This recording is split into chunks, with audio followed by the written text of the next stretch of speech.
Chapter 21. Team Bucket cheated. Slightly. They left the neutral city before their healing cooldown was technically over. They just walked out the front gate and flew to where they needed to go. It was skirting the rules, if not outright breaking them. Anyone with a healing cooldown was to remain in the neutral city for safety, but with their contribution to the city defense, they were sure that half a dozen people were ready and waiting to kill them as soon as they were fair game. Watching Annie have a conniption as she tried to assassin-proof their suite had been amusing, until they realized the implications. Subterfuge was the better part of valor, so they slipped out of the city the night before their designated time. After hearing Matt's plan, the prince and Junie were more than happy to have them out and about. So the team donned some half-baked disguises, made their exit, and were currently flying through the night. Matt glanced at Aster and held back a sigh. His bond had gotten a custom-ordered flying device with a few interesting features.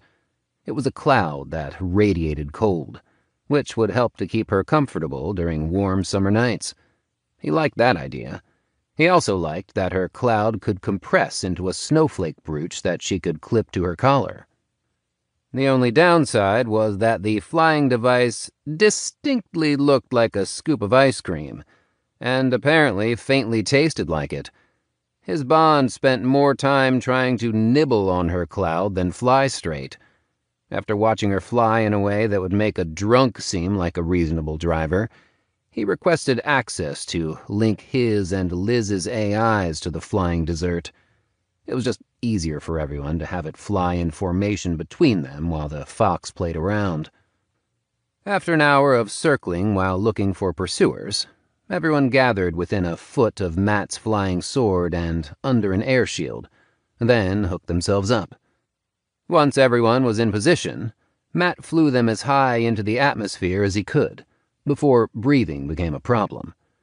The Tier 7 sword was geared for high performance over efficiency, so it was faster than the average Tier 7 flying device, even when carrying everyone in their team. Between the air repulsion shield and the decreasing air resistance as they climbed, the team quickly reached their desired altitude and moved from there.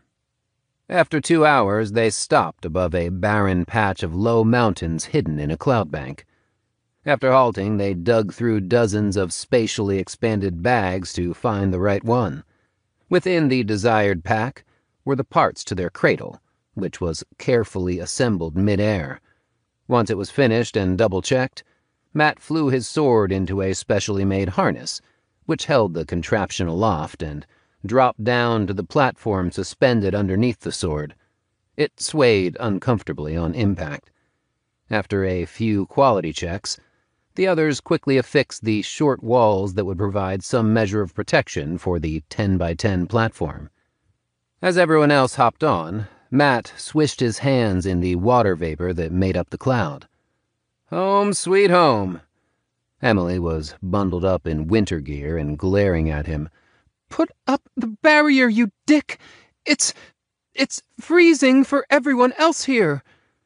Matt noted their foggy breath mingling with the cloud and activated the air barrier embedded in the platform.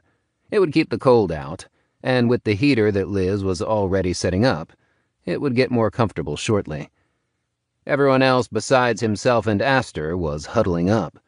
He brought out one of the 2 reprogrammed golem harvesters, linked it to the flying sword, and set it to hover above the cloud as a lookout. They could keep hidden, and their automated sentry would warn them if their cloud cover was going to dissipate.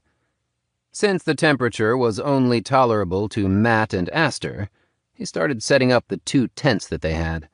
He and Connor needed to share the twins' smaller 2-man tent, much to their consternation. The tent was suitable for the 2 shorter women, but it was downright cramped for even one of the 2 men. They both had debated buying another tent, but ultimately they couldn't risk raising any suspicions about their plan. Instead, they agreed to try hot bunking the tent by sleeping at different times and swapping in and out. To that effect, they volunteered to take opposite watch shifts as much as possible. After everything was ready, Matt brought out a utility belt filled with mana stones, ensured they were all full, and hung the belt under the flying sword from one of the cables. Someone on watch would have to refill the sword with 200 mana every hour, and the repurposed harvesters every 2 hours. Each pouch on the belt contained enough mana stones for 1 refill. He started the timer and sent them to everyone else. He felt half tempted to try making a rift on the platform, but he didn't want to give that ability away, even to his team. Plus, it would create a spotlight on their hidden base for all to sense, defeating the purpose of all their preparation. Aster was prancing around and pouncing off the platform, only to be caught by her new cloud. She then raced around, trying to munch on the cloud surrounding them. Seeing that she was keeping herself preoccupied, Matt slid over to the others' huddle and pulled out a camping chair. "How's everybody doing now?" Chattering teeth were the only answer he got back, until Connor made the effort to flip him the finger with a shaky hand. Matt laughed and sat back, waiting for the little area to warm up. Finally, the platform reached a bearable temperature, and the rest of the group started to perk up. Matt asked, "Everyone gonna be ready tomorrow? Skills absorbed and new items checked? Let's go over our build changes so we can all be prepared." They'd been through this already, but Matt wanted to double-check that the team was on the same page. Annie answered first. "Nothing left for me to absorb. My trainer made me buy both lunge and piercing stab, which was absurdly expensive, even for a Tier 14 skill." Still rubbing his arms, Connor spoke up. "Lunge? Seems a bit weird." Annie rolled her eyes while cupping her hands over her warm breath. "That's what I said. I also ate those words. It's one of the better movement skills available for stealthier builds at our tier. You know, before proper phasing and short-range teleports become a thing." Everyone nodded at that and looked past Annie, right at Emily. "I picked up Earthspike and a new staff that emptied out the rest of my points. This baby heavily reduces mana cost, the speed at which I can cast, and the strain on my spirit from casting such strong spells. All of which will let me hit harder, faster, and longer. I also got some new armor, but that was relatively cheap." Matt took his turn next. "I got flamethrower and new under armor to fit under my talent armor. Other than that, not much changed."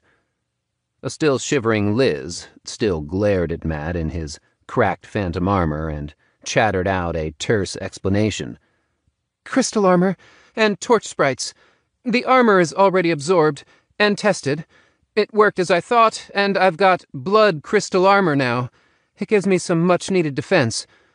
Torch sprites hits my inner spirit tomorrow. We'll see how my talent changes it then. I'm glad they don't need to go to the core, just inner spirit. Save the day on each." Matt had been present when crystal armor had reached her inner spirit, and she stopped cycling mana into the new skill, causing it to settle into its new home. Once the skill came to a rest in her spirit, Liz received an automated message from the Emperor about the skill's effects. These messages were incredibly convenient, as they let her skip the painstaking process of carefully testing the skill and getting readouts of the new effects. Some skills could be dangerous to use after being converted with Liz's talent. They'd yet to stumble on any truly harmful skills, but the possibility was always out there. Skills were easily examined as skill shards, but once they entered the cultivator spirit, it was exponentially more difficult to analyze the skills with the testing machines. With the equipment available to them, it was nearly impossible. It meant that Liz would have needed to meticulously test the skill and have broad preparations ready to counter any potential side effects. Matt was still worried. If any new skill targeted the blood inside her, she might not live through the adverse effects. That was why Matt begged Melinda to be on hand during Liz's first use of blood crystal armor.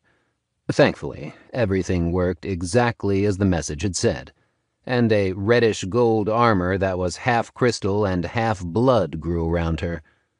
Unlike with the original crystal armor, she was even able to individually dissipate any damaged portions of the armor, and perfectly reform them with blood around her. It completely circumvented the usual drawback of needing to recast the skill from scratch when it was damaged. No one was sure why the armor's color was tinted gold, but they speculated that it might be a reaction between the crystal and the blood iron she'd absorbed, possibly creating iron pyrite, better known as fool's gold, with the mix of natural treasure and skill. Matt endlessly teased her about the double princess having golden armor, causing Liz to flush and give him the silent treatment for a good 10 minutes, to Melinda's amusement. My other skill will be ready by tomorrow morning, she finished by scowling at Matt. You're a terrible boyfriend. I can't even steal your warmth. Connor forced out through gritted teeth. Blade Arena. Parry. New shield. Since they had all trained with the man and his new skills, it was enough. Seeing that Aster was still chasing the cloud cover, Matt spoke for her. Aster got ice pillars, which will give us some terrain manipulation powers. He refused to talk about her ice cream maker. Everyone already knew about it, as she had sat in front of it hour after hour, eating bite after bite of ice cream until she ran out of milk. They sat around for an hour or two, and finally it was just him and Annie left awake. They had the first watch, and it was finally warm enough for Matt to deactivate his armor. He asked, "What was it like training with the army?" It was awful. The instructor they had was everything I could have asked for and more, but he was incredibly demanding. She smiled into the cloud cover. I already booked more training with him in another 2 weeks. I can't pass this chance up. He refused to tell me his tier or really anything about himself, even his name. He just told me to figure it out myself. But I bet he's tier 30 at least. He's a ghost. The scariest thing is, he doesn't even have a talent for stealth. He did show me that much. His talent is just that armor protects him more completely. Matt raised his eyebrows and said, "Seems like a weird talent to go stealthy with." That's what I said. He proved his point, though. He's making me run the assassination and stealth operations without my talent.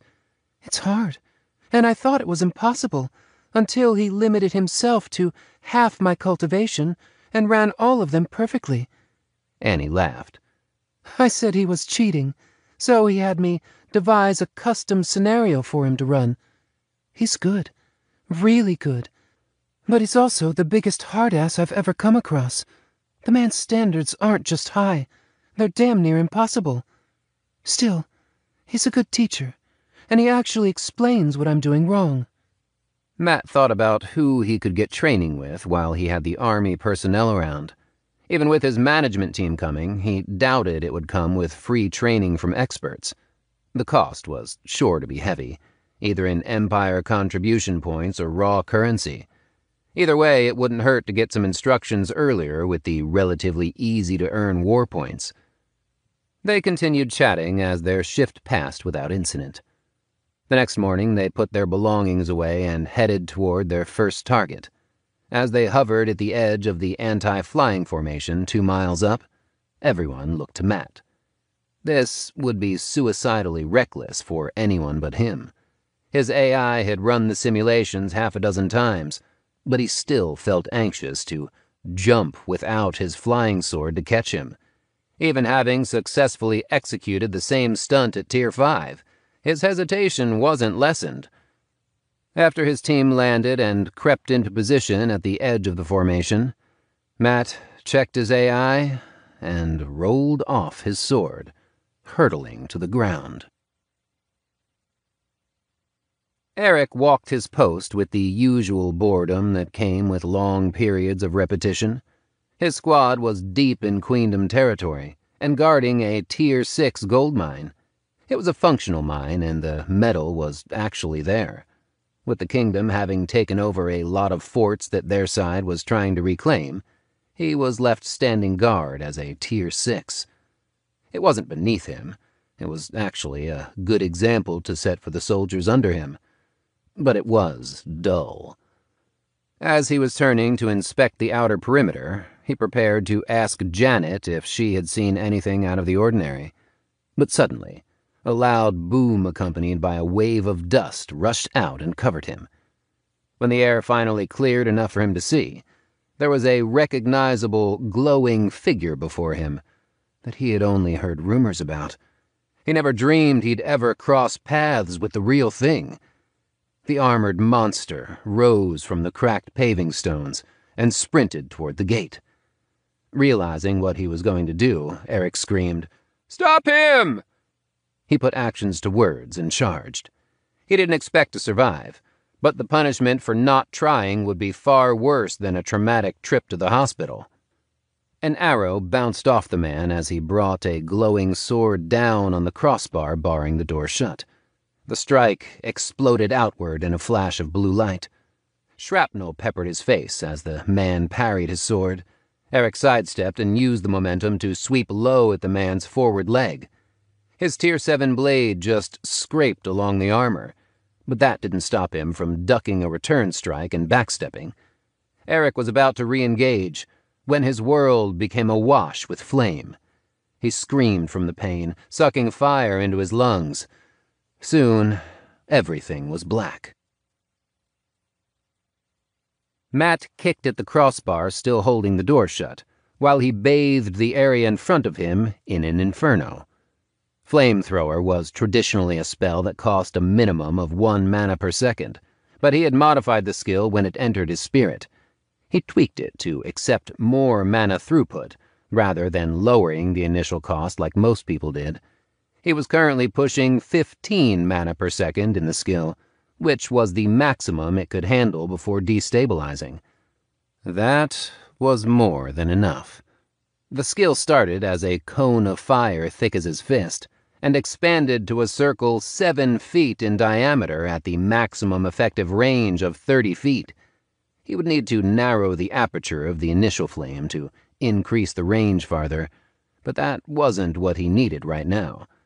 The door just needed to be opened long enough for his team to join him. Soon a message came in stating that they were at the door, so he cut the mana flow to the skill and let the flames dissipate. The stones around him glowed red-hot. Matt cast a quick hail to lower the temperature of the gateway. Due to the rapid cooling, the ice popped and bounced, but Matt raced out of the interior front gate to rush the exterior door. The stonework could be heard cracking under the thermal shock, but it didn't sound dangerously bad, so he ignored it. His team followed him up noisily enough for him to tell they were there.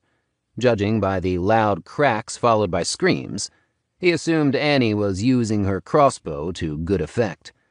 Connor quickly came up alongside him, and together they battered down the door. The 6 of them rushed the fort, ignoring the defenders in front of them. Instead, they rushed to the stairs leading down to the mine. Half the team secured the stairs while the other half went below. In all of 30 seconds, they found the storage bag for the Tier 6 gold that was mined here. After checking the room-sized bag and seeing that it was more than 3/4 full, Matt shouted, "Got it! Move!" With that, they charged back out of the fort, only returning fire enough to avoid being pinned down.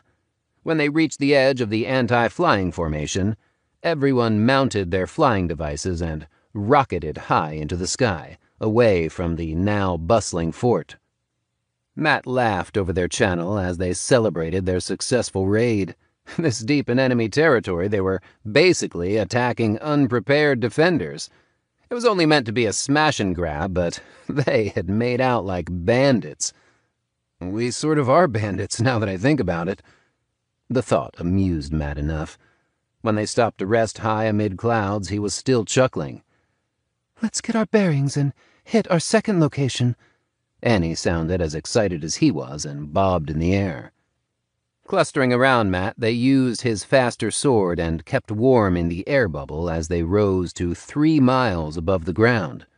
The lower air pressure and resistance only allowed them to soar even faster. The next target, a Tier 6 iron mine, was 100 miles away. They would be in a place to raid it in about an hour.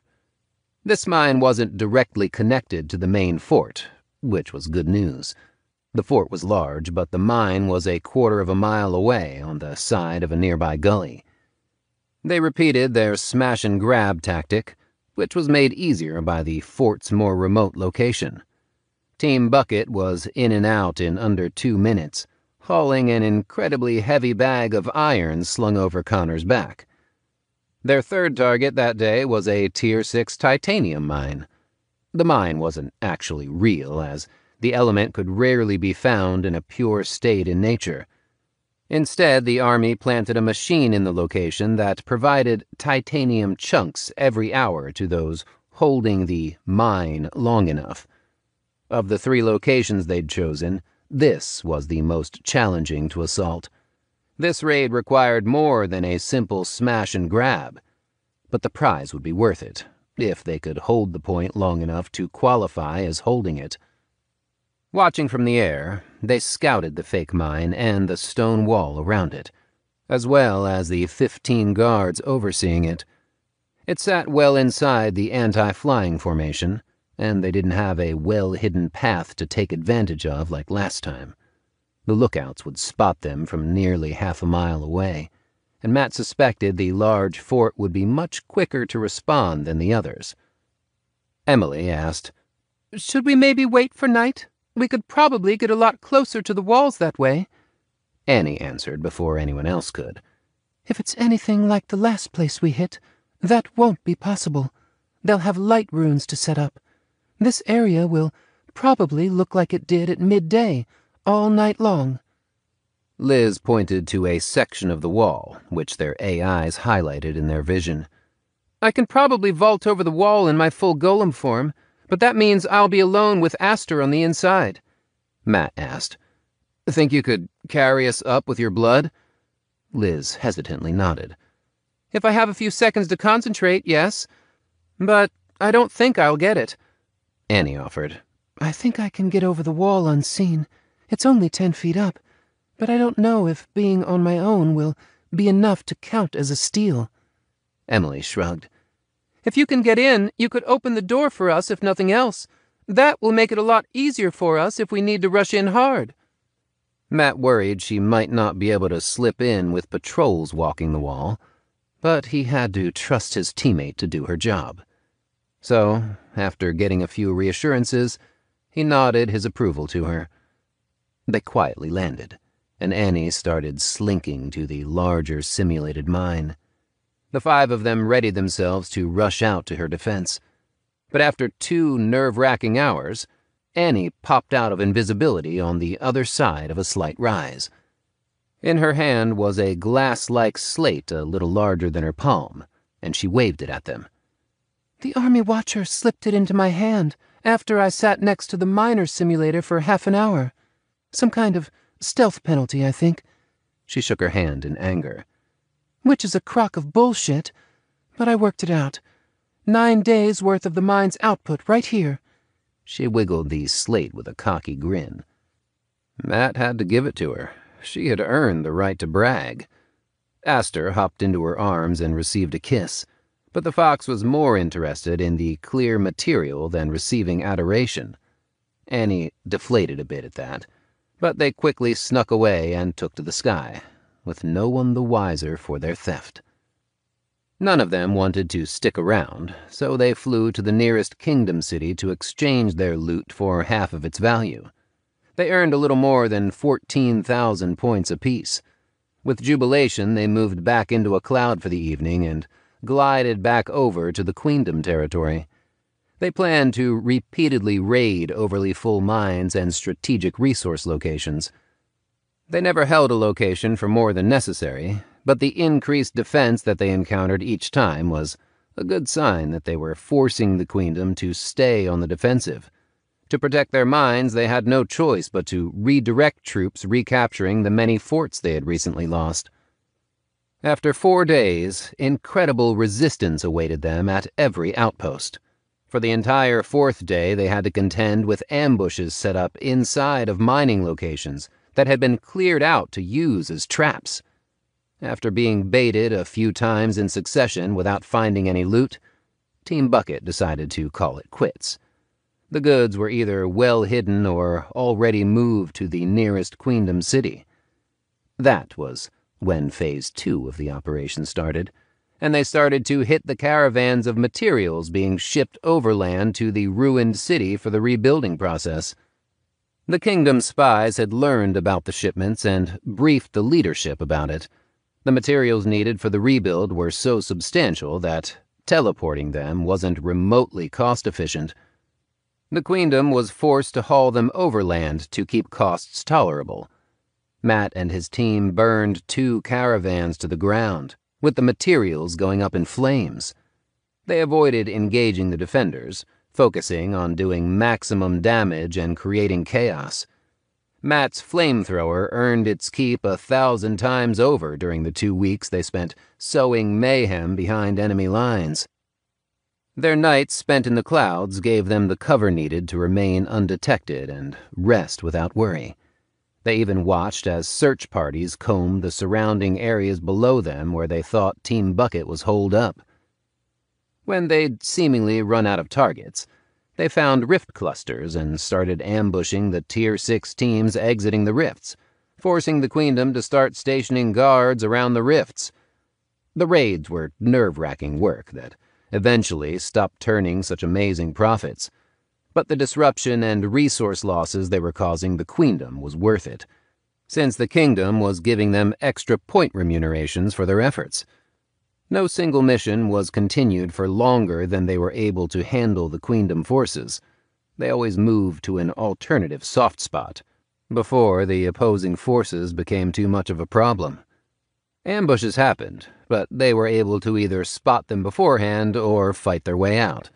They were careful to never overcommit, and became proficient at using their new items and skills to maximum effect. 2.5 weeks into their guerrilla warfare tour, they were preparing to finally pull out when they received an unexpected emergency call from headquarters. A Kingdom team was trying to retreat from a large fort and needed immediate reinforcements. The request in and of itself wasn't unusual. Kingdom teams had repeatedly been retreating from untenable positions for the last few weeks as the Queendom retook forts. Some people were eliminated, which was unfortunate since they usually earned quite a few points for holding a fort deep in hostile lands. This time was different. The defenders had apparently been delving the cluster of rifts in the area around the fort and had acquired an item that couldn't be lost.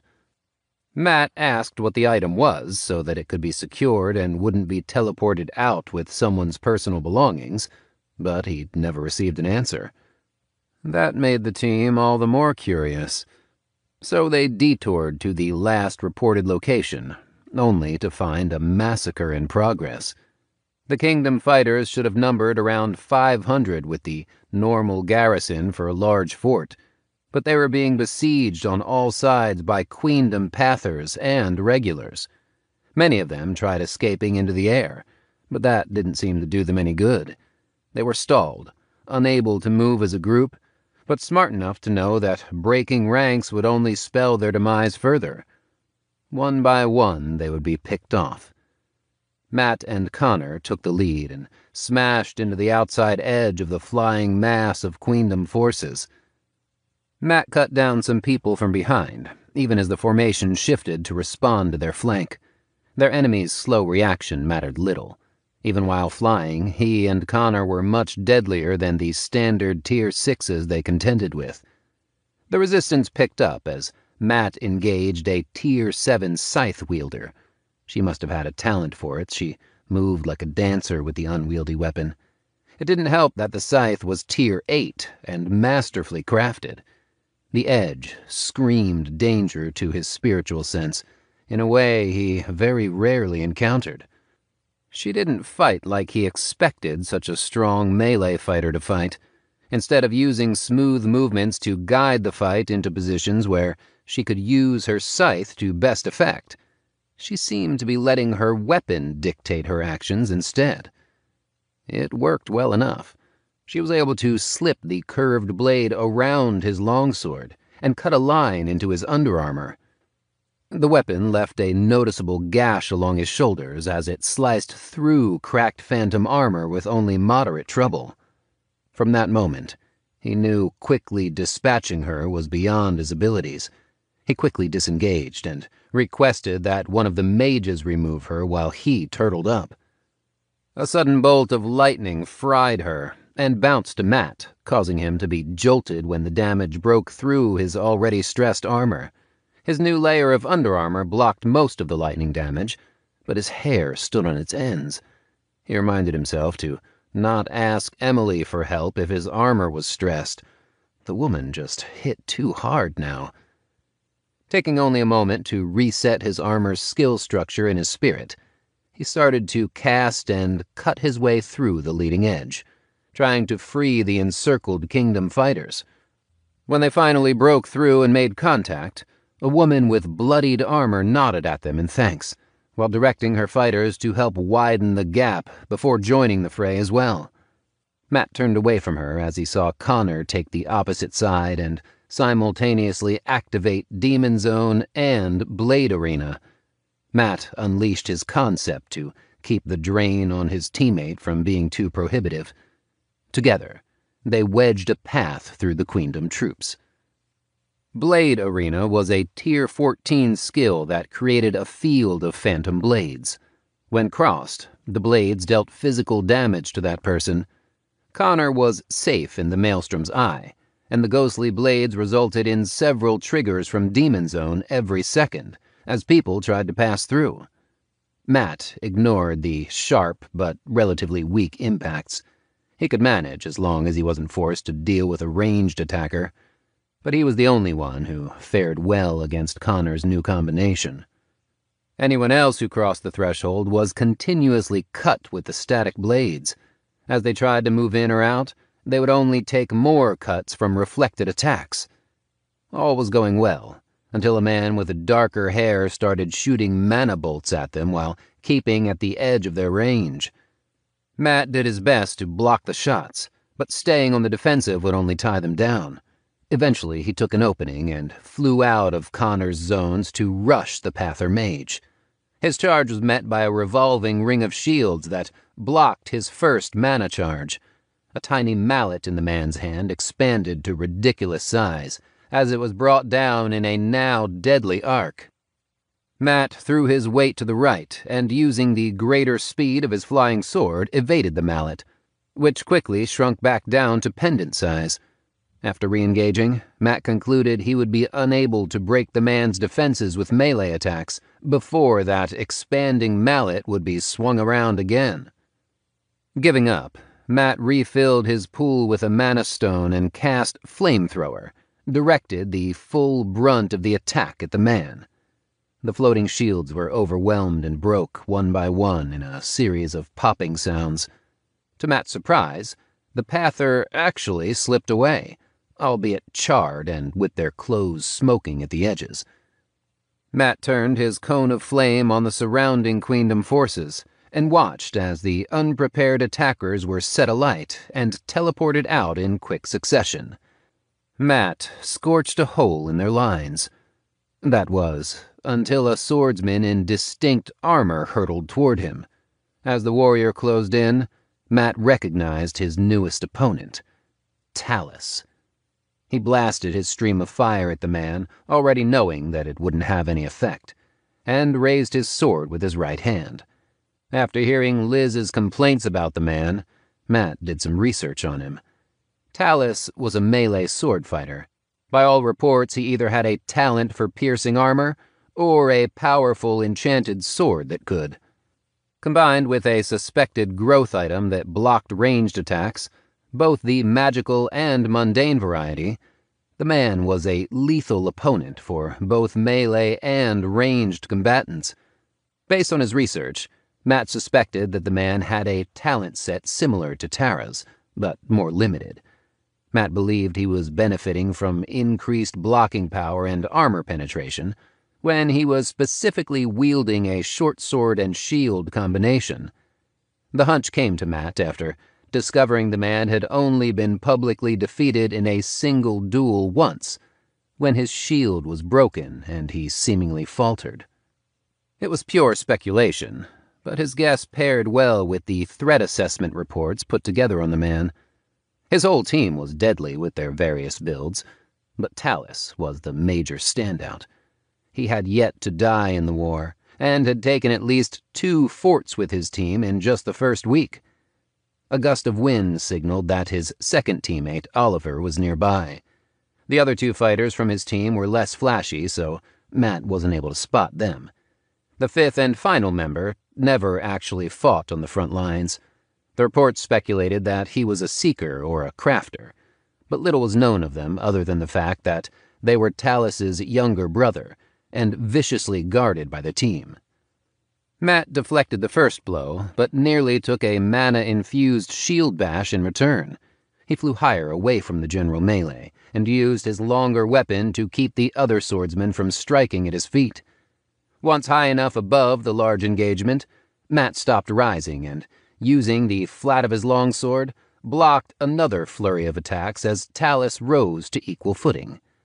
For all of Talus's conduct as a pushy asshole, he clearly knew how to fight. Matt was kept on the defensive, even as he retaliated with any opening he was able to make or find. It was frustrating for Matt. Even though he was only bottom tier 6, he was still stronger than the peak tier 6 opposite him.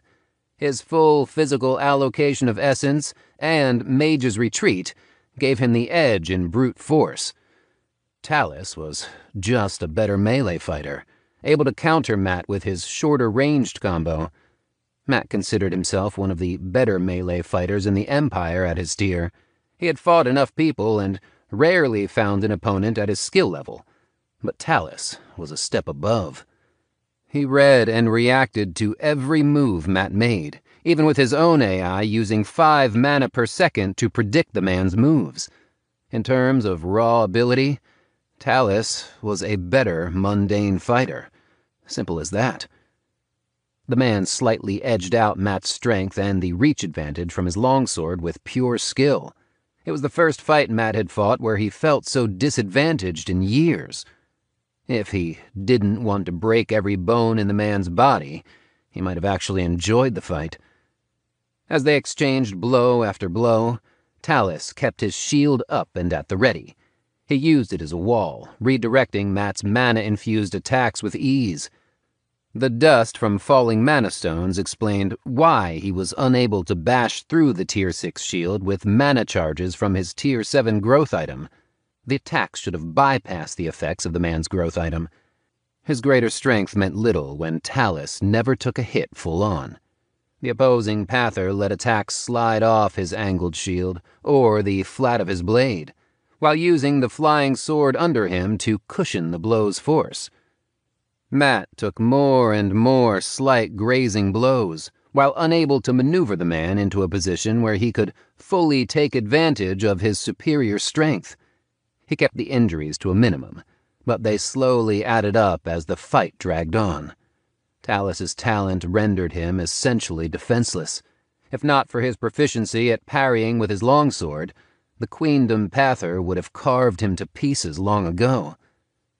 They didn't say anything to each other during the entire fight, but from the glint of Talus's eyes through the gap in his armor, Matt saw pleasure, even glee at his state. Matt sensed the man's thoughts.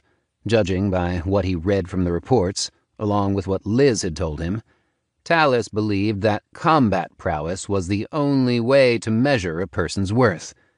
He presumed to be better than Matt, because he was keeping the armored Kingdom Pather on the defensive. Matt decided to break him of that notion. With a surge of speed, he sidestepped a shield bash and struck out with a heavy blow of his own, forcing Talus back on the defensive. He made sure to keep his attacks at the man's center of gravity, so he would have to absorb each blow with his own strength instead of letting the force slide off. The shift in momentum allowed Matt to start battering the man around. With his reach advantage, he was able to drive Talus to turtle up behind his shield. He also noted that the spent mana stone dust increased as the man directly blocked consecutive heavy blows from mana charge. If he had to spend mana stones to fuel his defense, Matt was sure that he could outlast him, if he could keep the man on the defensive. Matt took a slashing strike along his flank, which sliced straight through both cracked phantom armor and his physical underarmor as if they weren't even there. Matt ignored the searing pain and cut down on Talus's extended arm. When you were fighting an opponent with effectively no armor, you had to accept wounds to give them. That, or remain purely on the defensive. But that wasn't how Matt fought. He could take a few wounds. It was just pain. Matt was old friends with pain. He would outlast this arrogant prick and show him that he was endless.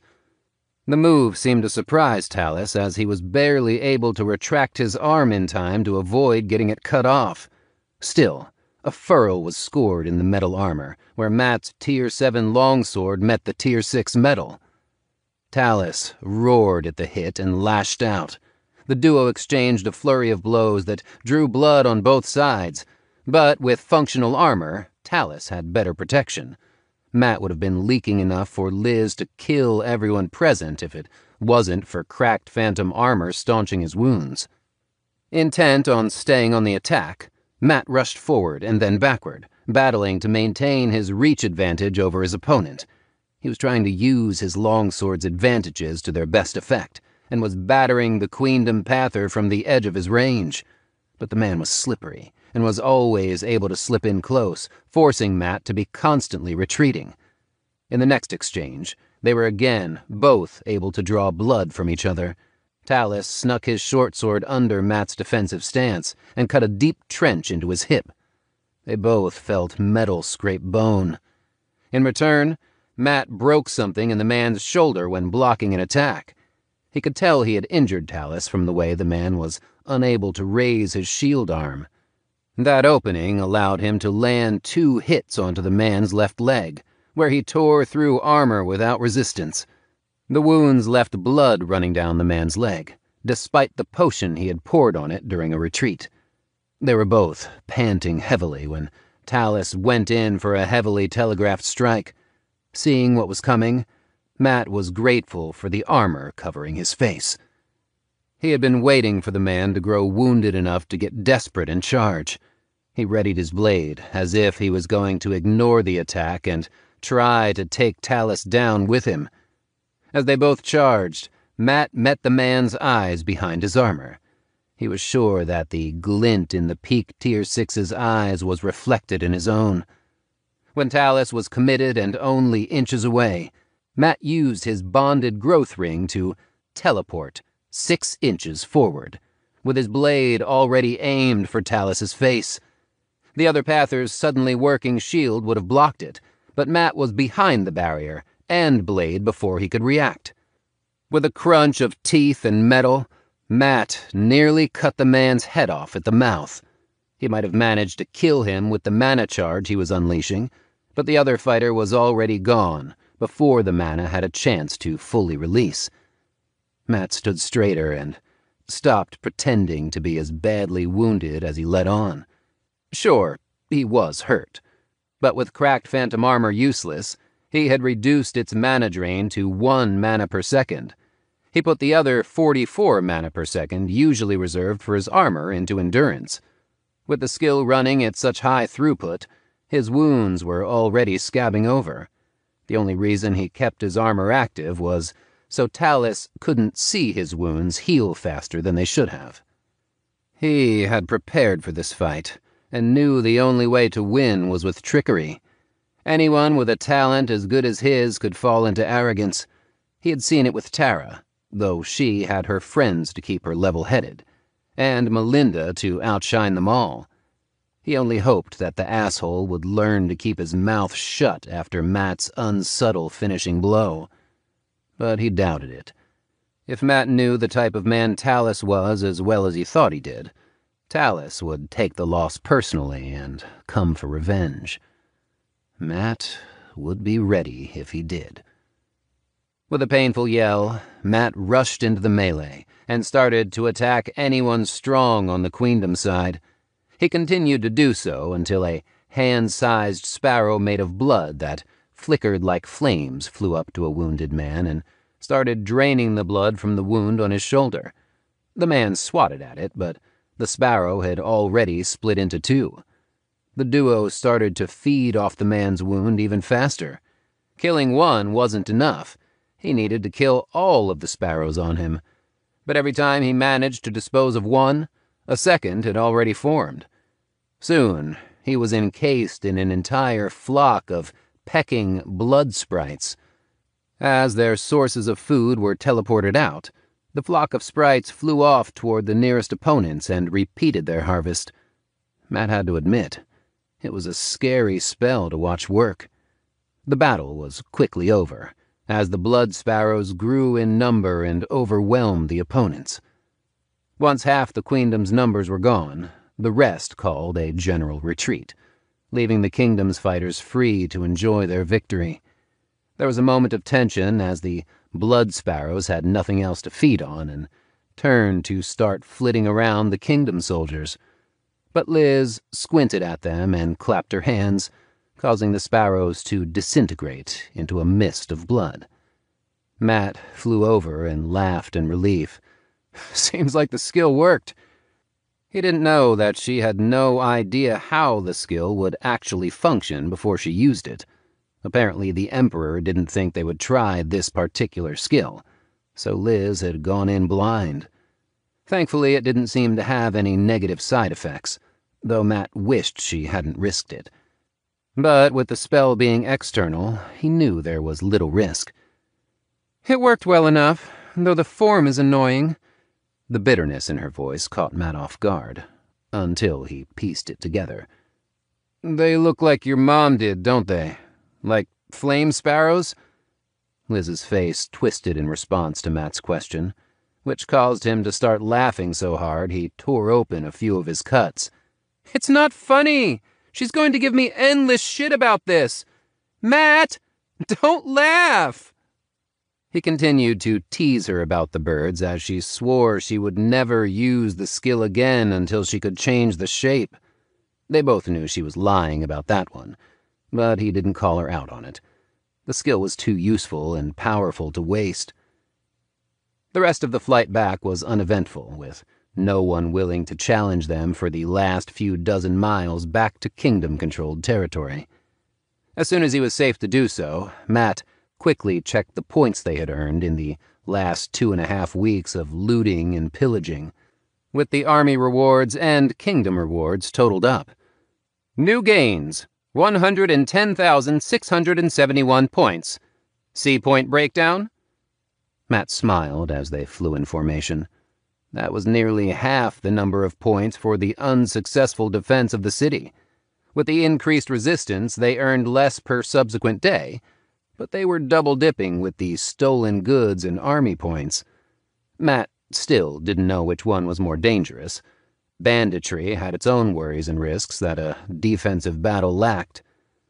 Ignoring his wounds, he focused on endurance and healing his wounds. The burn was still lingering, and he was sure he'd need a true healer for the hip wound. Overall, he was happy with how the outing turned out. Chapter 22. Much to his surprise and delight, Matt wasn't placed on cooldown after being healed. He was close, but not quite over the edge. The good news ended there. That very night, after they arrived back into the city, they were welcomed with an assassination attempt. Someone was blending in with the wall along a corridor to their suite. A knife slid into Emily's throat, killing her before anyone could react. Annie lost her mind. She beat the assassin until they were teleported away in a flash. They were sure that she would have continued until their skull caved in had he not been rescued. As soon as the hitman was gone, she swore bloody vengeance on him. That trend continued during their time in the city. On their way to visit Emily, they were hit twice more. After the third encounter, they stopped caring for social niceties and brandished weapons and armor as they walked. The next two attacks were thwarted by Connor reacting in time to block an arrow shot from the top of a statue, and Aster smelling someone creeping up on them using some sort of invisibility skill. Liz flooded the area red, revealing the individual standing not 4 feet away. They tried to run, but Matt was faster, catching up with 2 bounding steps. He grabbed them, placed his hand over their face, and squeezed. The message was clear, and the sound of their cracking skulls served as the army's signal to remove them. None of them were in a good mood when they found Emily leaving the hospital, cursing up a storm. They got back to their suite without incident, but it set the tone for the remainder of their stay in the city. Team Bucket was forced to wait 2 weeks for Emily's healing cooldown before they could go back into the field. They technically could have gone on missions without her, but everyone agreed to wait. With time on his hands, Matt shelled out 50,000 points to hire a melee instructor from the army. The instructor was not what he expected. He arrived at the training room a few minutes before the appointed time, and at first he thought he was in the wrong room. The only other person there could be mistaken for a child at first glance. She stood a few inches over 5 feet, if Matt had to guess. But his AI registered them as the instructor he was supposed to meet. Sheila Benson, Tier 22. That was it. No other accomplishments or titles listed. But Benson was the instructor listed, so he shut the door behind himself and deactivated his armor. "Hello?" Matt called out. But the mass of brown curls didn't so much as twitch. Matt continued to stare at the motionless woman for what felt like an hour, but was closer to 5 minutes.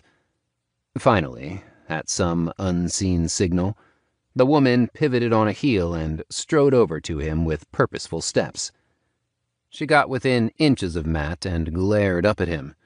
Her first words to him were, "You were early. I didn't ask you to be early. I said 7 a.m., not 6:55. Matt was at a loss how to respond, but tried anyway. "I didn't know if you intended to move locations or something like that. I figured a little early was better than late." "A weapon is no good if it's not where it needs to be, when it needs to be. A strike should land precisely when it is best applied. Not too early, not too late. On time." Matt saw where this was headed, so he attempted to avoid a lecture. "My timing was right where I wanted it, which is control, the most important aspect of handling a blade." Sheila smirked slightly at his response. "A weak answer, but an acceptable one. You hired me for 2 weeks. What do you want out of it?"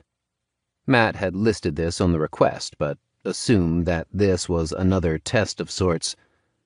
"Primarily, I want to work on my longsword skills, and maybe polish up my general weapons expertise if time permits." The Tier 22 strolled around Matt and poked various parts of his frame. As she circled him, she asked, "Who trained you, and under what schools of blade work?" Matt shook his head. "I didn't have any formal education at any martial house or school. I was orphaned, and we were taught basic stances. I moved beyond that with the training aids. I also learned from a few of the trainers at my playpen." The woman knit her brows slightly. "Well, color me surprised. You have the frame of someone trained under the Duresh School of Greatswords. I've reviewed your last several fights, and you fight like it as well, if a touch sloppily in places. If you say you haven't trained with a proper school, then we'll start there. Let's see how much is natural ability and how much is training." A longsword sized to her smaller frame settled into her hands out of nowhere. She stepped back and took a defensive stance. "Start attacking me. Once I get a feel for your abilities, I'll start retaliating." Matt summoned his sword and took his own stance opposite the tiny woman. 10 minutes later, Matt had a bruised hand, arm, and face to match his bruised ego. He expected to lose, The woman was Tier 22 and in the Army, and Ice Cream Bunny had a greater chance of escaping Aster than he did to even scratch her. What galled him was that she had spanked him while lowering her cultivation level to below his. During the spar, her speed, strength, and proprioception were all significantly weaker than his, but she still treated him as if she was playing around with a kitten. As he rubbed at his swollen jaw, Sheila motioned him to sit down, which he gratefully did. "You're not bad. Better than I expected when you said that you haven't actually trained under anyone. Sometimes, people just imitate moves and such, but they don't understand what they're doing. You could go far if you want to lean into the art of the blade more." She waved her hand, and 4 swords appeared in a row, floating between them. The first 3 were of a similar design, but the final was noticeably different. The first and last were both made from bronze, but the second was iron and the third was polished steel. "I participate in the mundane blade competitions, and I'm pretty good." She tapped the last blade, whose shape contrasted to the other 3. "Got 32nd place in the Empire-wide Tier 20 competition for short swords." She waved a hand over the others and said, "Worked my way up in the vassal-level fights to first place. It took over 3 decades before I even placed in the Empire-wide rankings." Matt knew of the mundane blade competitions. Anyone who enjoyed melee fighting did. They were duels where no skills or personal gear were allowed, only cultivation. Even powerful talents would be removed from play by giving participants armor and weapons that precisely counteracted their benefits. If the talent was too broad or all-encompassing and unable to be countered or turned off, the cultivator was unable to participate. They spanned from Tier 1 to Tier 40, and were held regularly, though not all at the same time.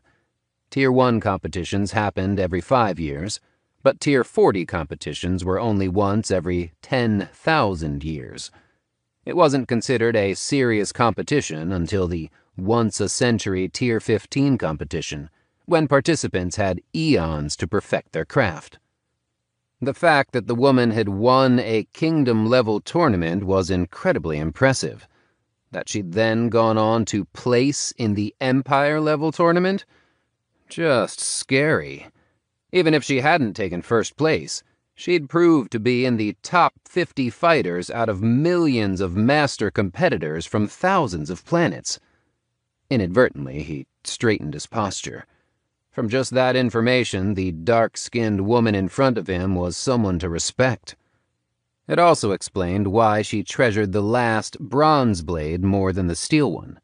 Getting a top 50 trophy in the Empire was a wide step above getting a first-place steel weapon from any kingdom.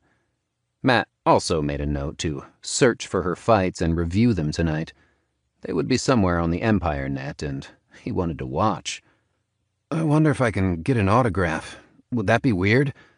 He hadn't known the woman existed before this, but he was already thoroughly fascinated. So, what can I do to improve? He was eager. Sheila grinned at him. "We'll start with the basics and work our way up. Today we'll go over various sword forms with a variety of weapons." She popped to her feet with an alacrity that Matt couldn't match, and started directing him through sword forms. The next 2 days were both the best and the worst of times. Sheila repeatedly pushed him to the brink, and if he didn't show the results she wanted, she kicked him right off the edge more than once. A healer had to be called in twice when she cracked bones to punish him for repeatedly overextending. Similar to Annie's instructor, Sheila was fair but exacting in her demands. From the way she composed herself, and the videos of her duels that he watched during the small breaks he was given, she expected more from herself as an instructor than she did from him as a student. He strove to meet her own expectations, and she responded by pushing him even further. From the first day and a half, he didn't sleep at all, just relying on endurance to carry him through. When he began flagging despite its assistance, Sheila booted Matt into a corner and commanded him to sleep. 5 hours later, she woke him up and kept pushing him with renewed vigor. From there on out, she forced him to rest for exactly 5 hours a day. During those 2 weeks, he lived and breathed the training room, not seeing the outside at all. His whole existence was endless drills and exercises with Sheila. Matt was torn between feeling he'd made zero progress and seeing massive improvement. When he was dueling the Tier 22, nothing made a difference. She toyed with him while continuously calling out instructions. When he fought training aids or simulations, he performed at a completely different level than he had before. His instinctive reactions were being honed, even if it was slightly. He could tell that his predictions of moves were just a hair more accurate. The training only lasted for 2 weeks, so the improvements were small. But Matt was feeling good. Liz felt like shit. Her boyfriend had all but vanished for the last week and a half, only responding to messages once a day before passing out. Being away from him for so long with nearly zero contact was a new inconvenience, but it was one that she could accept. Although Matt didn't say it out loud, Talus's greater melee skills had been a wake-up call for him. She was glad that he was working to better himself. To her endless annoyance, Talus's reaction to their duel wasn't quite as mature. At first, he hounded her to find Matt so he could challenge him to another duel. Liz didn't need to see the reports of him raging around once he got out of the hospital to know why he was mad. He told everyone himself, loudly. At every opportunity, Talus told anyone who would listen about how Matt had cheated in their fight, and if he didn't duel him fairly, he wasn't a real man. Liz found that funny. Matt had zero problems cheating in a fight, and using a trump card wasn't cheating by any means. No, what she minded was Talus taking things personally, and creating a rift in the Pathers Union. He and the princess had contacted all of the kingdom's top Pathers, and offered them a better deal. In and of itself, that wouldn't have been a problem from her perspective. The problem she did have was that their new deal changed the formula with which the Pathers' general point share was distributed. They halved the 1% that went to everyone and redirected it to the top contributors. Now, the bottom half of the Pathers would get relatively fewer points for their contributions, and the top would earn more. Talus spun it as a great service to everyone, even the people he was screwing over. Few bought it, and there was an outcry about the unfair treatment. But enough of the top Pathers on the kingdom side were swayed over by the promise of greater earnings and switched sides. Albert was public about his anger toward the situation, and refused to make similar changes, calling it a greedy mindset. Privately, he seemed pretty pleased with Talus's changes.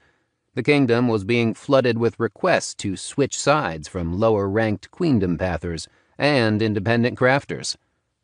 Albert and Junie were happy with the trade, as the mass defections were nearly crippling the queendom's crafting economy.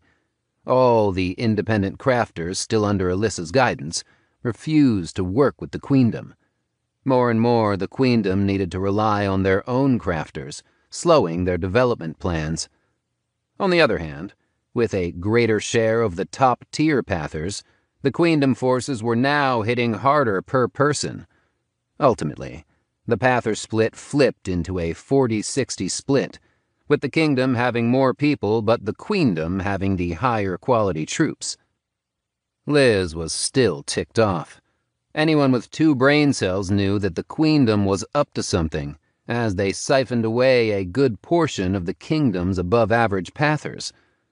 But as days went by, no one made any major moves. The leadership eventually eased back their alertness to normal levels. Eventually, part of her figured that maybe Talus just couldn't handle a loss, and this was his payback. But that seemed too simple and easy of an explanation. The truly amusing part, at least to Liz, was that the top 15 Pather teams on the kingdom side flatly refused to switch. As more mid-tier pathers defected, the opportunities to earn points increased, and there was less competition for the highest spots. Sarah tried to sway them with gifts and bribes, but none of them budged from the kingdom's side. Liz was still inundated with work, trying to get all the new people into rooms and fending off assassination attempts. She was only caught unawares once. While walking to a meeting of the Pather Union, a potted plant turned into a person and stabbed her. Fortunately, she was able to twist enough to make it a non-lethal blow. She just wished Matt would finish up with his training. His steady presence would make all this stress easier to handle. Luna idled above the neutral city and watched as her newest challenges worked on improving themselves. Liz mostly dealt with politics, while training with her new skills and learning their limitations. That was acceptable for the present situation. Her new blood sprites skill was a surprising and creative addition to her arsenal. She was looking forward to seeing the results during the next siege, although she made a note to have Liz work on her control. As devastating as the skill was for her enemies, without proper control, the skill could easily backfire and harm her allies. Aster was still dealing with her burgeoning intelligence, switching back and forth from animal to child. The play dates were helping her settle in, so she crossed that off her binder of to-dos for the little fox.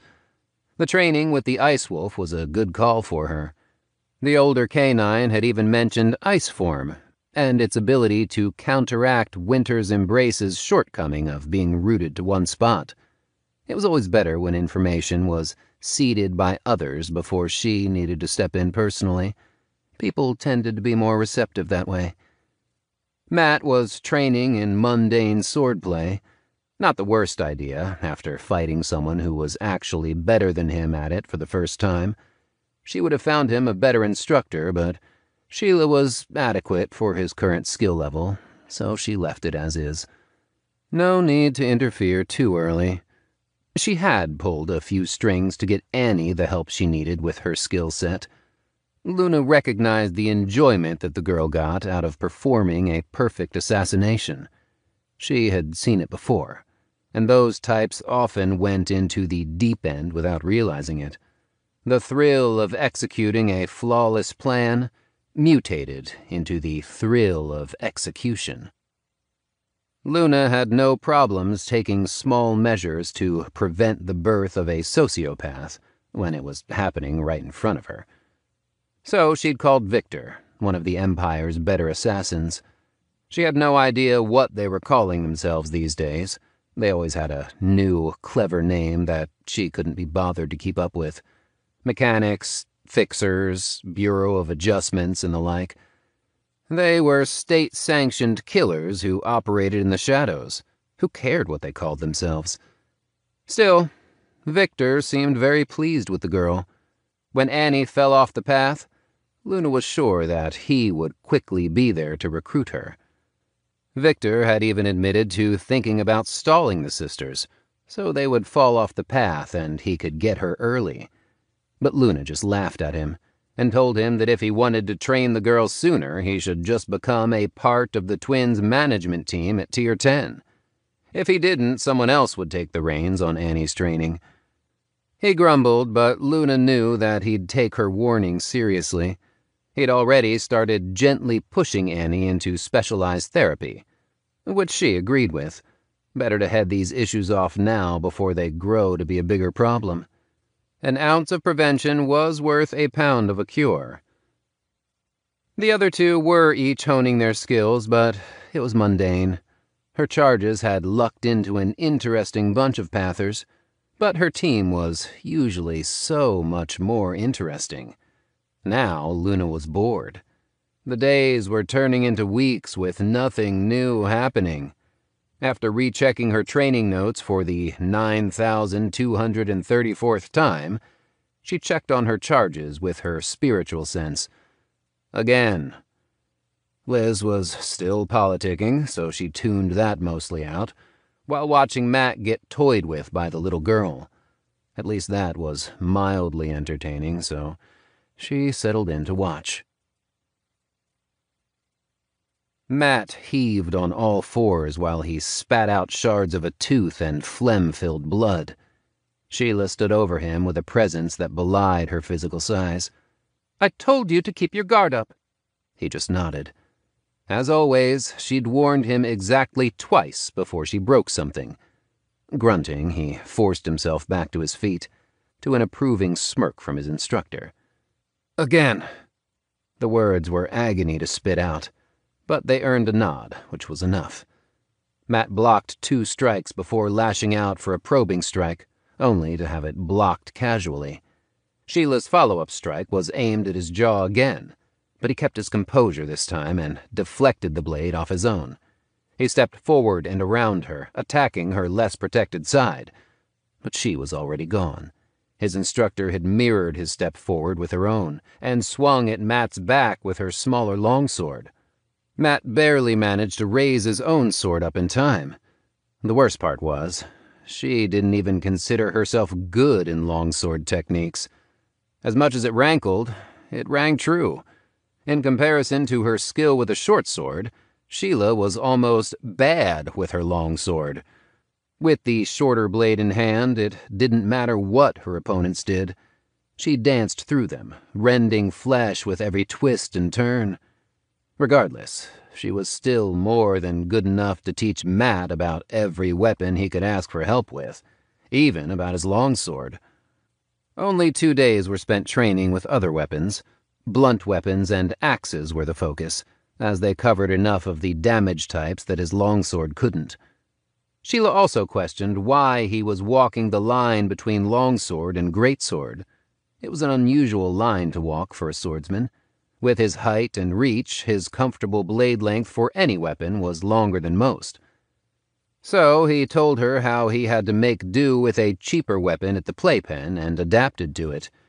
Then there was the addition of being stronger than most at his tier, which changed his style further. She listened quietly through his explanation and just nodded along. Seeing that it worked for him, she encouraged him to stay the course and create his own style. While breaking for a quick meal, Matt worked up the courage to ask her why she was even there. That question had been bugging him. She was a good instructor, too good to be babysitting tier 6s. He was sure that she could have sold her skills instead of joining the army. She laughed at him. I'm doing a 3-century tour with the army to pay for a straight shot of rift locations and spots to tier 35. Fastest way to advance. Surely a noble or a guild would have gotten you the slots. She scoffed at that reply. If I wanted to sign my life away, sure. For a deal that big, I'd be given an incredibly strict contract, with exit clauses I could never afford to pay. It would keep me leashed to them forever. The bigger the reward, the stronger they bind you to them. With the army, at least I can pay them up front and owe them nothing when it's over. Most of the time, it's easy. I train the troops who want or need help in between combat missions. Matty boy, if you fall off the path, make sure you don't sign anything without reading the contract over well. Pay a lawyer if you can. Everything has to be in plain language, but that doesn't mean you'll understand the implications of every phrase. Matt just nodded, remembering the contracts he looked over after first receiving the detrimental rating for his talent. While the contracts were on the surface easy to understand, there were enough ambiguities that made Matt nervous. Why do this then? Matt waved around at the training room and himself. Ha! This makes me more than training some noble brat. The Empire offers tax breaks to anyone who trains kids on the path, and your contribution points also turn into 5,000 army merit points. For 2 weeks of doing chores, away from babysitting duty, that's pretty decent remuneration. So I get to pay half the taxes for 1 year of my choosing per lesson I teach. It'll save me an assload if I do it when I'm advancing. She popped back to her feet and, with a wave, the trays of food vanished. All right, I want you to run Simulation 17, but this time, every kill needs to be with a single blow. Matt readied his blade and linked his AI with the simulation room as he walked into it. Matt, Liz, and Aster sat curled up in Melinda's suite, having finished watching a movie with the other team, when Matt noticed the orbs in their hands. "Is that an essence stone?" They looked baffled at his question, but Sam, who was closest to their love seat, extended it with 2 fingers. "Yeah, haven't you been using them?" Matt turned to Liz, who turned to Aster, who just turned back at Matt. None of them had any idea. "No, where did you get them?" Kyle slumped forward. "Dude, they're 5 points apiece on the shop. How have you not seen them?" Matt flushed slightly as he realized what might have happened. "Well, I mostly sort by cost from highest to lowest." That earned him a round of boos from the team. Tara even threw a piece of popcorn at him, which Aster snapped up.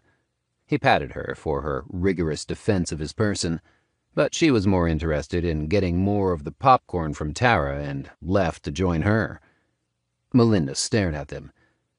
"So you just haven't advanced at all in the last 4 months or so?" "Not really." Matt shrugged, with Liz looking just as embarrassed. Vinny flipped them off, saying with a teasing tone, "Must be nice to be that far ahead of the curve." Kicking his feet up, he asked in his normal voice, "Haven't you seen your teammates using them?" Liz shook her head. "They're peak tier 6, so they had no need either. I just kind of figured that stalling a bit was a part of the whole war game. None of the books I read mentioned anything about it." Matt could already see the nasty letters she'd be writing to the authors of all the Pather war books she had read. What a detail to leave out. Matthew leaned forward, showing off the little orb in his hand. "The ship's captain we were transported here with said that there's a secret in these. None of us have found anything yet, but it's fun to look for while we advance." Matt looked down in question. In the corner of his eye, he saw Liz doing the same. Neither of them had any idea what secret he was talking about. "Who said this? And have you looked it up anywhere?" Liz hesitantly probed. Melinda nodded. "The ship captain. And we did, but we only found rumors, nothing concrete. Figured it was a secret." Liz pushed off Matt's shoulder to sit herself up. "I've never heard that one. And I feel like that would be something my parents would have mentioned. Or at least not be able to keep a secret. Even my siblings, for that matter." Matt nodded along, but froze as Kyle asked, "Why would they know?" Next to him, Liz tensed, but only for an instant. He was about to make an excuse for her, but she sighed and said, "It's dumb to hide this. You shared your secrets with me, I should reciprocate. My parents are Leon and Mara, the 2 royals." Her words took a few seconds to register, but everyone's faces started melting into shock. With one exception. Melinda simply bounced around. "Oh, that explains the double princess nickname. I thought it was just a weird pet name or inside joke, but that's so much funnier." Liz spun and glared at Matt. She poked him in the ribs. "You said that in front of her? You're such a butt." Matt had to think back, but he had teased her about the double princess having golden armor in front of Melinda. He hadn't even thought about that. Tara interrupted them. Wait. You're the daughter of 2 tier... I don't even know." Her eyes flicked to the right. 2 tier 48s, holy shit. 40-fucking-8, 2 of them. That's crazy. Why are you even on the path?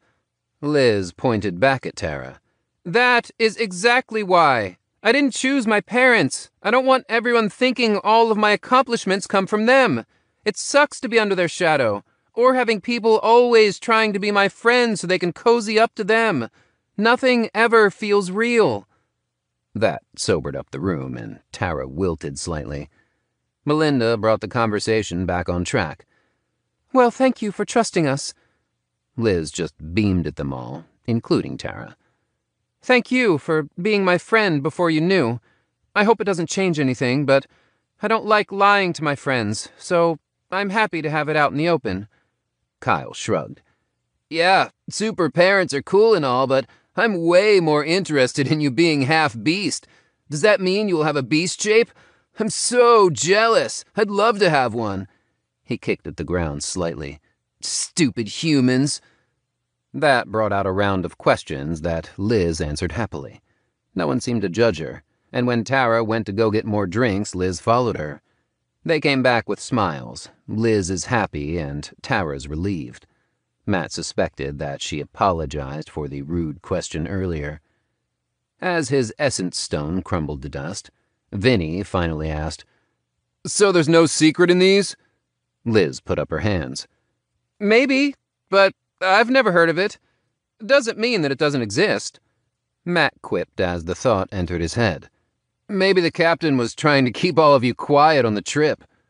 Kyle jumped at him and put him in a headlock.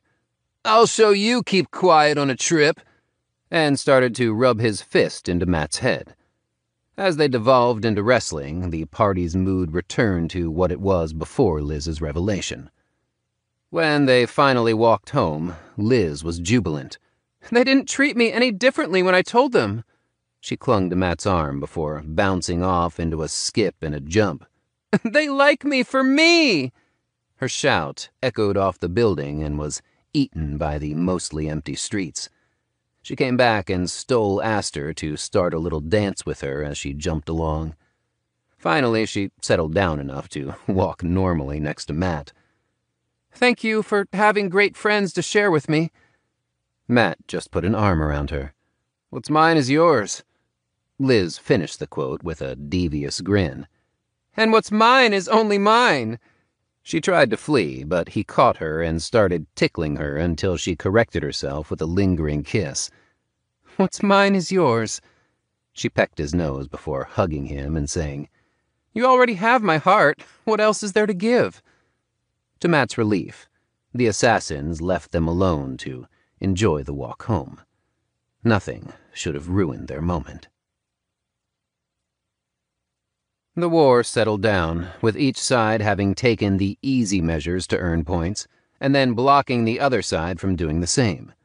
As the weeks stretched into months, there was no large movements on either side, with only the occasional fort exchanging hands. There was also the odd skirmish that turned into a larger battle as more people flooded in from each side. All in all, the largest thing that happened at the 6-month mark was a grand auction. The auction was once again held in the same underwater location as before, where they all sat in their auction booths. There were screens displaying various scenes of them fighting throughout the months. Nearly everyone had a moment where they shined, and anyone who raided a private box let it show. Tallis still irritated the hell out of Matt.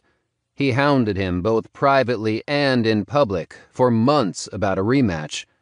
To get back at him, Matt widely shared his recording of him nearly cutting the man's head off. Above their auction booth, it was shown on a large screen, playing on a short loop. There were more dramatic and visually impressive clips that he could have shown from the siege, but none so satisfying to share as Tallis's execution. He'd already received 7 threats from the man, and each one brought a petty smile to his face. After everything the jackass put Liz through, he wasn't above showing off the man's only death to everyone watching. Of course, Tallis wasn't one to sit and do nothing in response. He retaliated by having Matt's single death displayed above the box of the man who'd killed him. Considering that Matt sat on the top floor now, and that fighter was near the bottom, he didn't mind. Besides, Matt was pretty proud of that death. It showed him killing 2 people and beating a 3rd to death while being repeatedly stabbed in the back by a half-dozen people. The impact wasn't the same as having a sword shoved through your head in single combat. If the man weren't such an asshole, he would have happily accepted the duel. Matt had learned a lot with Sheila, but he needed to fight opponents nearer his own level to truly realize his gains. Tallis would have been the perfect sparring partner. But with how vindictive the man was, and how mad he was about not getting his way, Matt enjoyed refusing the requests all the more. He smiled and waved over at the box where he knew Tallis was, then chuckled as the man scowled and flipped him the finger. They were all relaxed in their box. Assassinations were strictly forbidden during the auction. Not that it mattered. The attempts had come to a halt after Annie personally and viciously took revenge on anyone who tried to take them out. She didn't just hunt down anyone who attempted to make a hit on them. She hunted their friends, their family, and their bosses, all without mercy. Each time she made sure that her victims knew exactly why they were suffering in the slowest and most torturous deaths she could get away with, before the army would step in and extract them. After 2 weeks of knife work on her part, the constant attempts on their lives had completely stopped. Emily's assassin had very publicly opted to leave the war right before his 2-week healing cooldown ended. His nerve had broken after watching his teammates, friends, and commanders end up in the hospital, mutilated and screaming for mercy. Each one had carried a message for him from Annie, with promises of his fate to come. This had earned her a title from the Queendom fighters, Calamity Annie. At the entire team's insistence, she started seeing a therapist. None of them were comfortable with just how far she'd been taking the kills. Annie had only acquiesced when her sister confronted her about how hard she was taking Emily's death and how extreme the level of revenge was. Matt could understand Annie's feelings, but definitely agreed with the group. Her methods dove a little too far in the revenge category for his taste. At the same time, though, she had watched her sister get knifed through the throat for a tiny bounty. That wasn't something he'd handle any better, so he could sympathize with her. If this wasn't a game with army watchers, Emily could have actually bled out right then and there, as would Annie's later victims. There was a good lesson here for the other side. Anyone they killed might have loved ones willing to go to extreme lengths for revenge.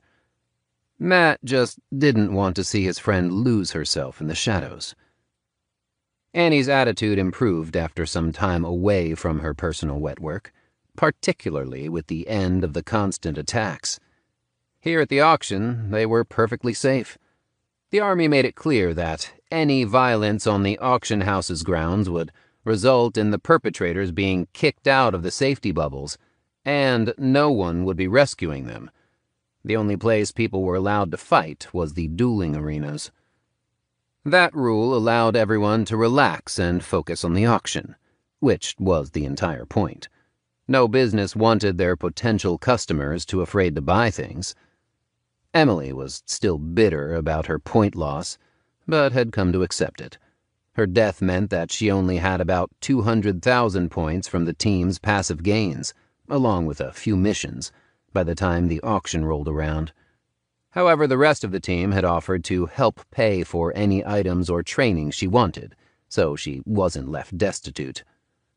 As item after item passed by the auction block, they mostly ignored them. Prices had skyrocketed with the accumulated points people now had to spend. Items that went for 5,000 points in the first auction raked in 10 or more times their previous value. Other people were still spending their points, but Team Bucket needed little. Their team never left the top 5 earners, ensuring a good flow of points from the daily stipends. But with the lack of large movements on the war front, they were unable to save up enough for what they really wanted: the chase items. Annie was gazing longingly at the store entry for Side Slide, but at a cost of 1,000,000 points, she was still a ways away. Additionally, she and her sister were aging nearer to 27 as each day passed, pushing them ever closer to needing to tier up to stay on the path. The moment they did, the twins would be Tier 7 pathers and booted from the war. Having just had their 26th birthdays last week, they only had a year left.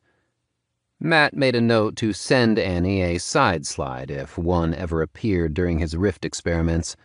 She was a good friend, and the skill would do wonders for her. The auction closed out with a gauntlet that increased melee damage. As that last item was wheeled away, the junior auctioneer in charge of the auction gave a flourish. In his place, Javier, the Tier 29 representative of Deep Sky Auctions, took the stage. "Good evening, my friends, good evening. Today is a special day." He paced around, nodding. "Yes, it is. It most certainly is. Today marks the 6-month anniversary of the start of this vassal war." A slight cheer rose, but Javier waved his arms, prompting the crowd into a roar. "Yes, my friends, you have worked hard. You have learned. You have died." The crowded hall quieted at that, but Javier just grinned. "Around this time, in most such wars, things tend to be slowing down to a grind. To help push past this, the Empire likes to provide a little extra encouragement. For the fighters on the ground, there are new rewards in the contribution points shop. Next month, even more new surprises will appear in the auction house. I'm sure they will interest a great many of you. As for your daring leaders—" He waved, and both Sarah and Albert were highlighted with orbs of light that raced from his hand. "To the 2 young generals of the war, the Empire offers these."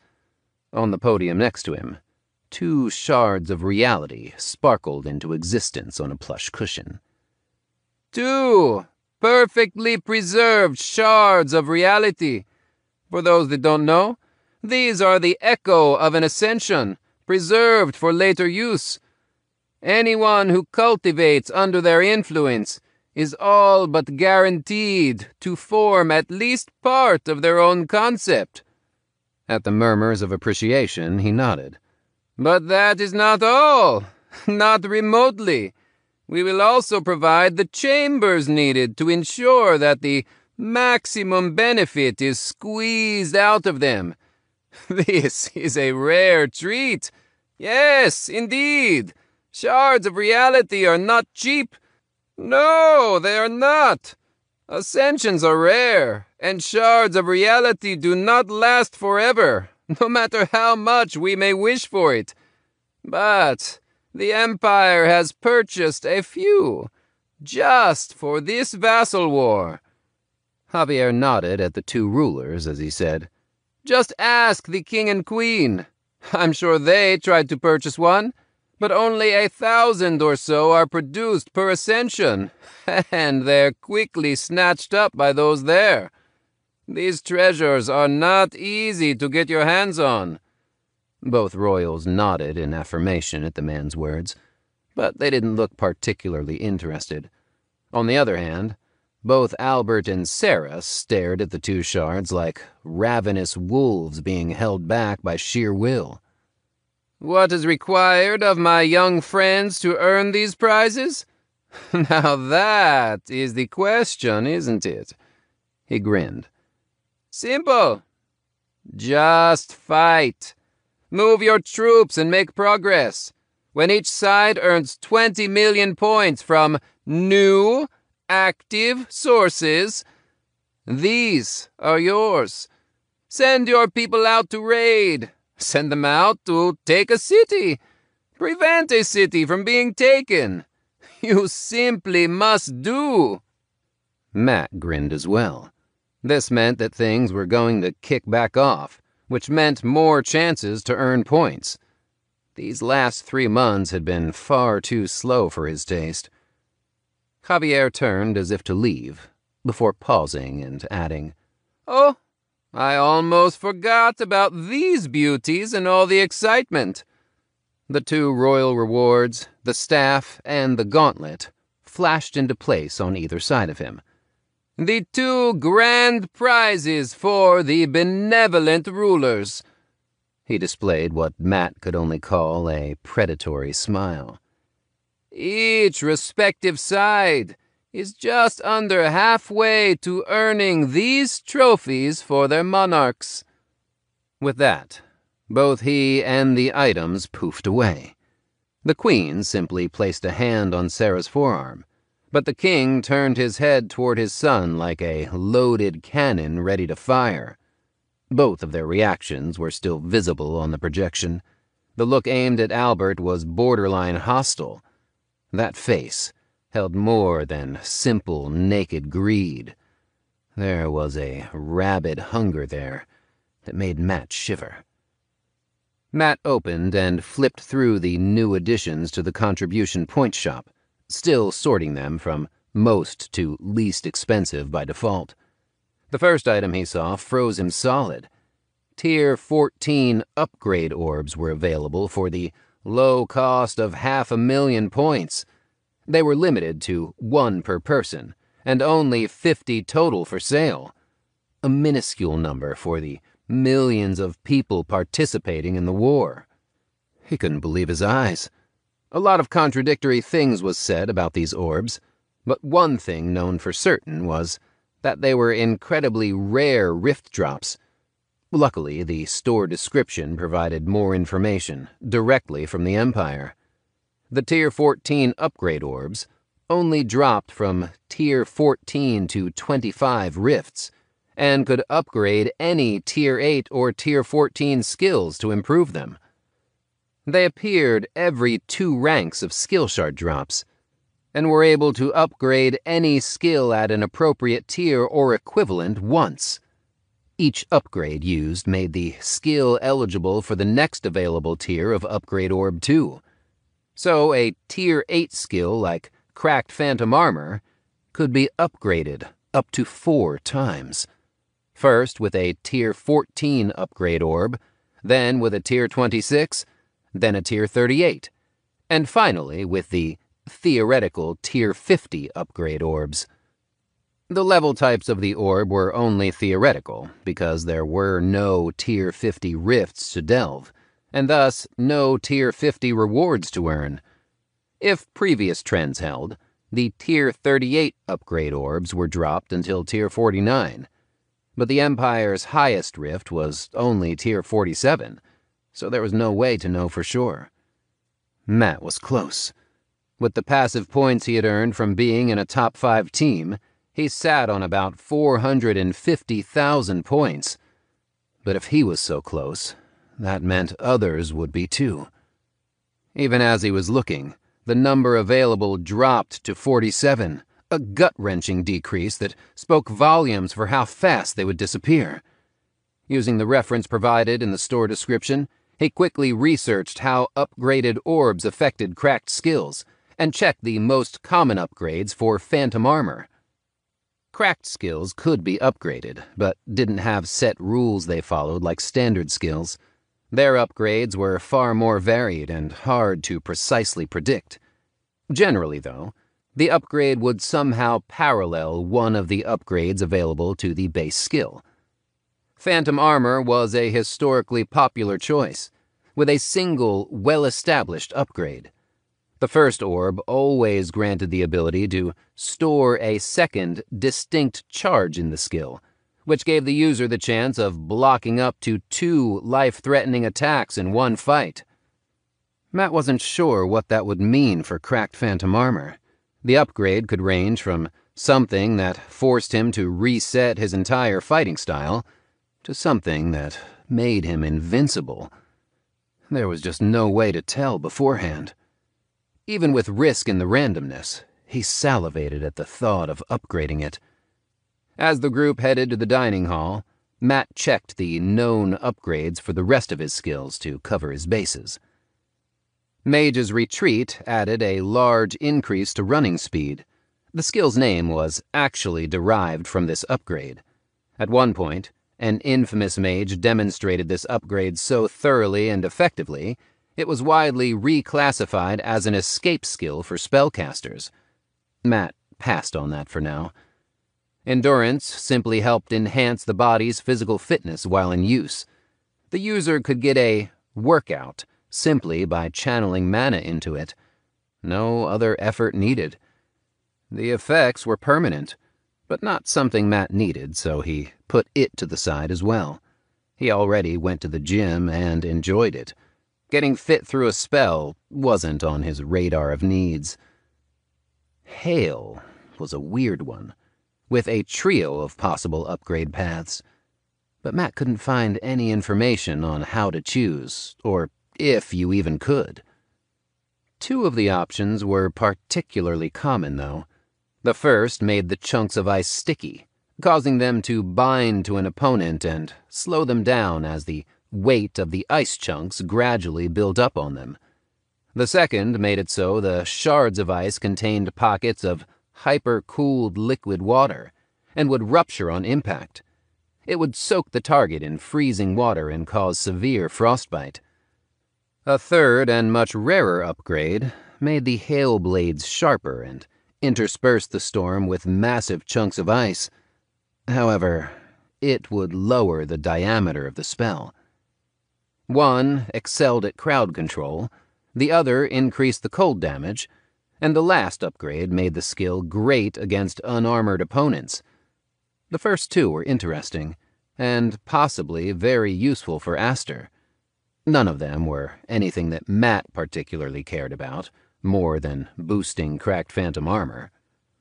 Fireball had an increased range, damage, and explosion size on impact. That was more tempting, but still not amazing for Matt as he currently stood. He intended to eventually replace the fireball in his spirit anyway, once he had enough mana to afford a version with the increased base cost and damage. It would outpace the lowered cost version he had now by miles. Flamethrower's upgrade made Matt pause in deliberation. It increased the fire damage a little, but more importantly, it changed the nature of the fire. The skill's output gained the quality of a sticky, flaming liquid that lingered on anything it touched, and could be spread on contact. Now that was a nice upgrade that Matt could see a million uses for. Matt warred with himself over the options. Cracked phantom armor was his primary skill that had taken him so far, but the cracked nature made it a risky and random choice. The improved flamethrower would be a solid, immediately useful all-around upgrade. The fact that he intended to shift to a more mage-like style just made the decision more difficult. Flamethrower was a short to mid-range skill that he wasn't willing to use without cracked phantom armor anyway. He pushed the thoughts to the back of his mind and enjoyed his floating dinner with his friends. There was no point stressing over it until he had the points anyway. He would talk it over with Liz and Aster as well. This was a big purchase that could affect them as well. He added the rest of Team Bucket into the conversation. With the upcoming push, he was sure they could all afford it sooner than most. Chapter 23. The action immediately picked up when the auction officially ended. Matt was pretty sure that the prince and princess didn't stick around long enough for the smaller side auctions to end, or the banquet. They quickly flew out of the bubble and started getting things ready. Team Bucket didn't linger either, but they didn't exactly rush out the door. Once they finished their meal, they left at their own pace. None of them thought that the fighting would start immediately. But their assumption was incorrect.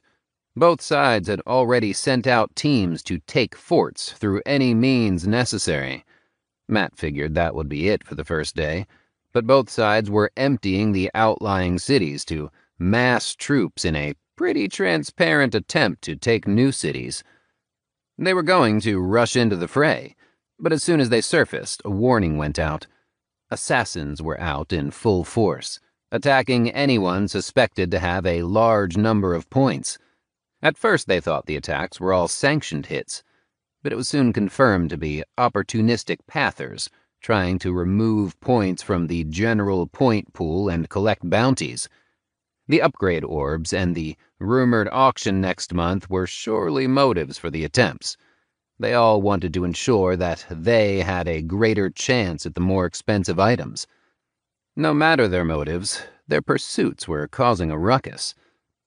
No one targeted them in the time it took to make it to their rooms, but they were all on high alert.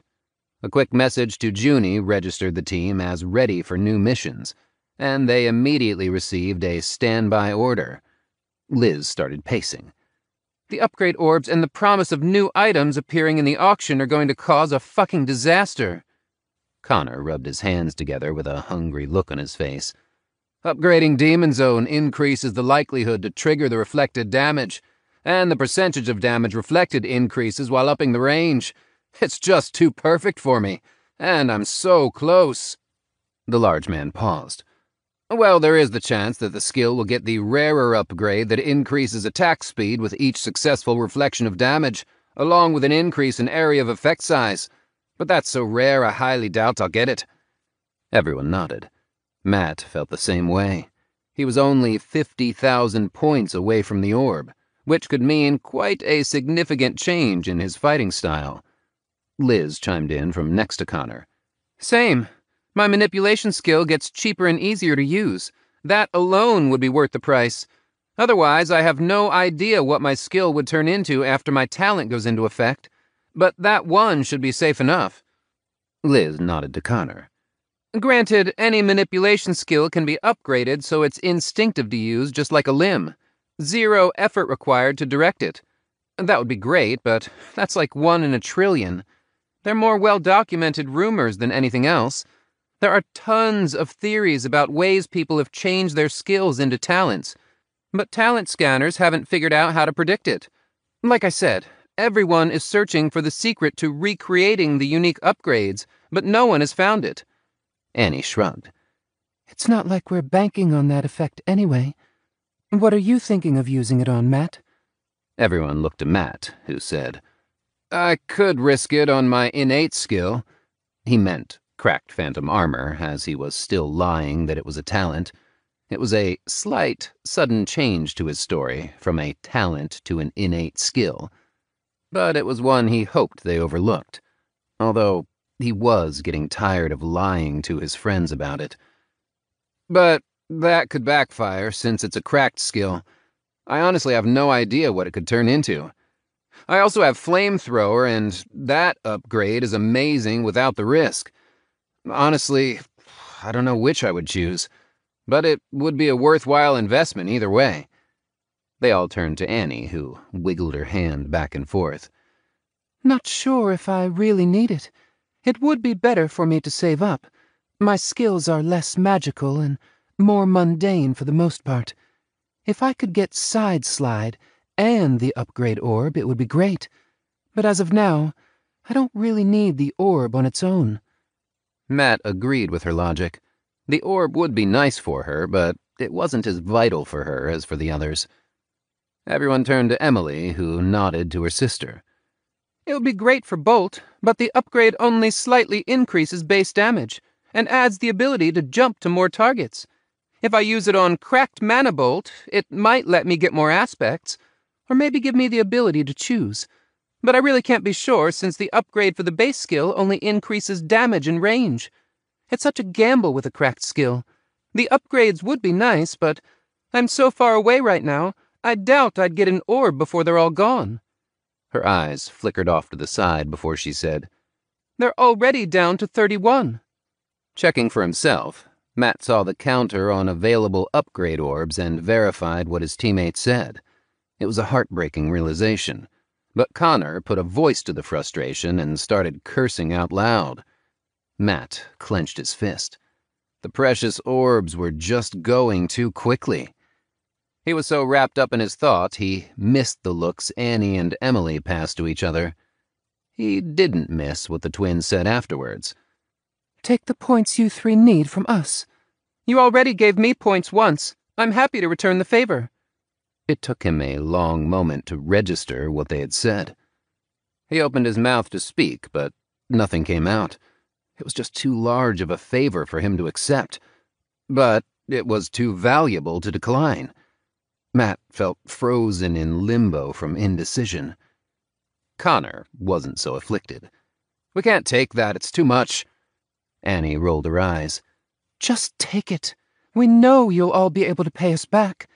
We don't need the orbs, but with them the whole team will be stronger. If you three are stronger, we can earn more points. I'm sure this is exactly what the other teams are doing. Besides, we're friends. The last bit sounded so simple, but it wasn't. Liz slowly shook her head.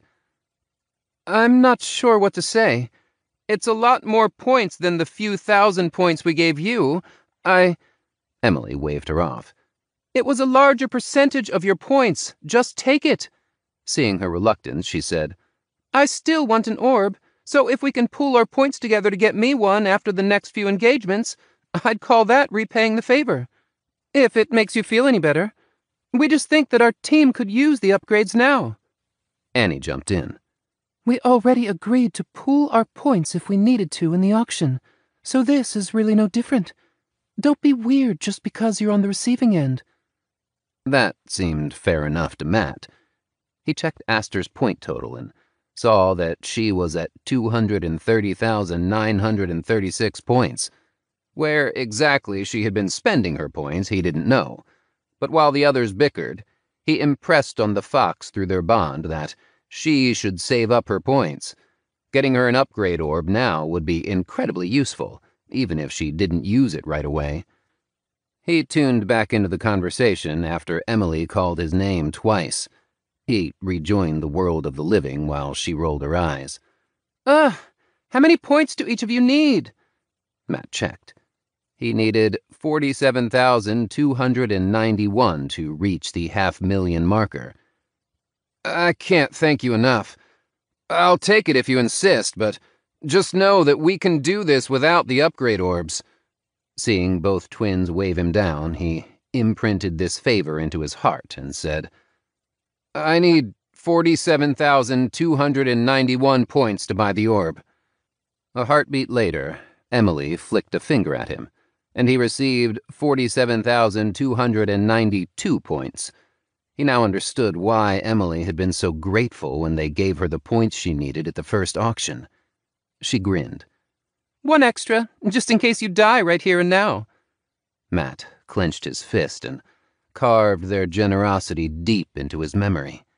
He knew they weren't doing it for favors to be traded, but he was determined to repay both for their friendship, trust, and generosity.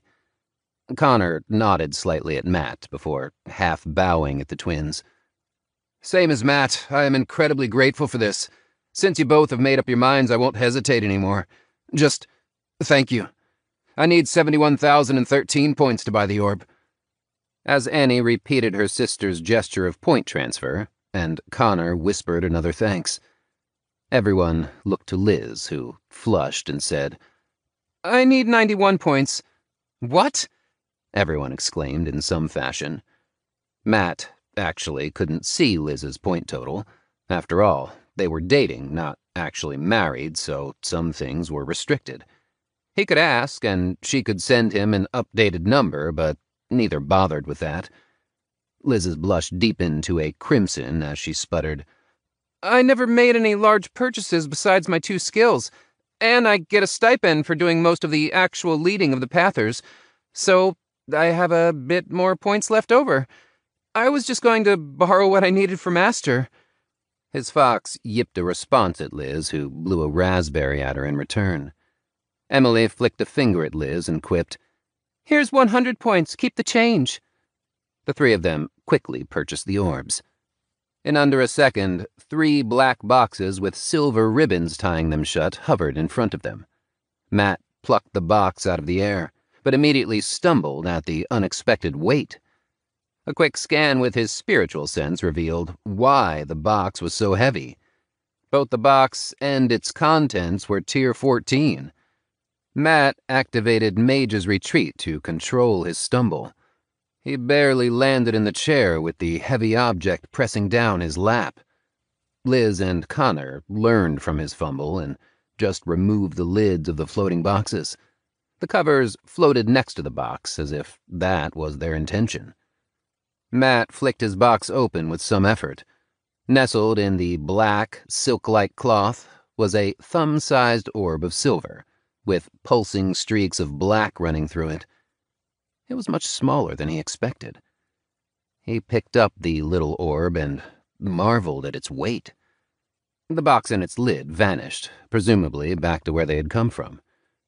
With a trickle of essence he still had from an essence stone he'd recently used, Matt connected to the orb in his hand. Unlike a skill, this object vanished into nothing, but he felt the change immediately in his spirit. There was no cycling needed. A new kind of energy sat in his spirit, waiting for direction and eager to be used. Matt reviewed his choices, but cracked phantom armor won out in the end, despite the risks. Flamethrower was handy, but he didn't need the upgrade when he could simply keep the heat on his opponent endlessly. After all, upgrades were rarely bad for cracked skills. From everything he had heard and read, the upgrade would be a net neutral at worst. He expected some sort of significant change, but no. There was a brief rush of energy that wrapped up his first and most important skill, and then the change was over. The whole ordeal was done in an instant. With fear building, he inspected the skill and found that there were no immediate changes. Focusing in further, it almost seemed as if there was a second copy of the skill, situated in the same place as cracked phantom armor. He attempted to move his skill, but the original skill structure and the other copy moved in unison. With trepidation and a hammering heart, he poured mana into the skill.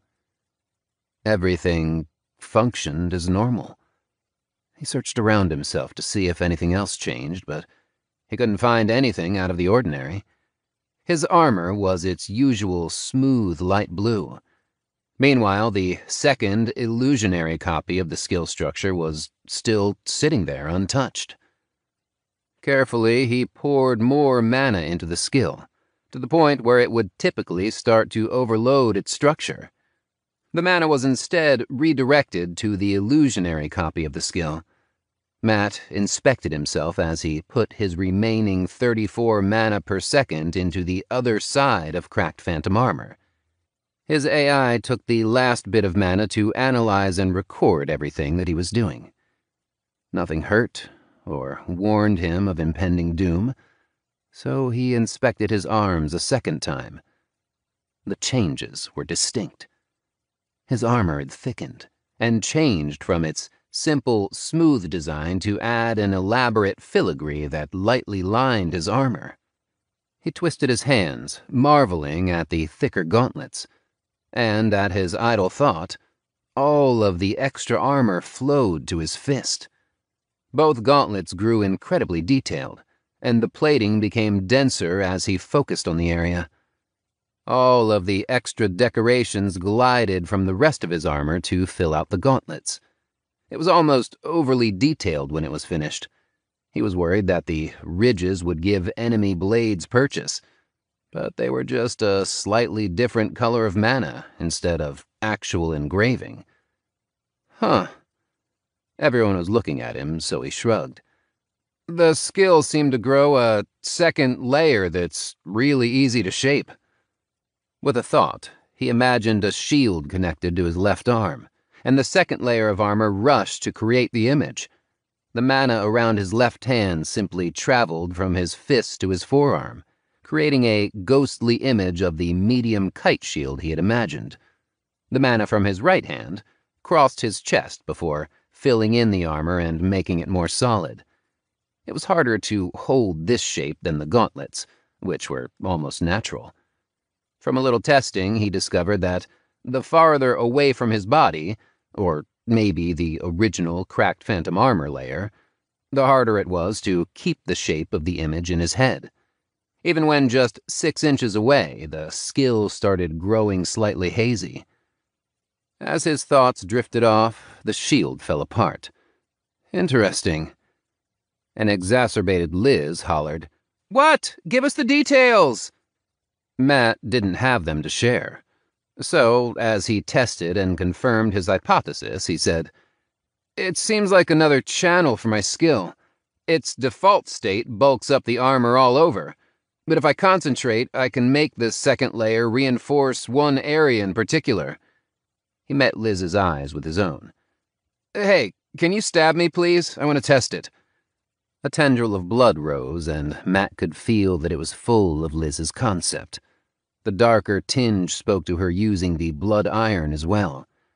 Sure, my initial mana cost is lower, so I didn't get lucky, it seems.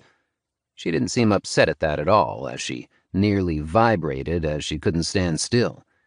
He stopped sending mana into the second channel, and the extra mass of the armor vanished into nothing.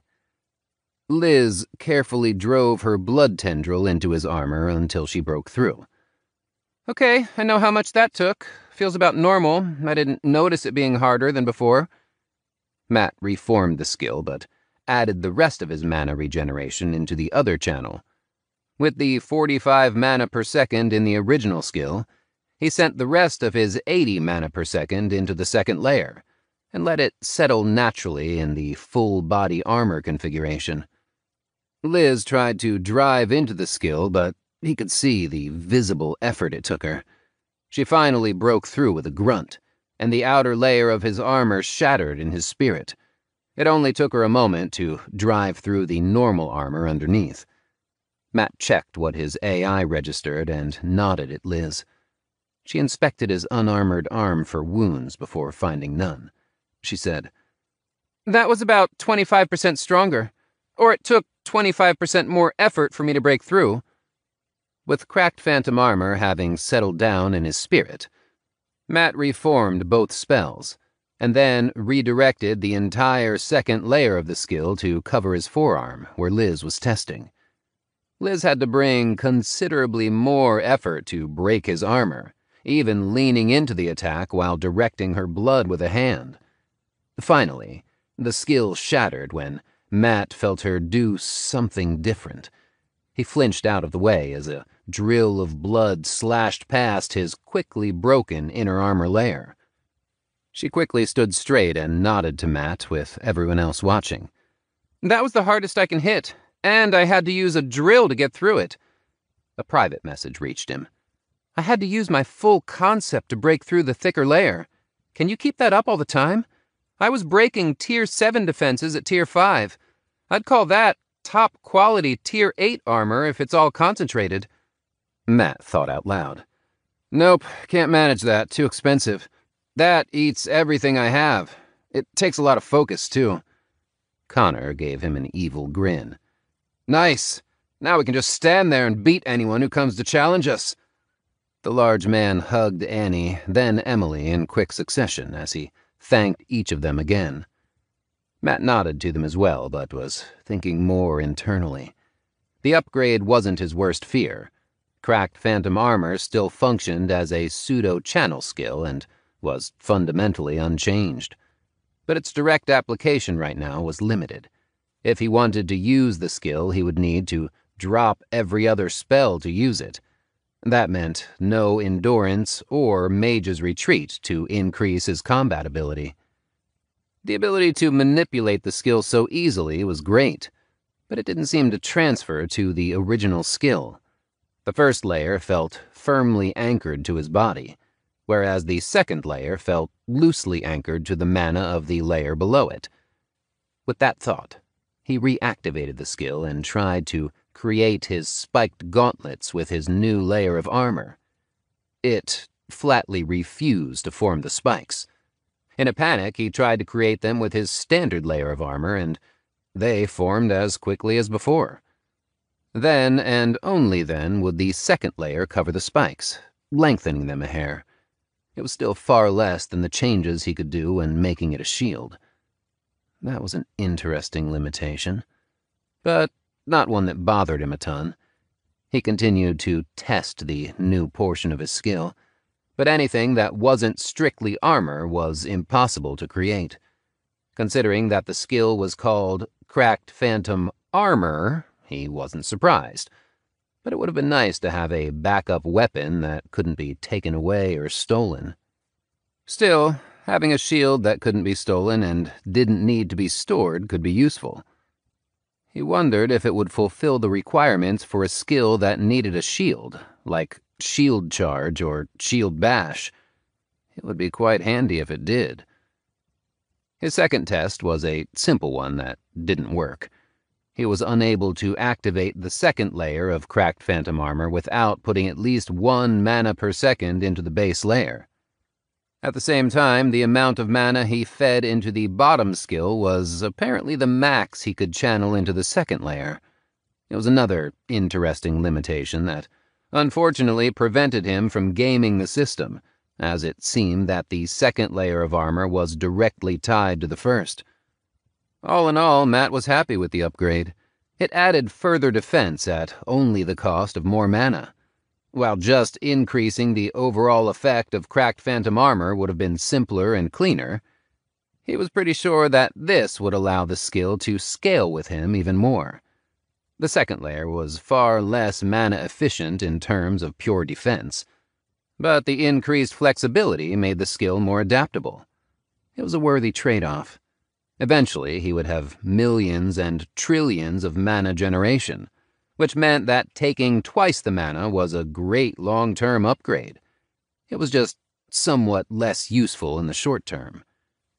He'd still need to focus on increasing the mana throughput on the skill, but it wasn't anything new. He worked on that every day.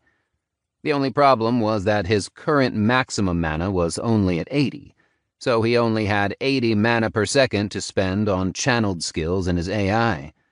When he tiered up, he'd double that, but as of now he had more skills than he could afford to keep up at once. Realizing that he was complaining about having too many skills, Matt laughed at himself. Most people were happy to have a single skill, or 2 at Tier 6, and he was complaining that he didn't have enough mana to power all the skills he had. He rubbed his face with a self-deprecating smile. Idly, he checked the number of upgrade orbs left. 26. He peered at the twins, who smiled and chatted with the other 3 as he tested his armor. He owed them massively. That evening, they were called to marshal up, but not through their AI. Instead, they were summoned in person by a nervous-looking aide. They asked Team Bucket to assemble with everyone else. Over the course of an hour, the team and nearly 1 million others were funneled through the teleporter and into a large fortress on one of the other continents. During their downtime, Matt and the other fast flyers were asked to scout the area. This was one of the few new large forts that the kingdom had managed to hold on to from their mass invasion into Queendom territory, in retaliation for the first city's capture. They were actually closer to the second city that the Queendom had taken. It was the larger of the 2 cities situated on this continent, and the Queendom had made it their headquarters, as it held the intercontinental teleporter linked back to their main holdings. Matt didn't see much of anything during his time scouting, neither enemies nor anything else out of the ordinary. Their intention to hit a less prepared city was for naught. They had been flying for most of the afternoon in a loose formation, and their scouts reported that the first small fort they were meant to engage was already garrisoned and on alert. Not only that, but 1 million extra troops were spread out around the base of the fort, too, positioned well inside the anti-flying formation. For what must have been the 3rd time in the last hour, Alistair, the top general for this mission, stood around with his own entourage of people and nodded toward the enemies. "What are we going to do about them? Suggestions?" Matt suspected he was only in charge because his father was a kingdom duke, and that his 2 aides were the real brains of the operation. Finding an equally sized force shouldn't have stumped the man this much. With each side fielding massive armies and sending them to cause mayhem and destruction, Matt hadn't expected this to be easy.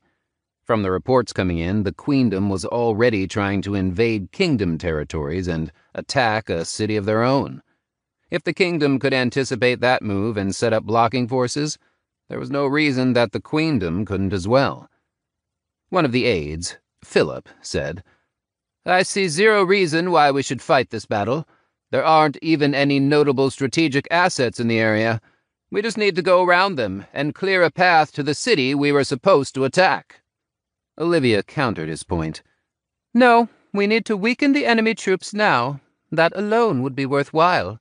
Remember, we're here to siege a city down, but they're probably planning to do the same. If we don't engage them now, they won't simply disappear. Best case scenario, they march on one of our cities that can hold them off long enough for reinforcements to arrive. But most likely they'll ambush our supply lines, flank us in the middle of the siege, and then partially reinforce the city. That would be utterly disastrous for us. The princess might be desperate for new gains, but only a short-sighted idiot would pass up such an easy opportunity to decimate the enemy like that." Olivia sighed as she rubbed her brow under her helmet.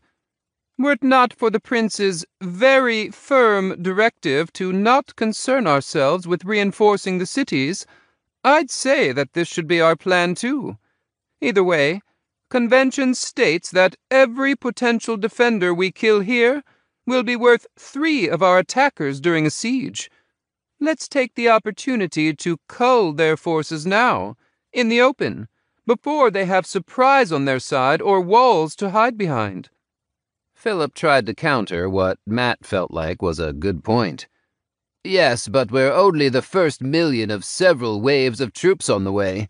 We're meant to clear a path, not get bogged down with a battle against a random small fort that we could have bypassed." Matt just watched the mass of Queendom troops with a careful eye. They sat there, but something felt off about their movements around the top of the hill. He just couldn't pin down what was bothering him about it. He wasn't alone in noticing. Alistair interrupted the squabbling aides and said, "What are they doing? Does anyone have binoculars? I don't like the way they're mucking about." The loose formation had been shifting around in seemingly random patterns, but it was too smoothly coordinated to truly be haphazard. A minute and a half later, the long-barreled mana cannons were revealed. "Take cover!" The scream echoed half a dozen times, but even as everyone scattered, it was too late. Matt tackled Liz and activated cracked phantom armor, putting everything into the skill and covering his back. Liz didn't sit on her ass either, and a bubble of blood surrounded them. For a moment, the evening sun went dark. Until the mana cannon shots landed. The world lit up in bluish white, even overpowering the deep crimson of the blood wall. Despite having his eyes squeezed shut, he could make out the color clearly. "Well, I can't say I like being on the other side of a mana cannon." Matt looked around himself and breathed into Liz's face. After a second of silence, she asked, "Think it's safe?" He shook his head. It was more instinct, but he expected a second volley. Liz repeated her question, and he realized that she couldn't see him, and must not have been using her special sense. So he repeated himself. "Not yet. My gut tells me there's another volley on the way." 30 agonizing seconds later, he was proven right. Another all-consuming flash and world-rocking explosion washed through the area around them. Instantly, Liz deactivated the dome around them, and they scrambled up to their feet. He had been monitoring his AI, and the rest of their team was fine, still where they had been with the general troops. The command area was a crater-blasted ruin of holes and smoke. Things had gone to shit with most of the leadership decimated, and the general troops had rushed forward. To his bewilderment, they were charging on foot. They were in an anti-flying formation from the nearby small fort, but he had no idea why they would just rush into the enemy army after their leadership had been taken out so quickly. It would have been far better to pull back out of range and formulate an actual plan. Now, the best move was trying to instill some fragment of order back into the chaos. When no mid-level commander responded to his messages, he had to give up and face reality. There was little else left but to simply throw himself into the fray and find his team. Matt barreled into the front line with a roar and a torrent of fire that roasted half a dozen people as they cooked inside of their armor. Still trying to keep his cover, he cut the spell once he cleared a hole in the defender's shield wall. Half a dozen people followed him into the gap and started to hack and slash before enemy reinforcements tried to close the breach and push them back. The Tier 6 defenders were led by a Tier 7, who engaged with another giant of a Tier 7 on Matt's side. After they were forced back out, Matt traveled along the front line to find his team. Liz had become separated from him at some point, but he had no idea when. Nonetheless, all 6 members of Team Bucket had responded to the situation in the same way. They rampaged their way to the front lines, causing massive damage, and eventually found each other. Connor and Matt reunited first and converged to create and hold a zone of death that none dared to enter. The upgrade for Demon Zone was a massive improvement. The general reflection chance had doubled to 3%. Now, everyone in the area took an unexpected and unblockable attack once every 30 or so hits. Considering that the range was now close to 10 feet to a side, the skill was able to hold down a significant number of attackers. The twins appeared behind their position, with Emily carrying Aster in her backpack. Moments later, Liz joined them from a tidal wave of blood and collected her partner in crime. Led by Connor, Team Bucket scythed into the enemy ranks. With Aster, Liz, and Emily unleashing a bombardment of spells from behind their front line, their advance was nearly unopposed. The enemy's situation devolved further once enough blood had been spilled to soak the ground, and Liz had enough to cast Blood Sprite. As the first sparrow appeared, it dropped to the ground unnoticed and feasted until it split, over and over again. As Matt and Connor hacked their way through the Queendom troops, even more food was left behind for the little monsters to feed on. When Liz finally directed the flock to attack the Queendom troops, pandemonium ensued. Except, it didn't last as long as last time. A purple-haired woman with a guitar strummed a chord that splattered all of the little sparrows and left everyone around her clutching their ears. Everyone except her defenders, who seemed unaffected.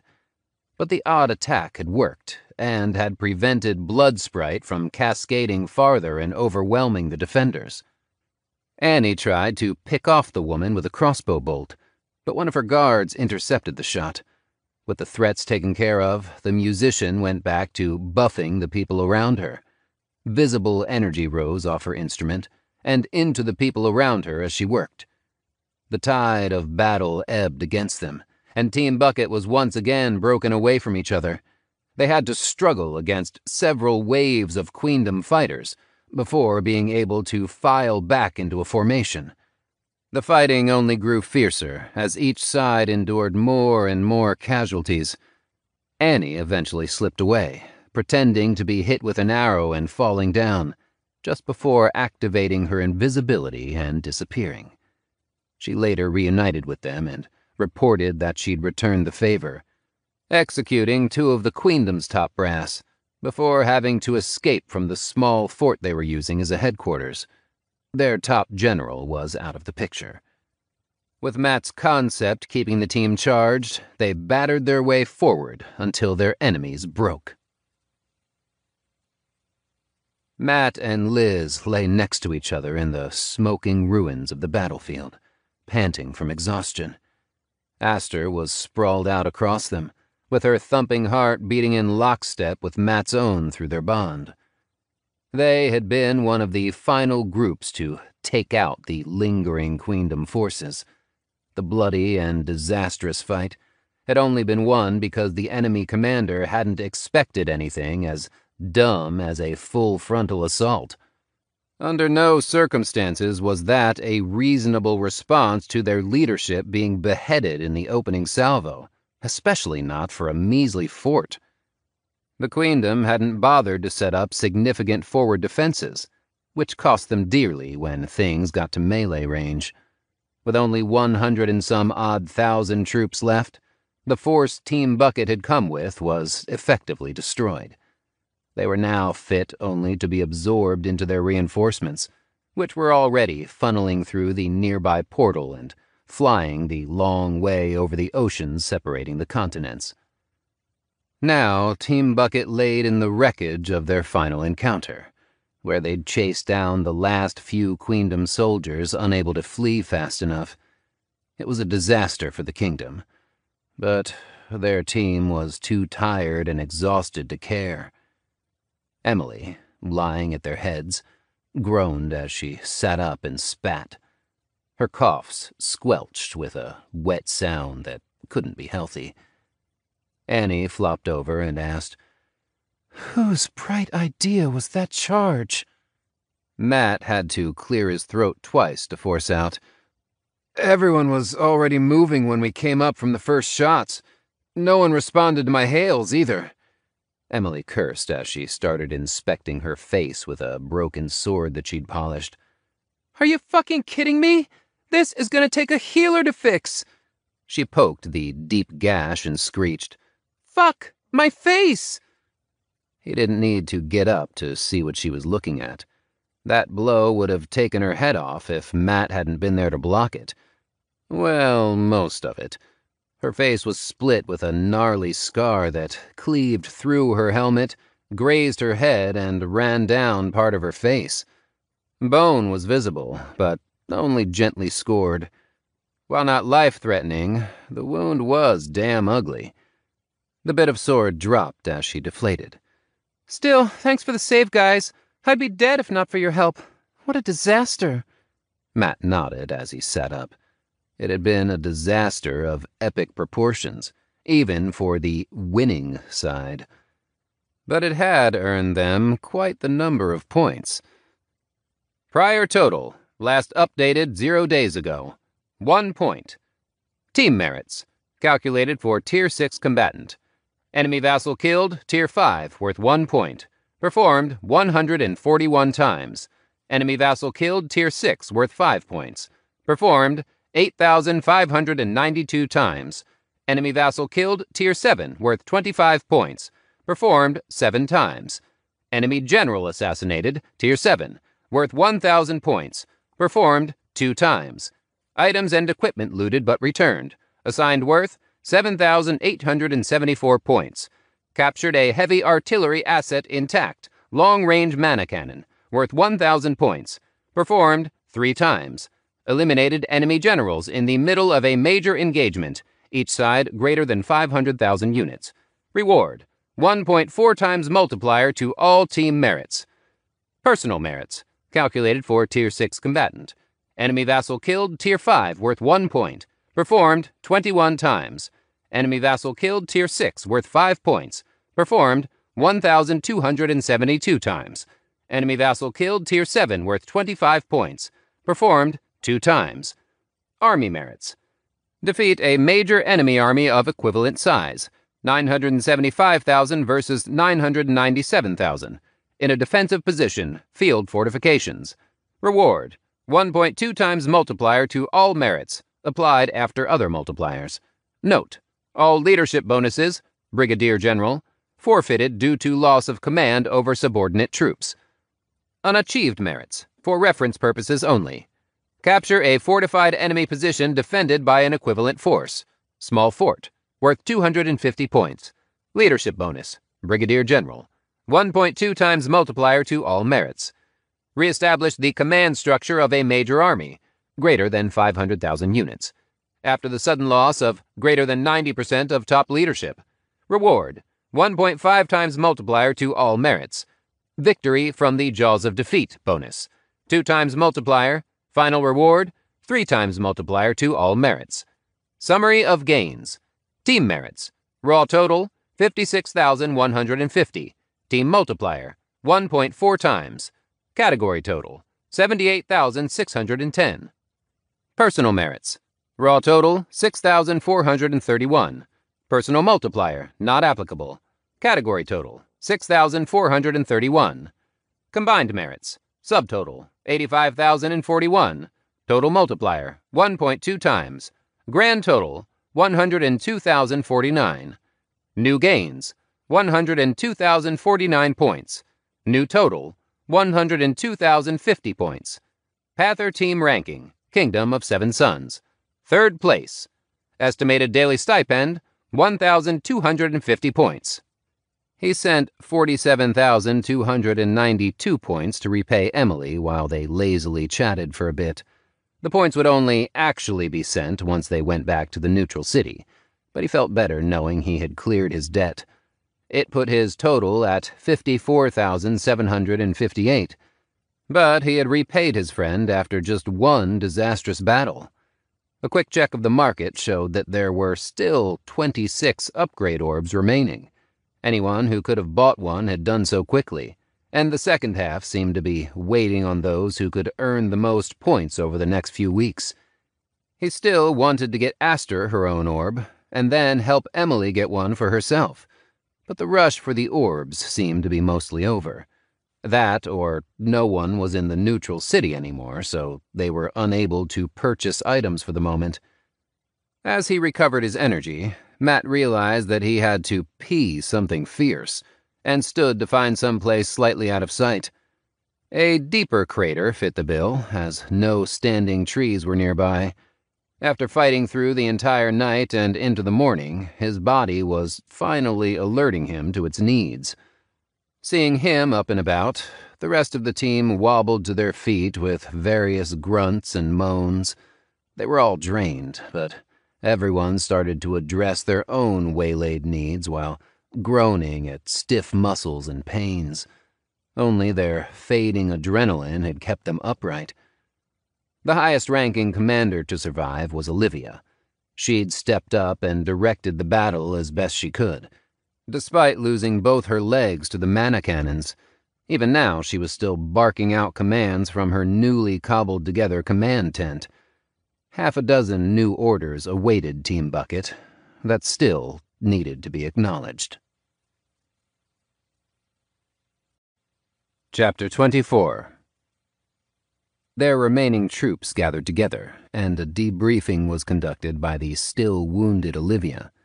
Matt listened in while he acted as a mana battery for the healers, who were hard at work getting the survivors combat ready. They had moved into the small fort, and she was permanently stuck on her flying device, as her legs would need to be regrown before she could walk. For now, while under the anti-flying formation, she was carried on a stretcher. That still didn't diminish her contributions to the earlier fight. Olivia had regained consciousness from one of the blasts that took out the rest of the command staff, and immediately started issuing orders, despite her charred-off legs. She quickly found that all of their comms were jammed and began working on a solution. As it turned out, an opportunist spy hidden among their mid-level commanders had taken the opportunity to sabotage their comms, after starting the charge himself. It had taken her half an hour to even be able to send messages at all, but once she had regained some measure of control over the system, she ordered all the troops she could reach to organize an offensive. Matt and the other Pathers in the army were totally unaware of the situation, as their comms had remained obfuscated until there was a complete wipe of the system. It had only taken place close to the end of the battle, when Olivia felt secure enough about a victory to slacken her micromanagement. The entire process took about 2 hours. After reviewing the telemetry of the battle, Matt had personally messaged the woman with how impressed he was with her orders. Her commands and decisions, while only communicating with a fraction of her forces, hadn't simply been practical and smart. They were inspirational. She had predicted everyone's moves, even her own unreachable allies. She moved her few troops to counter enemy movements, while also assisting faltering sections of their ranks during chaotic and brutal melee. The disparate forces that should have been beyond her control were seemingly shepherded into place. The meeting started with Olivia relaying orders. "We won the fight, but our unit has been rendered combat ineffective, so we're going to be absorbed by General Lupus. We did well, but our overall mission was a failure. I'd like to thank the Pather Annie, who took out the enemy leadership early enough to let me direct our troops mostly uncontested." Matt sent Annie a thumbs up in their private team chat, but there was grumbling from half a dozen indistinct voices transmitted over the AI. Olivia let the remaining mid-level commanders vent for a minute, but she quelled the moderate dissension shortly after. Her voice cut through the murmurs. "I don't like it either, and that's why we won't be sticking around for reinforcements or another enemy unit to come finish us off." That only caused another round of questions, which she answered with a casual, "I intended to get started on our original objective. We're down to 150,000 combat-capable troops, which is more than enough to start the initial push. We won't be able to secure as much ground as I'd like, but we only need to keep things going for a day or so before our reinforcements arrive." There was more chatting, but Matt tuned it out. He was concerned. They had nearly 20,000 heavily injured fighters, who only needed time and mana to get back on their feet. This didn't seem like the best course of action in his mind, and it was at odds with Olivia's earlier decisions. "Our preliminary scouting shows that the medium forts and large forts are reinforced, but not to the degree that this fort was. They're just doubled up in defenders. I want us to surround them and keep their forces contained. We won't be engaging, just clearing the way for our reinforcements." That seemed a far better use of their time, and Matt nodded along with the questions being asked. Nothing jumped out to his AI or his own experience. The plan seemed sound enough. The wounded were going to be shifted into the fort, and its defenders would be the kingdom fighters who were too injured to fight and fly, but could stand on a wall on guard. Olivia ordered Team Bucket to join the 4th Squad, which was more of a quick reaction force than anything else. They were to stay with the command structure and be ready to intervene any time the fort's defenders tried to sally forth and break free. Matt hoped at least one fort would try and break the siege, but none sent their troops out. They had a boring day of easily advancing. They moved forward as a unit, flying when they could, but dismounting and jogging when they couldn't. It was slow, but their numbers ensured that no one could easily attack them while they engulfed each fort on their way. It was late evening when their reinforcements arrived. Matt saw them approaching from the rear, not by sight, but from the pillars of smoke that rose in the air. They were from these splinter groups that dropped off to siege down the surrounding forts. It was a fiery testament to the devastation that a 1,000,000-strong force could muster. Matt and his forces had already arrived at the city's edge and were busy setting up a small camp, while the general troops were digging defenses and preparing the siege engines. When the leading elements caught up with them, Liz and the rest of Team Bucket were unpleasantly surprised at what they found. Alyssa was leading the force in an armored skirt, while twirling her obnoxiously colored parasol. Their team followed her into the command tent. "Good afternoon, everyone. You all look spiffy after losing most of your forces." She beamed at them like she had just given them the greatest of compliments. "Where is General Lupus?" Olivia seemed suspicious, and Matt prepared to summon his sword from its ring at her shift in demeanor. "Little Wolf will not be joining us, unfortunately. An unexpected guest arrived and sent him on a vacation. I'm the new general. How convenient. It seems the Queendom was quite upset about someone killing their generals in the middle of a major battle and took revenge. Or maybe they were just so impressed with how effective that tactic turned out to be, they decided to copy it." She shrugged as if none of it concerned her. "Either way, our generals all seem to have a number of assassins gunning for them now. Between that and all the major movements happening, there just aren't many generals available to step in for poor Wolf and Alistair. The only other candidates are all leading smaller forces right now, and they each seem to be thoroughly tied up at the moment. They simply wouldn't be able to get here in time." Alyssa's mouth stretched from ear to ear as she finished. "Which leaves me the highest-ranking commander for this siege. Wonderful, no?" Everyone present knew that absolutely none of this was a coincidence. There was no chance that every available field strategist could be simultaneously held up. But if she was rightfully in charge, she wouldn't be removed easily. Seeing the looks on their faces, Alyssa continued with a laugh. "Oh, don't be like that. Ever since the auction, it's been chaos out there. Combine that with a few of the wrong wild mushrooms being cooked into some meals, and a very messy incident between a member of the peerage and their less exclusive than expected mistress. Well, our beloved kingdom finds itself with a shortage of high-level commanders to send our way. Nonetheless, I'm confident we will prevail." To Matt's shock, Liz beamed right back at Alyssa. "Wonderfully said. We have all the leadership we need to win right here. I'm sure, then, you're prepared to suborn yourself to General Olivia and her orders?"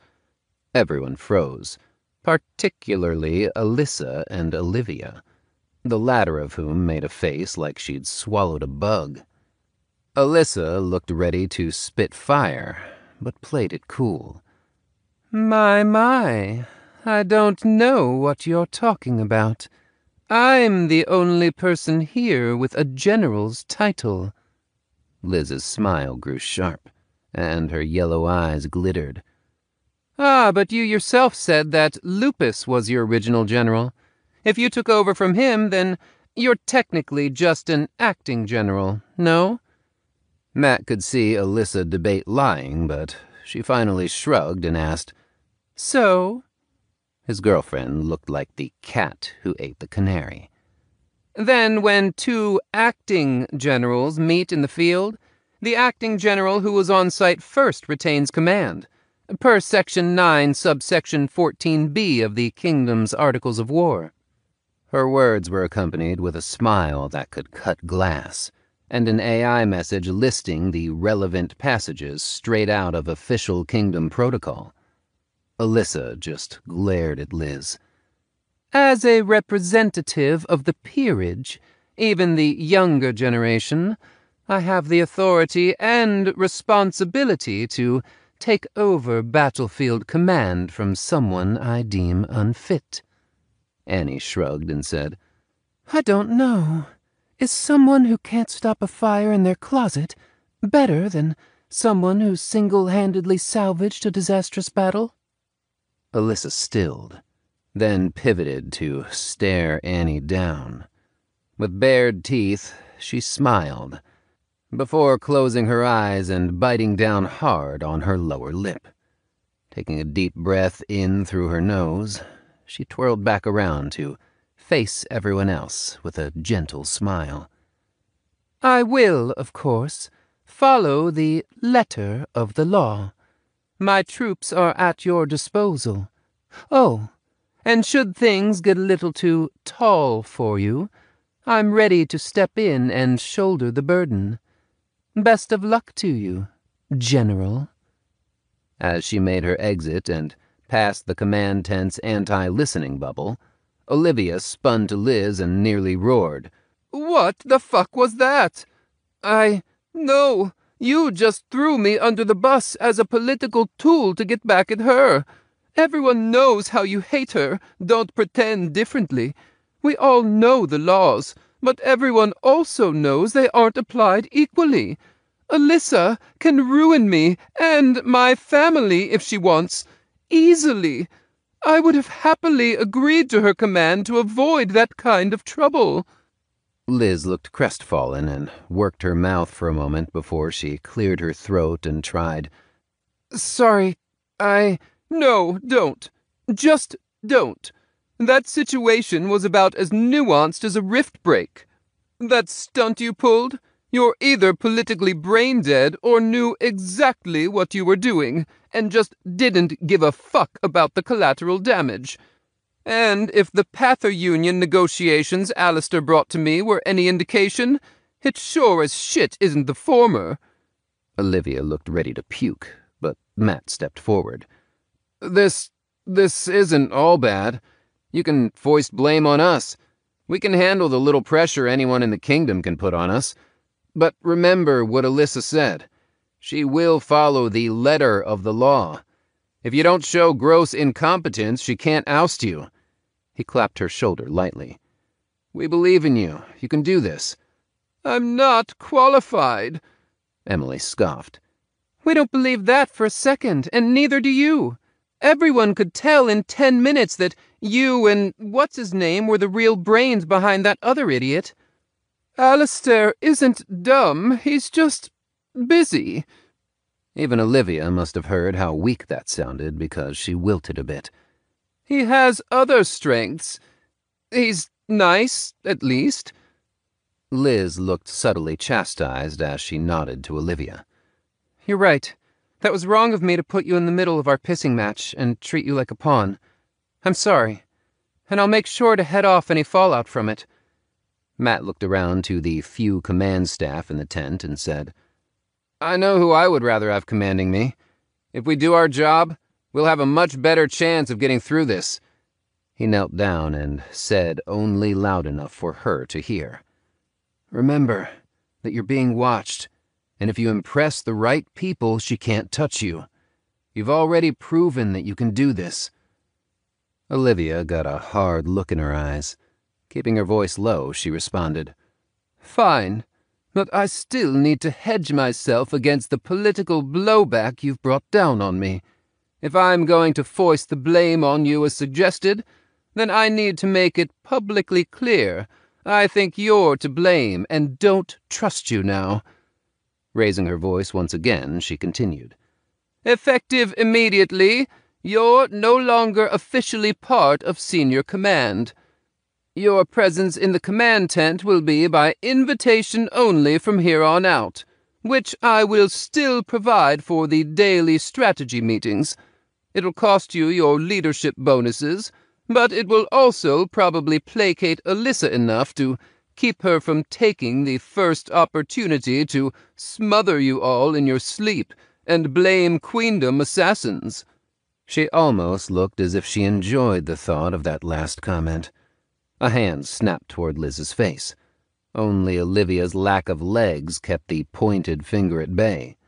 But if you ever play games with me like that again, I will personally see to it that your whole team spends the rest of the war on latrine digging duty. Now get the hell out. With that, Team Bucket moved to exit the tent as Olivia started barking orders. Matt doubted that Olivia could follow through on that last threat, but he wasn't going to call her out. The last thing they needed was for him to dig the hole Liz had dug even deeper. He could only sigh as he heard Liz berating herself under her breath as she stomped past him. Fucking fuck. I didn't even think about Olivia when I made the move. I just saw an opportunity to get back at Alyssa.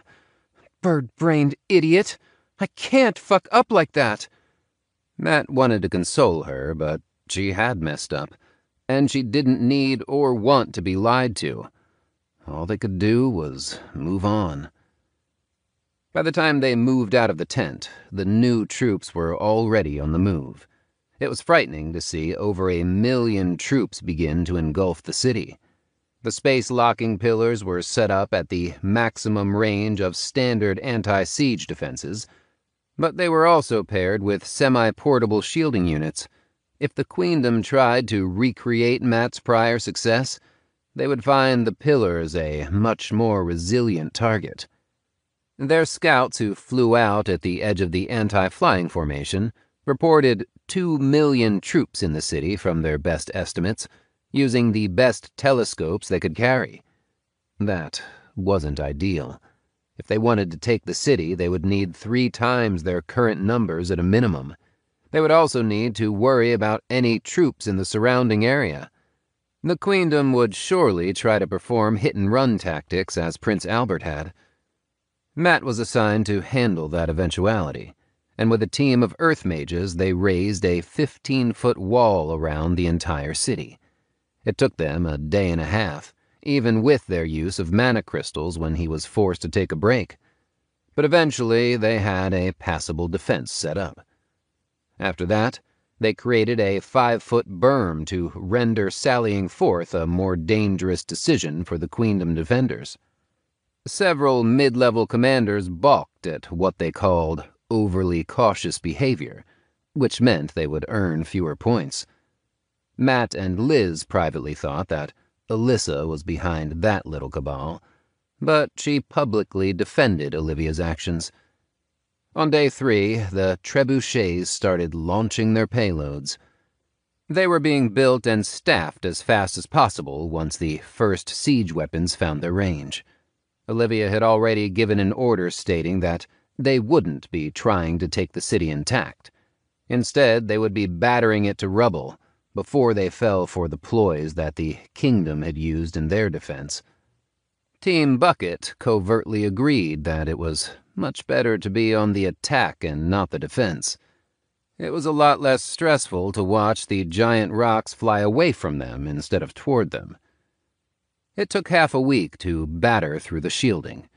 Despite their greater number of trebuchets and no desire to take the city intact, the Queendom had extra months to perform various upgrades. Those enhancements now allowed them to hold more mana, and as they learned when the shields faltered, improve the tier of the wall's stone to 7. That caused their summoned rocks to be nearly ineffective, but that was when Olivia pulled out her plan. She wanted to bring down the walls from underneath. Half a dozen teams were given orders to start digging, and Matt was assigned to try and keep the Earth mages full of mana, so they could reinforce the walls and move the dirt to the side. It worked, until the Kingdom sappers approached the walls, where they found that the enemy could feel the Earth mages' work and resist their efforts. The mages played a game of back and forth, while the Queendom defenders tried to collapse the tunnels. Meanwhile, the Kingdom sappers tried to punch through the Queendom forces and reinforce the tunnels they dug. Despite her critics, Olivia gave orders to keep the plans intact and move forward. They also criticized how she flatly refused to create siege towers or ladders to take the walls, calling her a coward, among worse things. Her counterpoint was that they were more worried about their individual points and less about the overall situation, which put a halt to anyone questioning her decisions. Matt personally felt the sapper plan was a lost cause, but when publicly asked, he backed up her decision to keep up the attacks.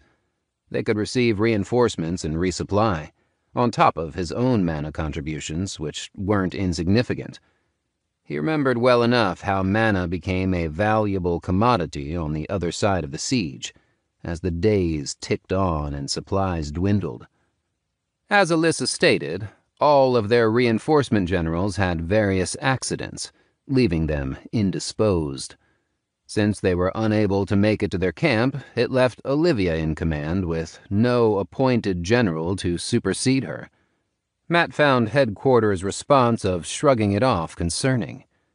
But when the third wave of troops arrived without a general, putting their numbers at 4 million, he assumed that Alyssa had worked things out so she could remain in command. A week after the start of the tunneling efforts, Olivia sat outside, watching the wall, and smiled at all the important commanders. "You said my efforts were wasted, but here we go, perfectly as I predicted," someone interjected. "The only thing perfect is the condition of the walls." Olivia turned in her chair, and Matt had to give her credit. She sat and still managed to glare at the man. "Do you know how saboteurs work, Claudius?" When the man just wilted back, she pointed down.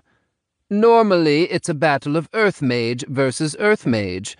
But what happens if you dig with mundane forces?" That stumped everyone. Even Matt had no idea.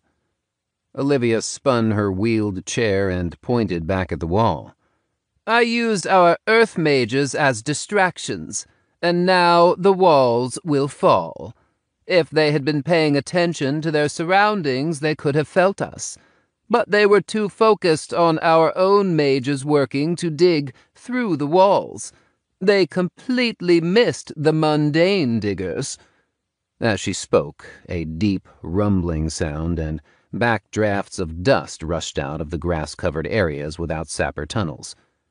At first, nothing of consequence seemed to follow, but as the ground in the middle of the closest wall slumped down, the wall bent slightly.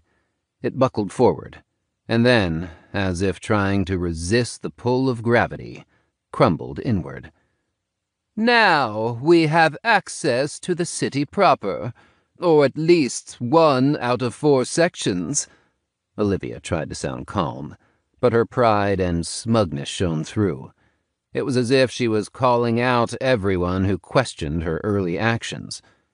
She had lied to everyone, but with her recent spy problem, he had to give it to her. She had planned her deception perfectly and pulled down the walls with the queendom caught totally unaware. "Now we move forward with Phase 2, which is us bringing down the other 3 sections of wall. Then we'll create a breachhead. But first I worry about being harried from our rear, and the defenders saving enough mana to bring up the shields when we have troops inside." The other 3 sections of wall came down with water. Olivia had the ground soaked, turning the area at the base of the hill that the city was built on to muddy slush. They then flooded the existing tunnels to create enough instability that the walls collapsed once explosives were set at the ends of the tunnels. It normally wouldn't have been enough to take down the walls, but the weight of the stone combined with the weakened ground caused the walls to slump outwards as a portion of the hill collapsed. It was an impressive feat of structural de-engineering. Olivia's prediction proved true as well. The night the walls fell, they were beset from their rear with arrows and other distractions. The attackers didn't show themselves, nor did they stick around long enough to see the siegers muster a response. The kingdom forces didn't need to worry themselves too much. The large rear wall they had set up greatly limited the amount of damage that the queendom could inflict through guerrilla warfare. That only lasted until a 1,000,000-strong army approached, hoping to force their way through the east side of their fortifications and reinforce the city. They were repelled with minor casualties, but when the assaults repeated day after day, it became an ominous sign. The queendom even set up their own siege weapons to bombard the kingdom army. Olivia responded by mustering twice that number of troops and sending them to harass the enemy with Alyssa in command. The tactic was ineffective, and Alyssa struggled to pin them down long enough to accomplish anything of note. Her forces spent most of their time chasing the enemies between the forts that they controlled in the area, while trying to limit their own casualties. They had to contend with ambushes, traps, and battlefields of their opponents' choosing. As it turned out, it had been a distraction from the start. With the 1,000,000 queendom troops keeping their 2,000,000 pursuers occupied, the city's defenders attempted to break the siege. With yet another reinforcing army of 2,000,000 troops arriving on the outside, they tried to pincer the kingdom at the weakest point in their encirclement and rout them. They were fighting off a major push against their rear berm when the front gates of the city clanged open behind them. A massive wave of troops charged into the field to flank the kingdom forces amassed on the berm. Olivia ordered her forces to ignore them and focus on repelling the greater number of enemies flooding in from the outside. Matt felt like he was back in the first city siege. He cast spell after spell and repulsed the Queendom fighters as they scaled the smooth and steep berm. The flanking army worried him, but he followed his orders and kept the enemy fighters from gaining a foothold in their defenses. He had his team travel from breach to breach, plugging them once the enemy made even slight gains. Team Bucket was handling an enemy formation that cleared the top of the wall when a series of explosions rocked the world and rattled the air. Everyone instinctively came to a halt and turned to see. The city defenders were falling to shambles just short of their targets.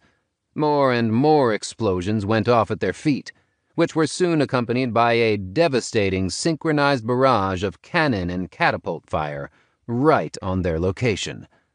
Matt's attention was wrenched back to the fight behind him as an arrow plinked off his armor. He threw himself into the still wide-eyed defenders as the melee resumed. Once he was deep in the enemy ranks, Matt filled his mana pool and cast Flamethrower, letting the flame wash over the Queendom attackers around him. Screams followed, and his team secured the breach, only to migrate and do it again as the battle raged on around them. As they were fighting off a dedicated charge from an Earth Mage who broke down their berm, screams started to be heard from the rear of the enemy's formation. There, Alyssa was busy tearing a hole through the defending ranks while attacking from the rear. The Queendom army was caught between the berm and the 2 million attacking troops led by Alyssa. Unable to advance or retreat, the enemy fought like monsters, turning to try and overwhelm the attackers in their rear. But when they did, Olivia called for a general charge. That signaled the end of the enemy army as they shattered and ran. Alyssa's forces must have been prepared for it as they opened a hole for the enemies to retreat out of. Any who stayed were cut down, savaged by the Kingdom troops. Nothing was held back, and no quarter was given. More than one of the commanders said that it was dumb to let over half of the 2 million-strong force retreat out of the ambush. Most of the level heads agreed that forcing them to fight to the death would have cost them far more troops than necessary. After all, there was already a 1 million-man unit out there, which could have hit Alyssa's force from the rear as well. That night, the army celebrated their success. The massive fight had earned everyone a large amount of points, and the general troops were happy to see the increase in their balances. Matt didn't bother to check. He wanted to see a massive increase at the end of the entire siege. With the city missing half of its defenders, Olivia turned her attention back to the main siege. The next morning, the first probing attacks were sent in. Matt and his team wanted to be in the first wave, but they were told under no uncertain terms that they wouldn't be a part of any initial waves, and would instead be saved for the true push with the rest of the elites. So they had to watch as the first wave moved up, under withering fire from the intact portions of the walls. It was a long and brutal fight that inflicted heavy casualties on both sides, but the first wave retreated after the well-protected Earth Mages created even steps for the next wave to climb. It was far worse to watch the others go and fight. Matt felt like he should be out there, leading the troops in each attack and watching them come back with far fewer troops than they went out with. After 2 days of attacks, along with the trebuchets constantly battering the city, they were ready to launch their true assault.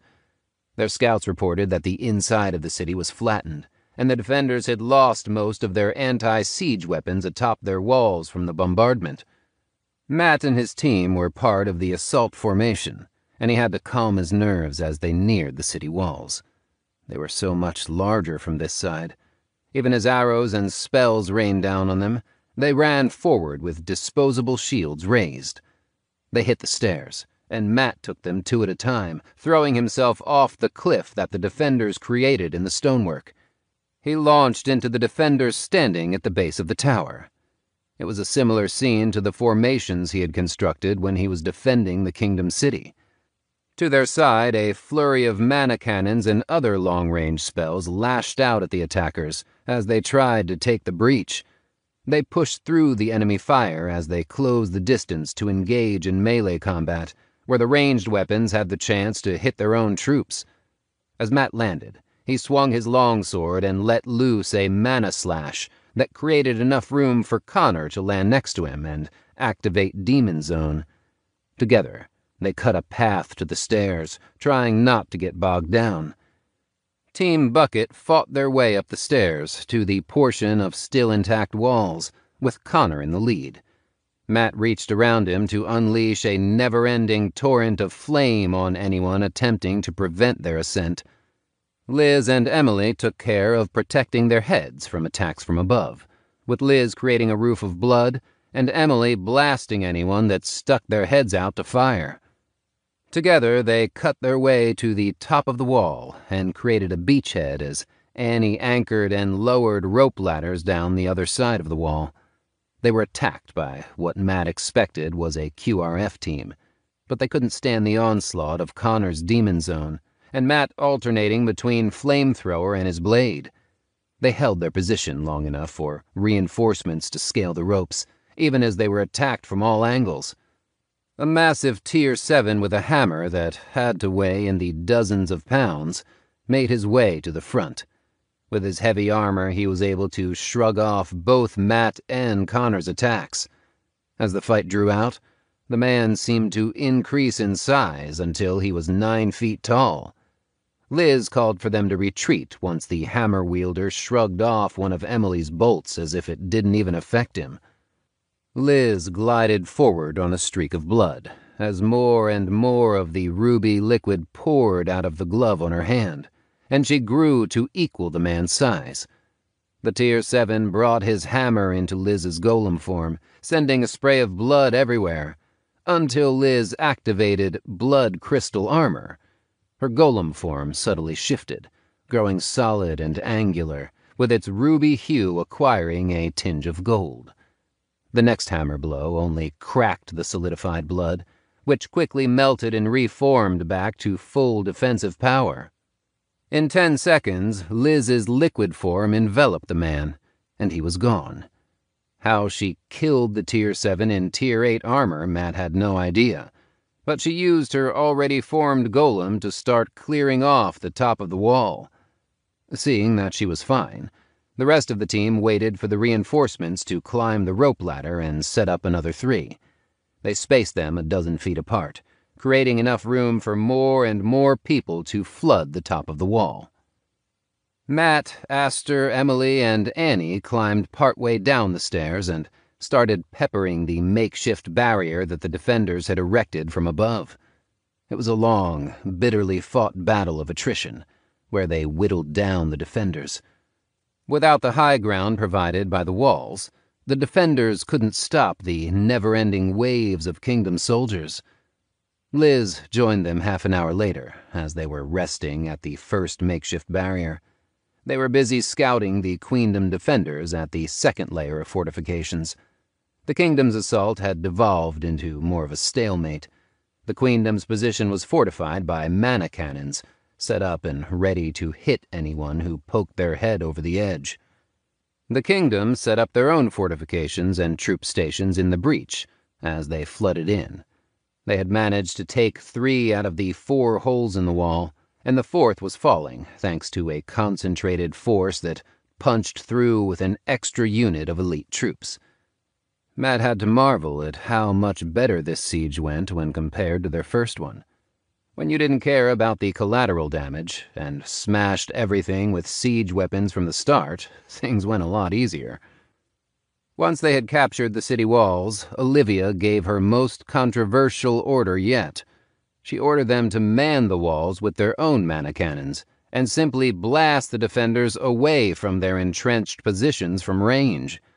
Some mid-level commanders called her a coward, along with everything else under the sun, because they were losing out on potential personal points since they weren't fighting themselves. It was a selfish complaint. The overall strategy was safer and inflicted greater casualties without risking themselves.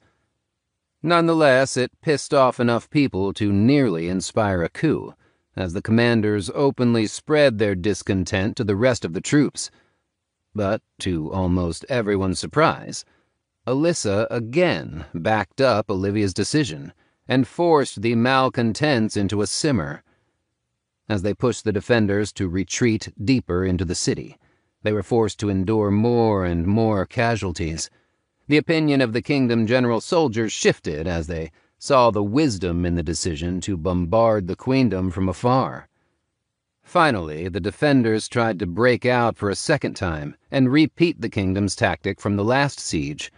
They tried to break out from the gate opposite of Team Bucket, but unlike when the kingdom made their escape, the defending troops were defeated in earnest. 3.5 weeks later, the city had finally fallen. It was a massive victory. Matt knew he had made out well from the siege, even without engaging in the final battle. He had his AI check his point total for taking the city. Prior total, last updated 25 days ago, 102,050 points, 47,292 pending transfer, 54,758 available. Team merits, calculated for Tier 6 combatant. Enemy vassal killed, Tier 5, worth 1 point, performed 784 times. Enemy vassal killed, Tier 6, worth 5 points, performed 22,877 times. Enemy vassal killed, Tier 7, worth 25 points, performed 215 times. Items and equipment looted but returned, assigned worth 15,214 points. Played a major role in capturing an enemy city, worth 50,000 points, performed 1 time. Personal merits, calculated for Tier 6 combatant. Enemy vassal killed, Tier 5, worth 1 point, performed 174 times. Enemy vassal killed, Tier 6, worth 5 points, performed 3,741 times. Enemy vassal killed, Tier 7, worth 25 points, performed 35 times. Army merits. Defeat a major enemy army of quarter size, 6.32 million versus 1.91 million, in a defensive position while besieging a walled city.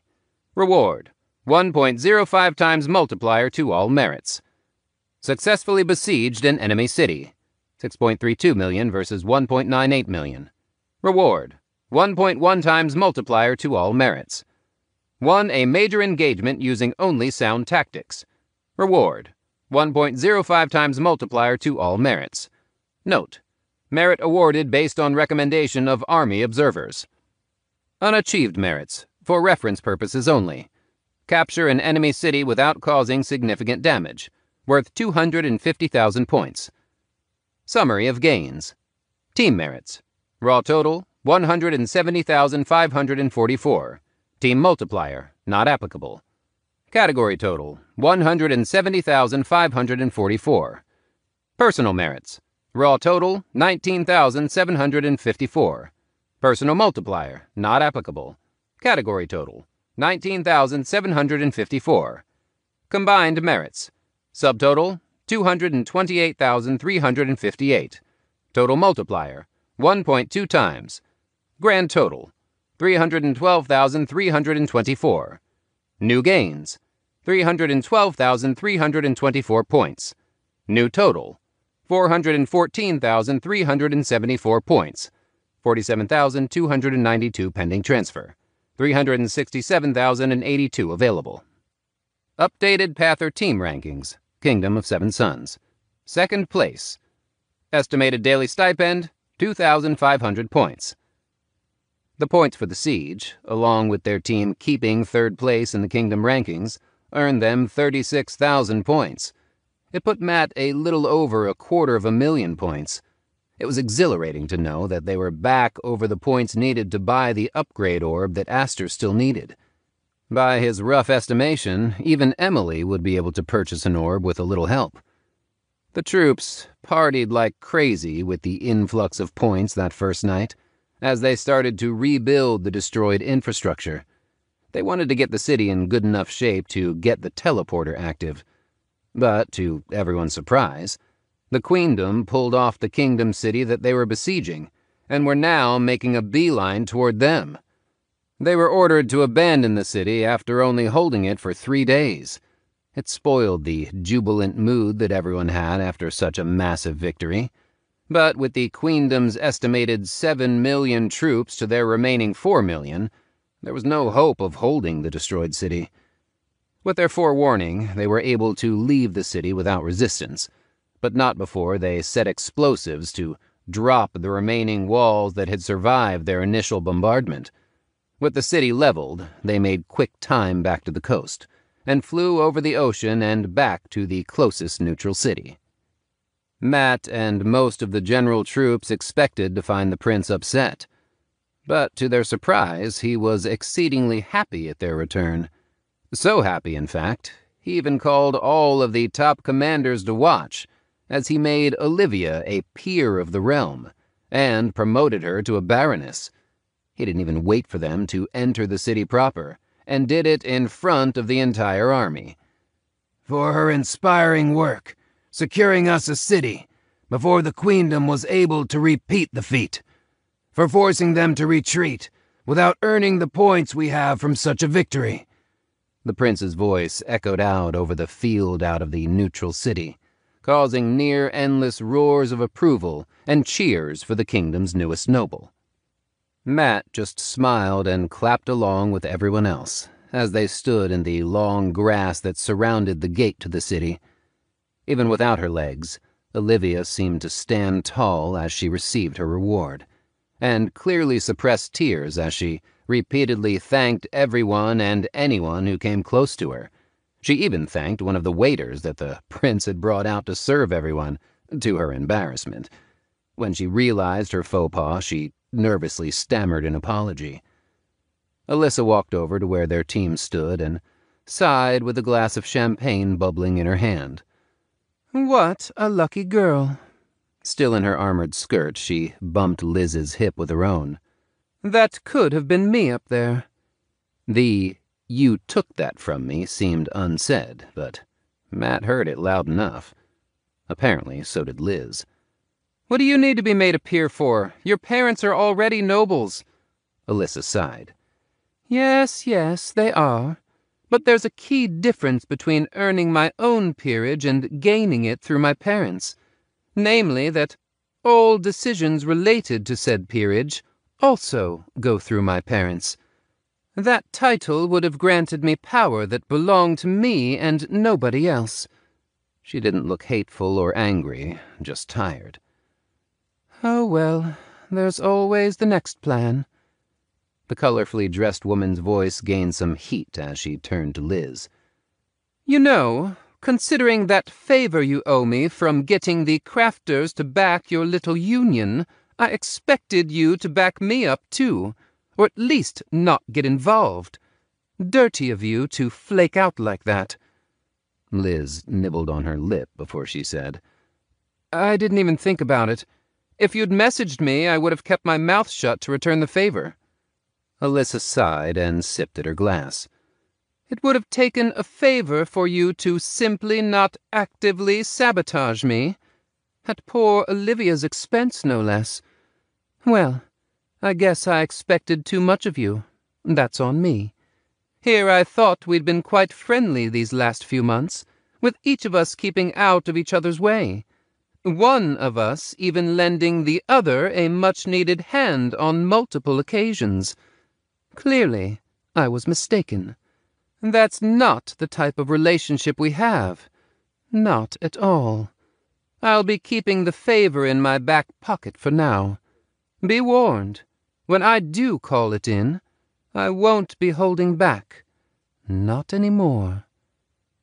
Another cheer went up, and she raised her glass to where Olivia received congratulations, then downed the glass and walked off to the main gate.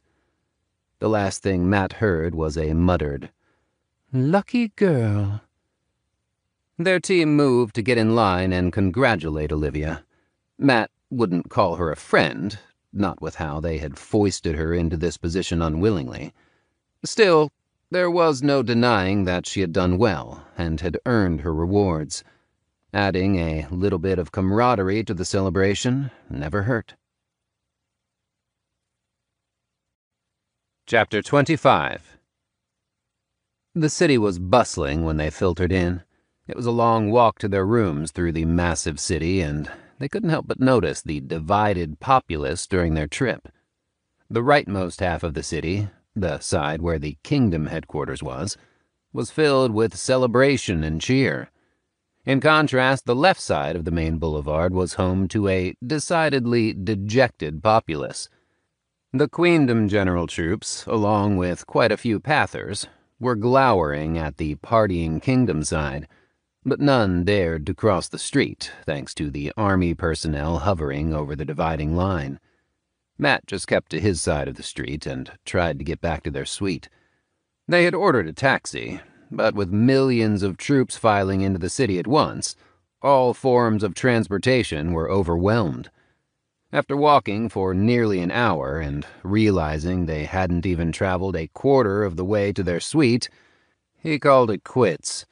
He walked straight into the next hotel that they came across on the main road. When he could hear himself think again, he said to his inquisitive team, "Okay, enough walking. We deserve a bath and a nice meal yesterday." He waved around at the marble and gold-trimmed lobby. "So, hotel." It was expensive to get a suite of 4 bedrooms. A Tier 7 Manastone for a single night was a hefty price, even for Tier 6s. But the room came with an all-you-can-eat menu prepared by a Tier 9 chef. Matt would have paid that much for the shower, let alone everything else. So paying the bill and taking the elevator to their suite was easy. Each room in the suite had an individual shower, which they promptly took advantage of. It was slightly crowded, with 2 people and a fox in the shower, but the shower was as large and fancy as the rest of the suite.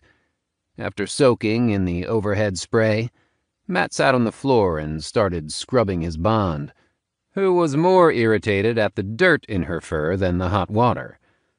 To soothe his whining Bond, who treated the hot water as if it was personally hurting her, he turned the sink on its coldest setting and let her lounge in the icy water. He and Liz were too tired to do anything more than clean off and flop on the couch. They threw on a random show while luxuriating in the fluffy bathrobes that the hotel provided. Their dirty armor was piled up on a cart, along with the rest of their teams to be cleaned and returned. After seeing that the armor was already piled up, Emily came out of her room and said, "Thanks for clearing that up." Wasn't us. Liz half yawned as she slumped over into the side of the love seat. Annie and Connor came out of their respective rooms in near unison to join them around the living room. Annie opened her mouth while looking like she wanted to bring up something important, so Matt cut her off. "Food first. Important shit later." He refrained from grumbling that the camp cooks had sucked and should all be fired. They'd already grown tired of his complaints about that, but he still wanted food. Good food. They ordered a full-on buffet, and even Aster left her ice bath when the food arrived.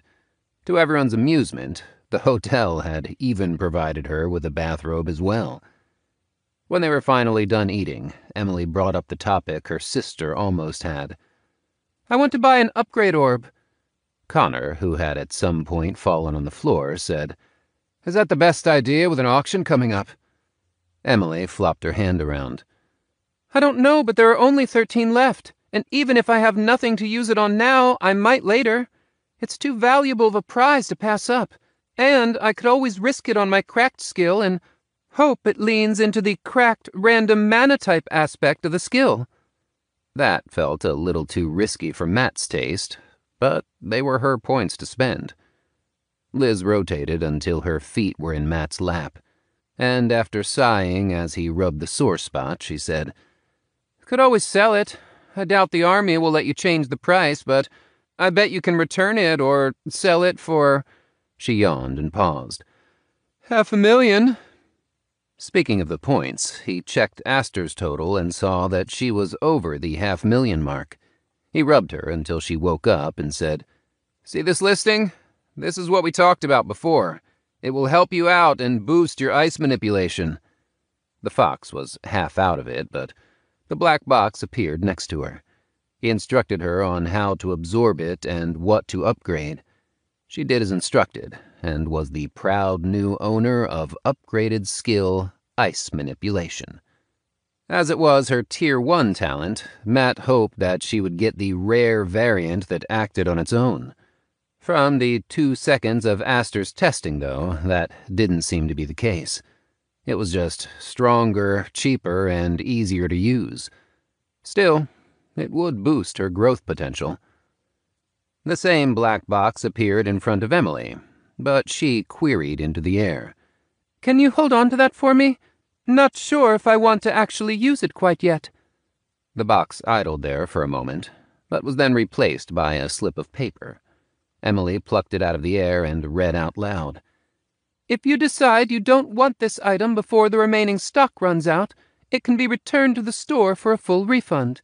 If and when you want the orb for yourself, simply message the reward AI and it will be retrieved from storage. Should you fail to either pick up or return the item before leaving the war, it will be logged as a charitable donation and added to the Army's contribution store." Annie, who was the only one still eating, mumbled. At least that worked. She dropped the clean rib inside. I'm going to save my points. We have 5 months left before we need to tier up, and I think if some more cities trade hands, I can get Sideslide. It's at least a possibility. Matt checked his own points. 367,082 wasn't a small amount, but he still wanted to save up for some of the larger prizes. At least with Aster having her upgrade orb, he could look at other things.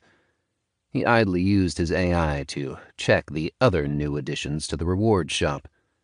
The first thing he noticed was a fresh batch of cracked healing touches and ranged heals. They were both Tier 14 skills, but they would be incredibly helpful for the team to have.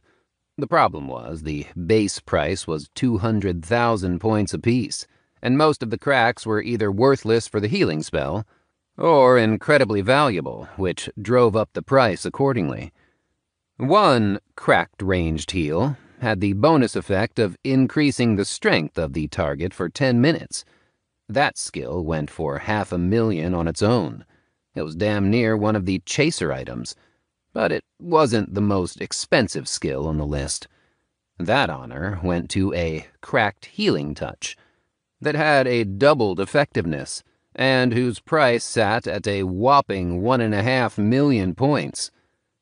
The rest were cracks that had no real benefit to the healing spells.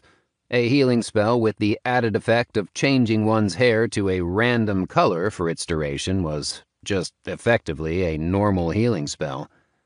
Getting one for his team was on his list of priorities, but the real question was, who should get it and which spell? It could technically be best on him until the healing cooldown applied, but until then he could cast them all day without issue. When he hit Tier 7, he would be able to cast both as well. Unable to decide, he read the description of each normal skill. Ranged heal. Spend 150 mana to heal the target over 5 seconds. Range of 15 feet. If the target stays in range of the caster, the spell can be channeled for half effectiveness. As this is an undirected healing spell, it does not require knowledge of the human body to function. It cannot heal more than what a Tier 0 body would naturally be able to heal. It simply functions at an accelerated pace. Healing touch. Spend 100 mana to heal the target over 10 seconds. If the target stays in contact with the caster, the spell can be channeled for 3/4 effectiveness. As this is an undirected healing spell, it does not require knowledge of the human body to function. It cannot heal more than what a Tier 0 body would naturally be able to heal. Ranged heal had more versatility in its range, since the mana cost wasn't really an issue to anyone on his team. But the lowered effectiveness of the healing meant that they would hit the healing cooldown much faster. He also wondered if Liz could change one of the skills to something useful. But, considering the point cost, he wasn't sure it was worth it to test his theory out. Healing skills were Tier 14 after all, and not cheap. Either way, he couldn't cast the spells yet, and they had other things to save up for. He joined his friends in their comatose conversation as they came down from their time in the field, and the talk of points turned to general chatter. The auction was a wild affair. There were half a dozen items previewed, with most possessing hidden effects or special promises. It was shaping up to dwarf the first auction twice over. Everyone was excited, but the Queendom was more subdued. With their failed siege of the city, they were at a distinct disadvantage in the upcoming auction.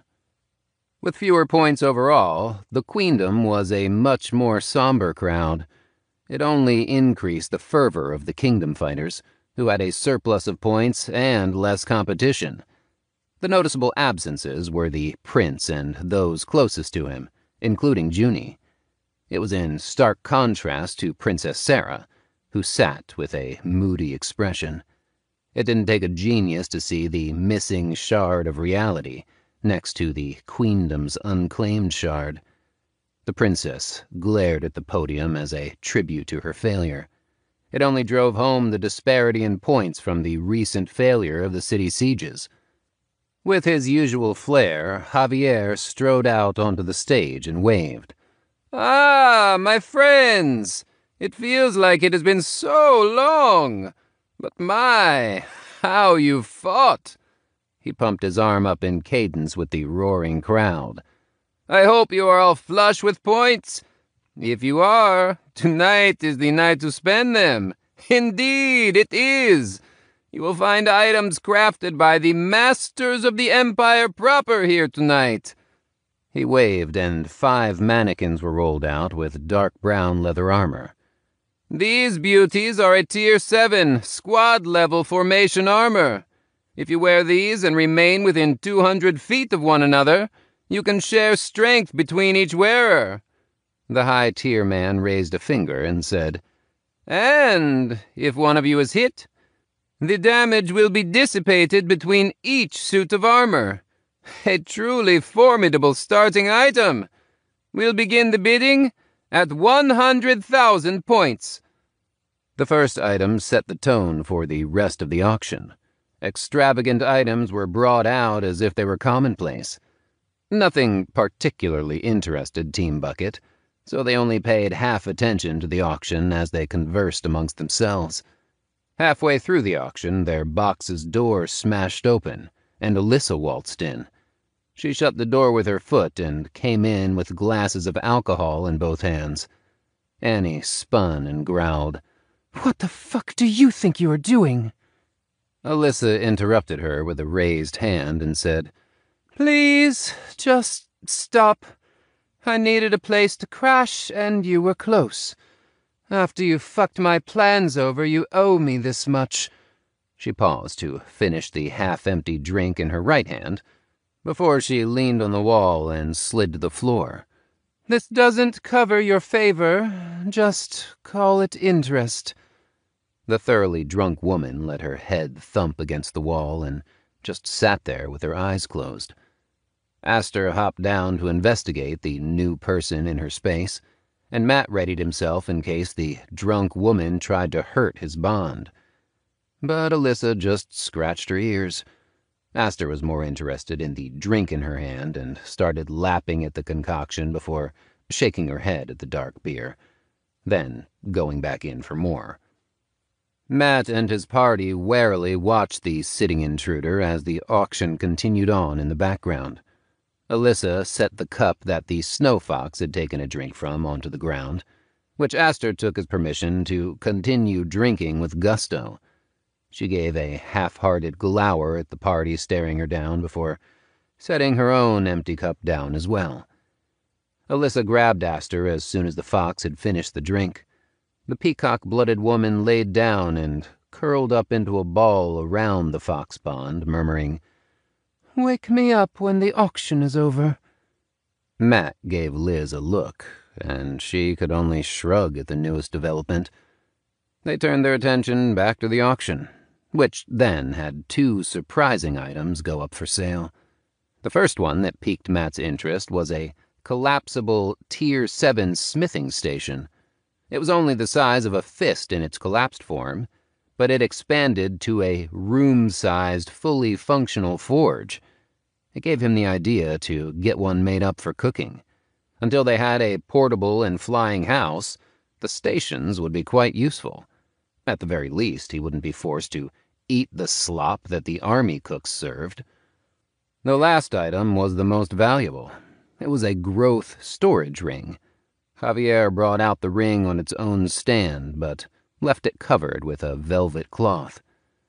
This, my friends, is our final item. And let me warn you, if it doesn't hit our reserve price here, it will be sent to the Empire proper for Tier 15s to fight over.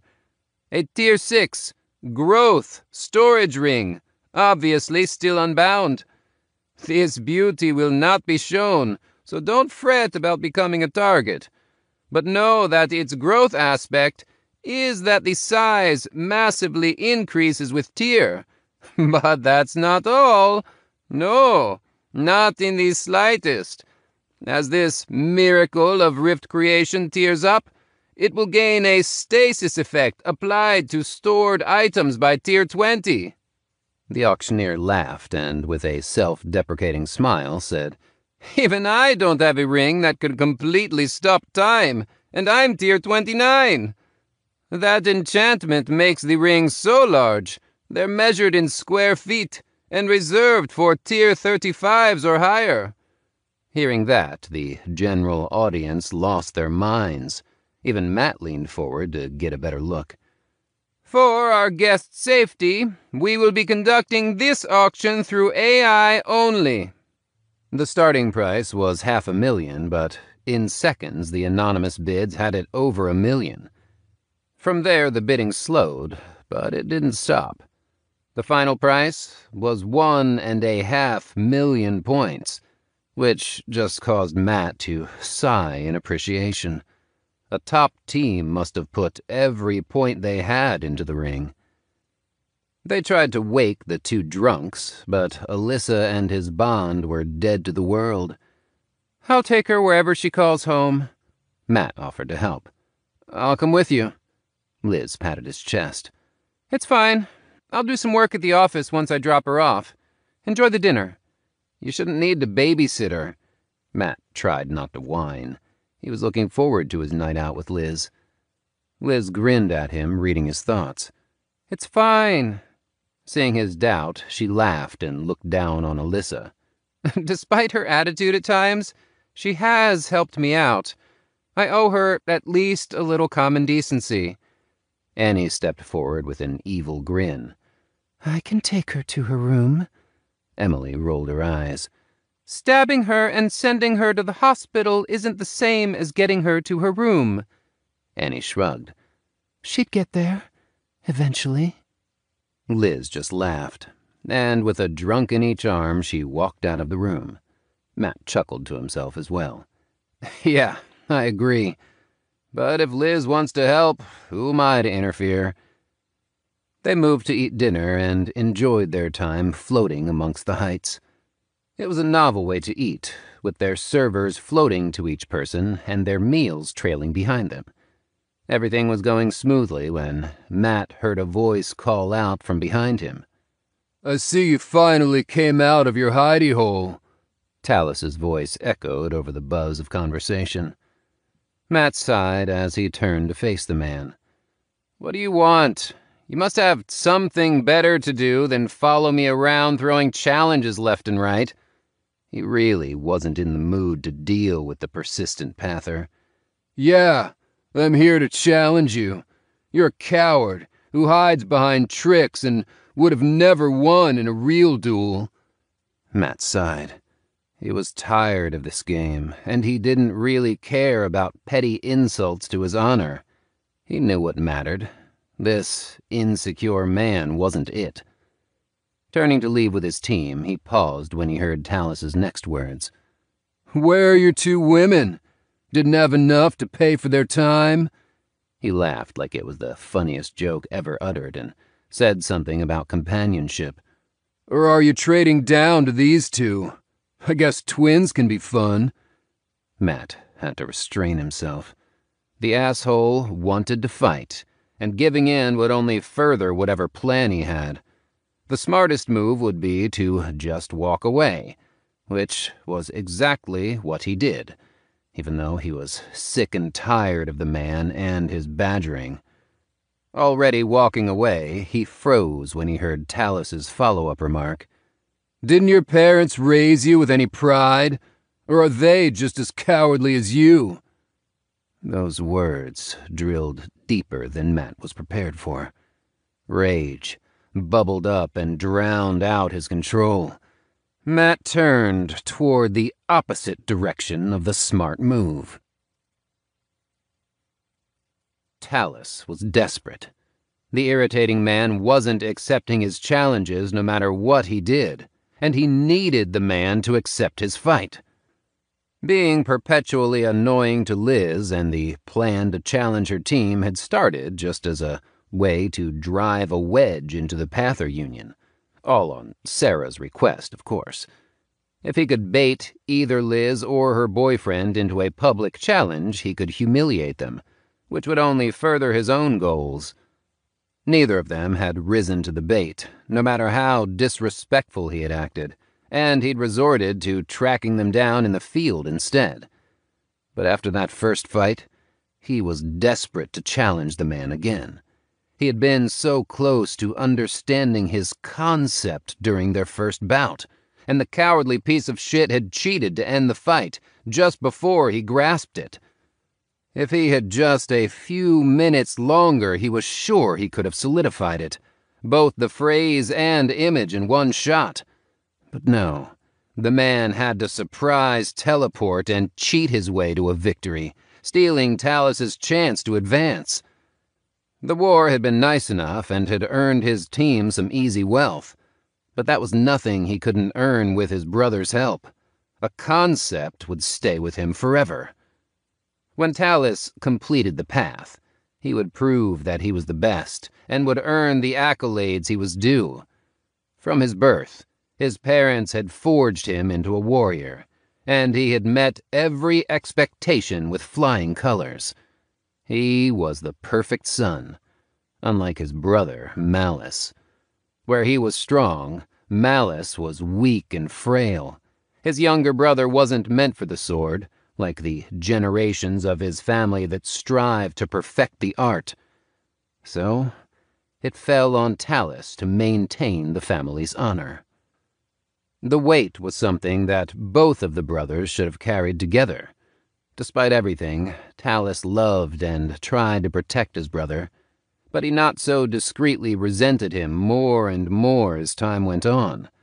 Their parents made no secret about the extra training and brutality they put Talus through, stemming from his brother's lack of drive.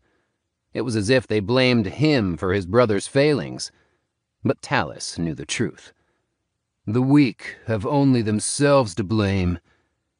The younger man stopped even trying by the time they were teens, which was the most infuriating part. If Malice had given it his best effort, their parents would have let Talus off with minimal training. But no, the selfish slouch had refused altogether. He sat back and left it to Talus to earn enough of their parents' approval for both of them. It only meant that Talus had to work even harder to appease them. They were ecstatic when his awakening revealed a Tier 1 talent for true ambidexterity, and the ability to split his attention. When his brother received a talent for meditation, they cast him out and threatened to banish him. Some part of Talus never accepted that. When his parents convinced an acquaintance to sponsor him on the path, he demanded they make it a team with Malice. It was a spontaneous decision that brought the brothers closer than they had ever been before. But they still weren't friends, not by any means at all. Neither of them really understood why he had made that decision. But it paid off when Malice's Tier 3 talent unexpectedly made him a seeker, albeit an odd one. It was his brother who had found 2 new friends that could keep up with them. At first, Talus had felt indifferent, but they formed a team which, over the tears and trials, gradually bonded. Now, Talus was the last member of the party without his concept. He could not stand for being the dead weight of the group. Never.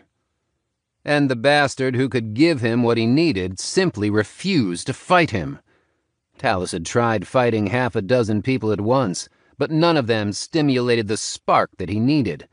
He even went as far as spending 100,000 points for 2 weeks of army concept training.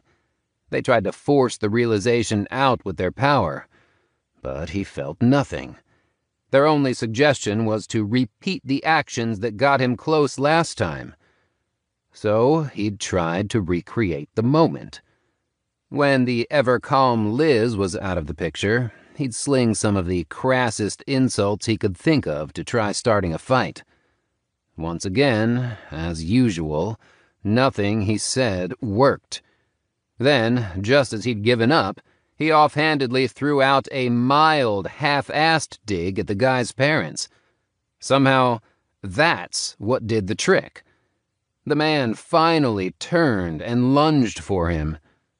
Talus had forgotten how damned fast the man was. He moved like a Tier 7, even at the bottom of Tier 6. Along with that insane armor talent and concept, Matt was a frustrating opponent. Exactly what he needed.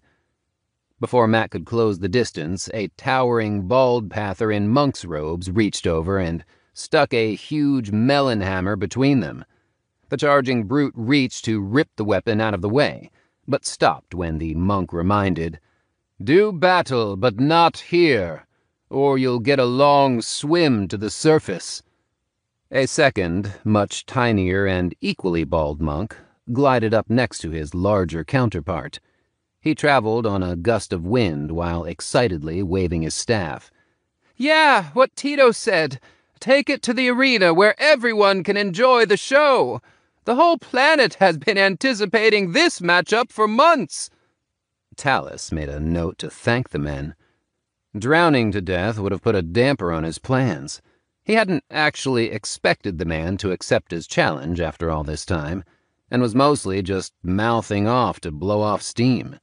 If he had known that mentioning the asshole's parents was all it would take, he would have done so months ago. Matt spat at him over the hammer blocking the way. "There are lines you don't cross." He would have passed the statement off as idle chatter, but the man's eyes were flat like a corpse's. Apparently, a certain someone had mommy or daddy issues. Not that it mattered anymore. With Matt already giving him everything he wanted, there was no point taunting the man further. They made their way to an arena that was already crowded with spectators watching the ongoing fight. Matt just threw himself over the railing and into the waiting area, landing with a thud. Talus expected him to shove the 2 people waiting aside, but he just took his place at the end of the line and glared at Talus the entire time. His gaze never wavered as the other matches progressed. The fights seemed to drag on forever, as the army changed the arena between each fight to clean up. He also noticed an increase in the number of spectators sitting in the viewing stands. Word had been spread.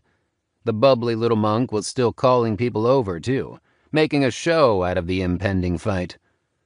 He smiled to himself under his helmet. The more people who witnessed him beating the large Tier 6, the sweeter the victory would be. Matt had humiliated him by playing that death over and over on his banner, but Talus would make it 1,000,000 times worse. He would make the man quit the war with the humiliation he was going to deal out. There was clearly something wrong with Matt. Even as they climbed the ring and the shielding went up, he never broke eye contact. It was almost unnerving. Talus had fought many people. Some were amazing, and some were passable. The man in front of him was irritating. His own Tier 3 talent gave him increased armor penetration with his sword and blocking power with his shield. Along with his growth belt, he should have been the perfect counter to the man. The problem wasn't Matt's decent skill with the blade, but his damned concept, which gave the man near-endless mana. Some digging into Sarah's records had explained his anomaly. The crazy bastard was suspected of using Mage's Retreat, at least according to one of the spies that the princess had stationed in the enemy camp. They had heard Liz reference this skill twice in private conversations with Matt. Mana strength was a better option for most melee fighters, since it was a flat reserve skill. You didn't have to lose too much of your mana to use it effectively, hence its consideration as a mainstay skill. Talus himself used the skill to good effect, but if he wanted to match Matt in strength, he had to increase the reserve to at least 400 mana. He felt it was bullshit that the man was able to increase his strength so much with an unconventional method. Anyone could be exceptional with endless mana. But Talus had counters prepared. He would not be losing this time. Matt stood there as the countdown was called, and his talent-made armor flickered to life around him. Talus shook his arms to settle his armor and weapons. His pouch of mana stones reserved for feeding his shield was ready, and his blade coursed with mana as well. His enchantments were humming with power. Talus settled himself as the referee counted down to 2. At 1, he was ready. When the referee began the fight, he was moving at the instant of command, a trait his parents had drilled into him. If you moved first, you often won, and he needed to win. His concept was on the other side of victory. He stimulated his bottled concept the best he could, and the strength increase allowed him to close the distance between them in a heartbeat. He was able to duck under the crosscut from his opponent's longsword, thanks to his enhanced speed. Talus let Matt's sword deflect off the flat of his blade and activated Shield Bash. His left arm glowed with mana as he lunged forward with the spell propelling him. He met armored flesh and tried to drive the man off balance, but was unable to get Matt to even budge. The ghostly form felt rooted to the ground. He brought his blade down on the armored man's glowing leg. The poison on the weapon would slow Matt as it worked its way into his body. There was no way the man had a healing spell at this stage, and even if he took endurance, like Talus suspected, the man wouldn't have the skill modified that far yet. If by some miracle he did, the man would eventually run out of willpower to fuel his concept. The poison was perfectly calculated to linger and draw this fight out. When he won, he would have his concept, and then he would show this cheater what true power was. They exchanged blows half a dozen times, and Talus had to reassess. Matt had gotten better.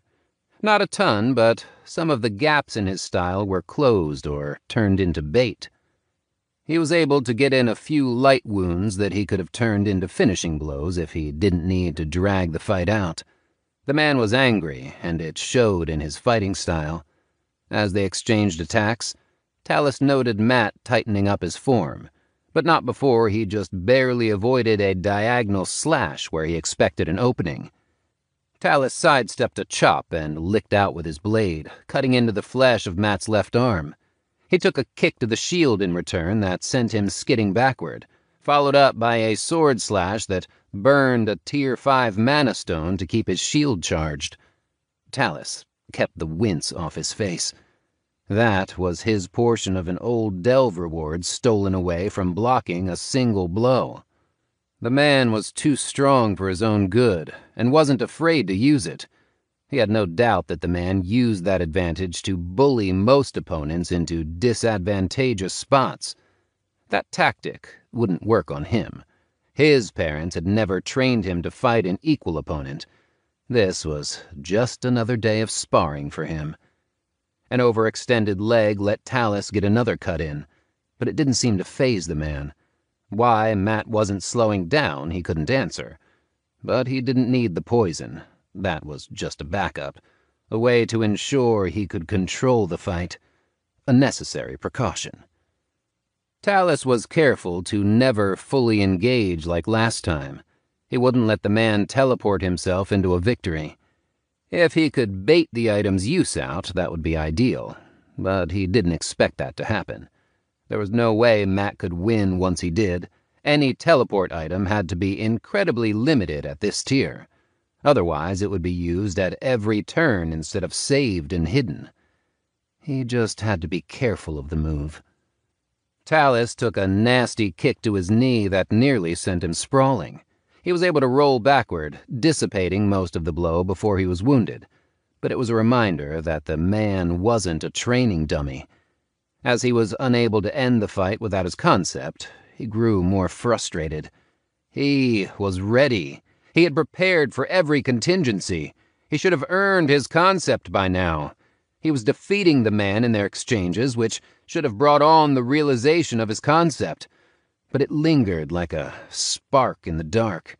It was glowing and dimming to a rhythm he couldn't quite hear. There was something there, a flicker of sorts in his spirit, in both the phrase and image. He was prepared to strike and defend. He was pulled out of his reverie when a spiked fist landed on his shield and crumbled more mana stones to dust from dissipating the force. Talus thought the fight was won when he cut deep into the man's ribs, and he felt the ember of his concept flare up. But a massive, glowing gauntlet gripped his forearm and held him in place, stopping the nascent concept from fully forming. A hand raised, and flame gushed out at him just inches from his face.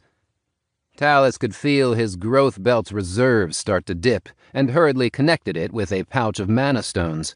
He linked them one after another to his belt, preventing the man's ranged attack from landing. It was an expensive way to fight, but it was his best counter to the cheating mage. What the belt didn't stop, however, was the flames burning all the air away from his face. Matt only let go after the third shield bash, and Talus stumbled back. Why isn't this working? He had planned for everything. His concept was so close he could feel it. Talus set himself to block and deflect a sword thrust that would be followed by a slash, but it was automatic. He just needed to find his concept. He was ready for it. The tingling grew. Talus was ready. The world grew sharp, and everything clicked into its place. His bottled concept shattered and vacated the spot in his magical and physical cultivation cores to make room for his new concept. His image was simple: a sword and shield in his hands, each with a single opposite purpose that could be swapped at any moment. They were all he needed. He was prepared for every encounter. Most importantly, he was ready to strike and defend at any time. With wild glee, Talus threw himself into Matt, and with his concept empowering him, he deflected the sword with his shield and stabbed the man in the heart. Or he would have, but there was a repulsion force that resisted his blade long enough for the man to twist out of the way. Talus laughed out loud and rushed forward to re-engage. The longsword caught his first blade thrust, but he was fine with that. If his sword was acting as a shield, his shield could be a weapon. He was ready. He knocked the man off balance and expected to end the fight there. But Matt teleported closer, and just like last time, brought his blade to Talus's head.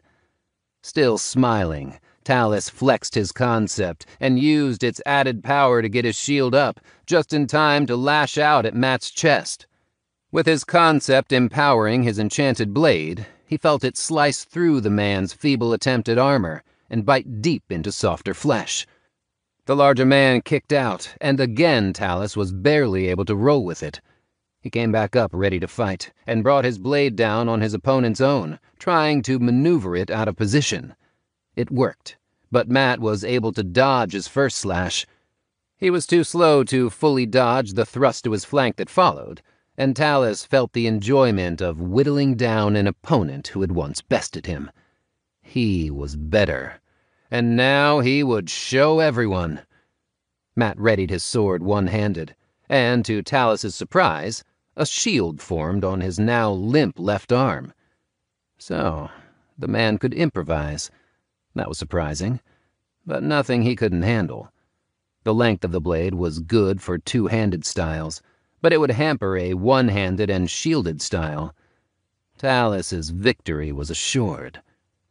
Then the man's other skill, hail, made its first appearance, and thumb-sized chunks of ice littered the floor until they were a hazard to good footing.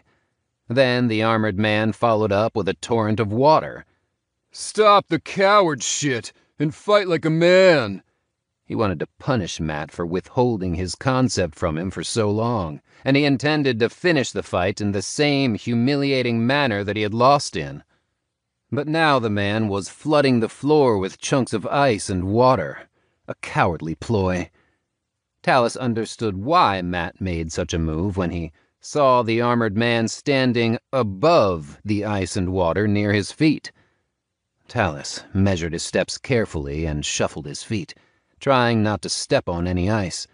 But it slowed him enough that he was forced to rely on his concept to block a portion of Matt's heavy longsword. With his return swing, he found the new shield did little more than the original armor, and ignored it to hack away at the man's already injured arm. If he had to cut the man to pieces, he would. Talus would pay him back for the humiliation of his first loss. He would make Matt pay even more for not giving him this duel sooner.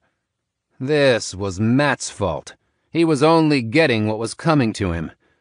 Talus had to rely more and more on his concept to counter the water walking. He thought it was a weird skill, but in one of his brief respites he could feel that it was actually the man's concept. "How's that fair? Nobody their tier can do that."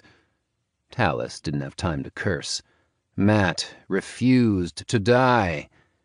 2 more heavy hits to the torso failed to put the armored giant down, and he could feel himself tiring. His new concept fit him perfectly, but it was draining his willpower like a leaky bucket. He refused to give in and forced himself to remember his parents' lessons. Losing wasn't an option. They exchanged blow after blow, with Talus's blade coming back red each time. But Matt's armored form did not waver. The amount of poison he'd been dosed with should have put him in a coma by now. When Matt teleported again, he was caught off guard, and his left knee buckled as the large Tier 6 stomped on it. Talus could feel tendons and ligaments tear under the blow. He was sent sprawling, but rolled to his good foot with an agonized scream. "Fuck! 2 teleports in one fight?" No item at their tier could manage that. It had to be side slide. No, wait. An upgraded side slide. One of the possible upgrades would have been coming off its shortened cooldown right about now. The copy in the store was still there, so the cheating bastard must have lucked upon the skill even before the war and bought an upgrade orb for it from the market. He struggled to dig deeper into his concept, but his cores felt like sponges wrung out one too many times. Just trying to tap into it was giving him a splitting headache.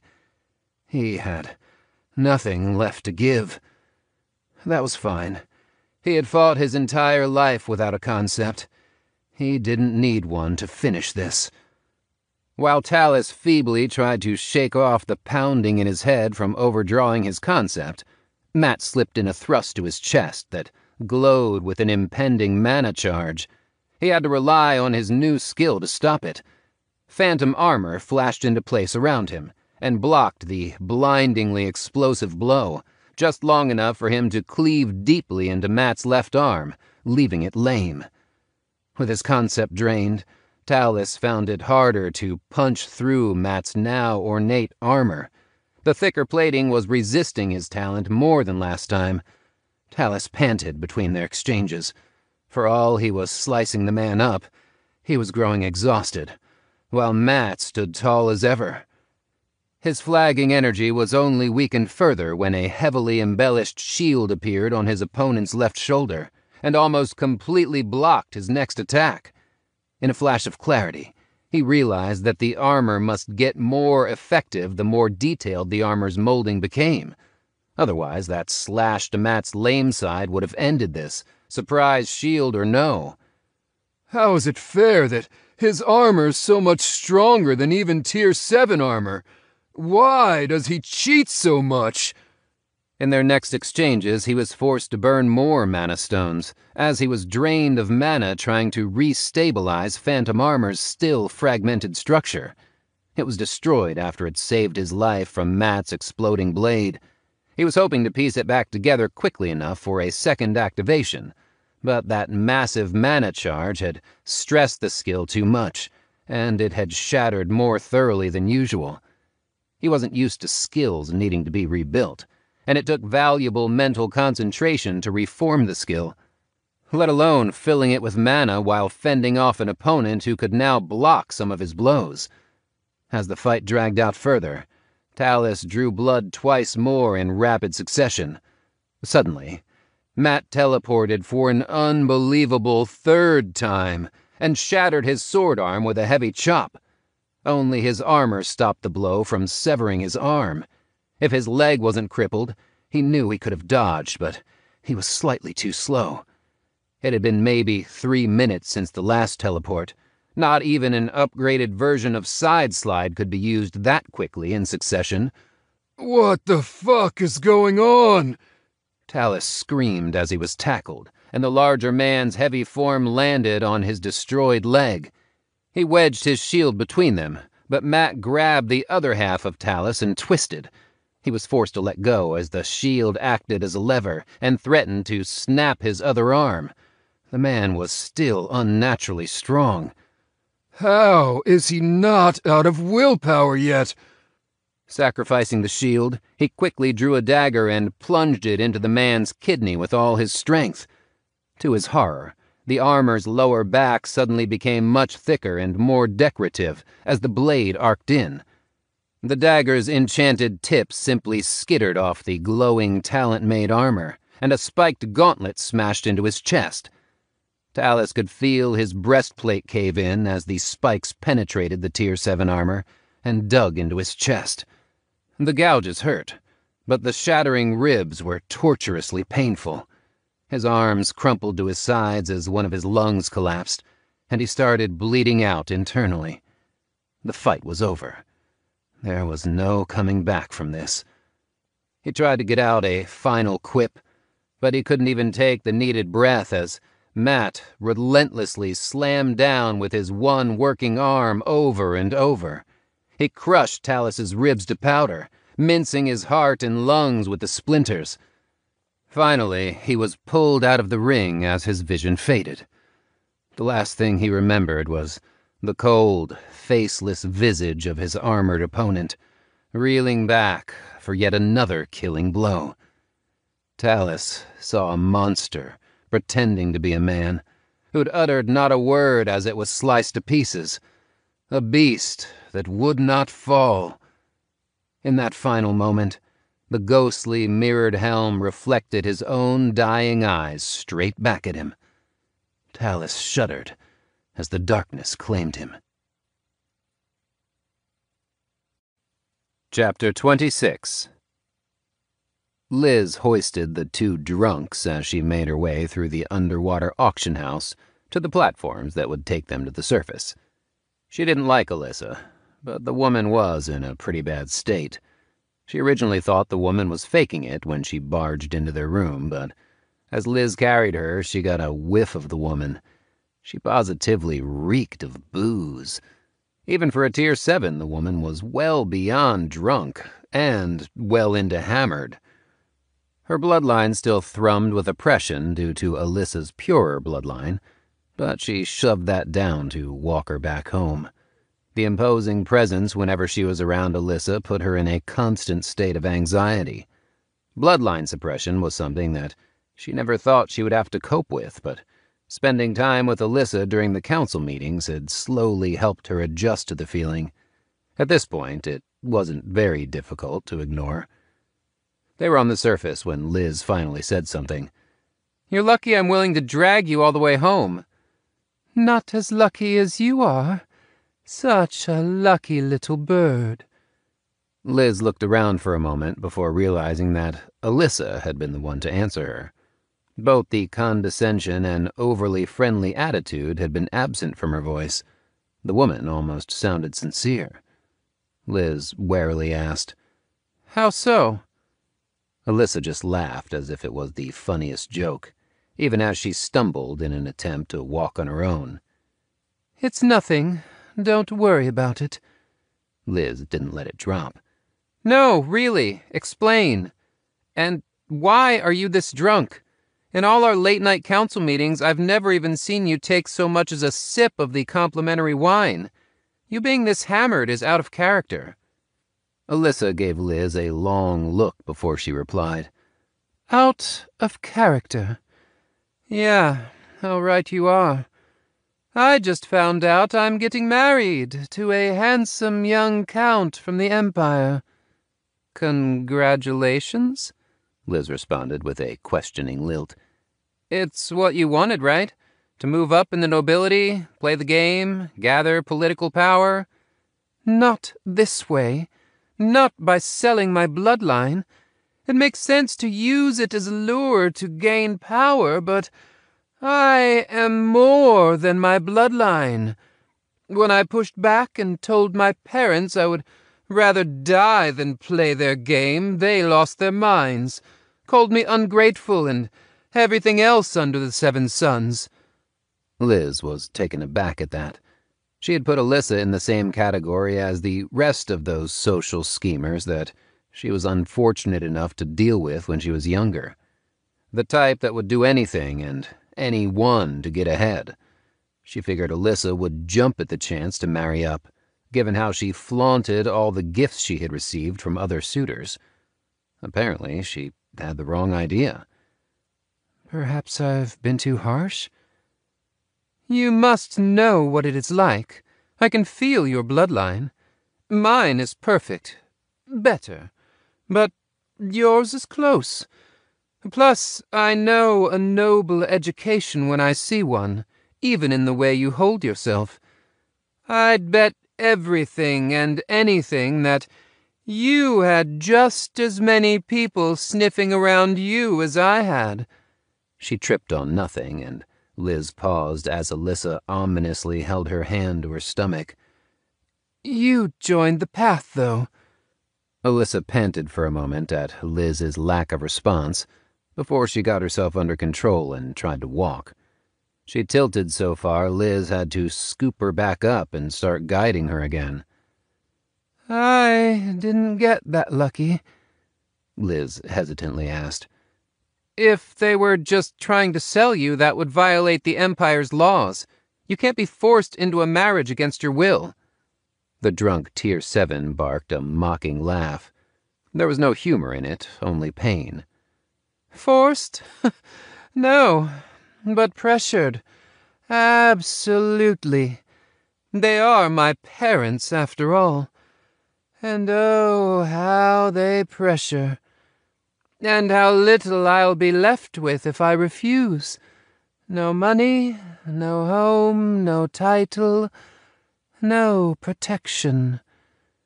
Besides, you think the Empire really enforces its laws in the kingdom? Has no one told you about the privileges given to the high nobles here over the commoners? The royals aren't even subtle about it, and yet not once has your great, benevolent empire even bothered to sniff around. They couldn't care about any of us. Now, if you will excuse me for a moment. Alyssa jolted to the side to finally empty her stomach into a bush. The acrid stench rolled over Liz and Aster like a wave. Even while unconscious, Aster squirmed to get away. Wiping her mouth, Alyssa said, Much better. Honestly, I shouldn't have such a pure bloodline. My mother and father are both third-generation peacocks. No, I should have been a normal human. By some fluke, I popped out with a completely pure bloodline. Perfectly, freakishly pure. A curse more than a blessing, really. The vultures were circling from day one, and my parents only worried about finding the highest bidder. Duke Asphodel's Tier 17 son is now in the lead, after I rejected the Count. So I might actually be headed to your precious beast kingdom. Not that I'll ever leave their estates, but my parents could care less. She scoffed, then groaned. Fucking worthless. They can't even break through Tier 14 and become real immortals. Their clocks were already ticking down when I was born. They were desperate, and fate simply handed them the prize they needed. That's why it was a fucked up thing to remove me from command, especially after all the free bits of help I kept giving the Pather Union. I only asked for a favor in return when you wanted something really big. Liz shook her head, even though the other woman couldn't see it. Albert would have never given you a barony, not after how you try to counter him at every turn. Alyssa gave Liz a sardonic look. It was worth a shot, at least. Rumor had it that Albert had a title or two for the new planets tucked away in his back pocket, ready to motivate the generals or buy an important traitor with. He was desperate enough to get that shard of reality to give a barony to anyone, even me. Figured if I paired a big accomplishment with a promise to step out of his way, he might bite. You're probably right, though. That ship sailed a long time ago. She shrugged. But once you pick a side, it's not easy to change. Liz felt sympathetic, but worried that this was just a ploy to garner said sympathy. Either the woman was a controlled drunk or she was playing her. Were it not for the vomit and boozy stench still clinging to the woman, she wouldn't have picked out drunkenness as the source of her sudden personality shift. Alyssa didn't even slur her words. The question was, just how used to being drunk was she? Maybe she was getting a view into the actual Alyssa. Why not leave for the Beast Kingdom? With your bloodline, you could have found a sponsor to one of the royal academies. I was offered a spot, and it boasts one of the best educations in the Empire, along with rifts for advancement all the way up to Tier 14. Alyssa scoffed in response. Sure, then throw myself into the arms of a random benefactor who would have just as much control as my parents, but even less reason to care about my well-being. She spat off to the side. No. I'll make it to the Beast Kingdom when I'm Tier 15 and can play the political game for real. Then I'll be an adult by any standards. Only then will I be able to show them how wrong they were. There are a lot of strong people there, and not everyone is as civilized as they could be. Without a backer... Liz didn't know how to say the woman's idea was a pipe dream politely. Alyssa snorted in a less than ladylike manner. So what?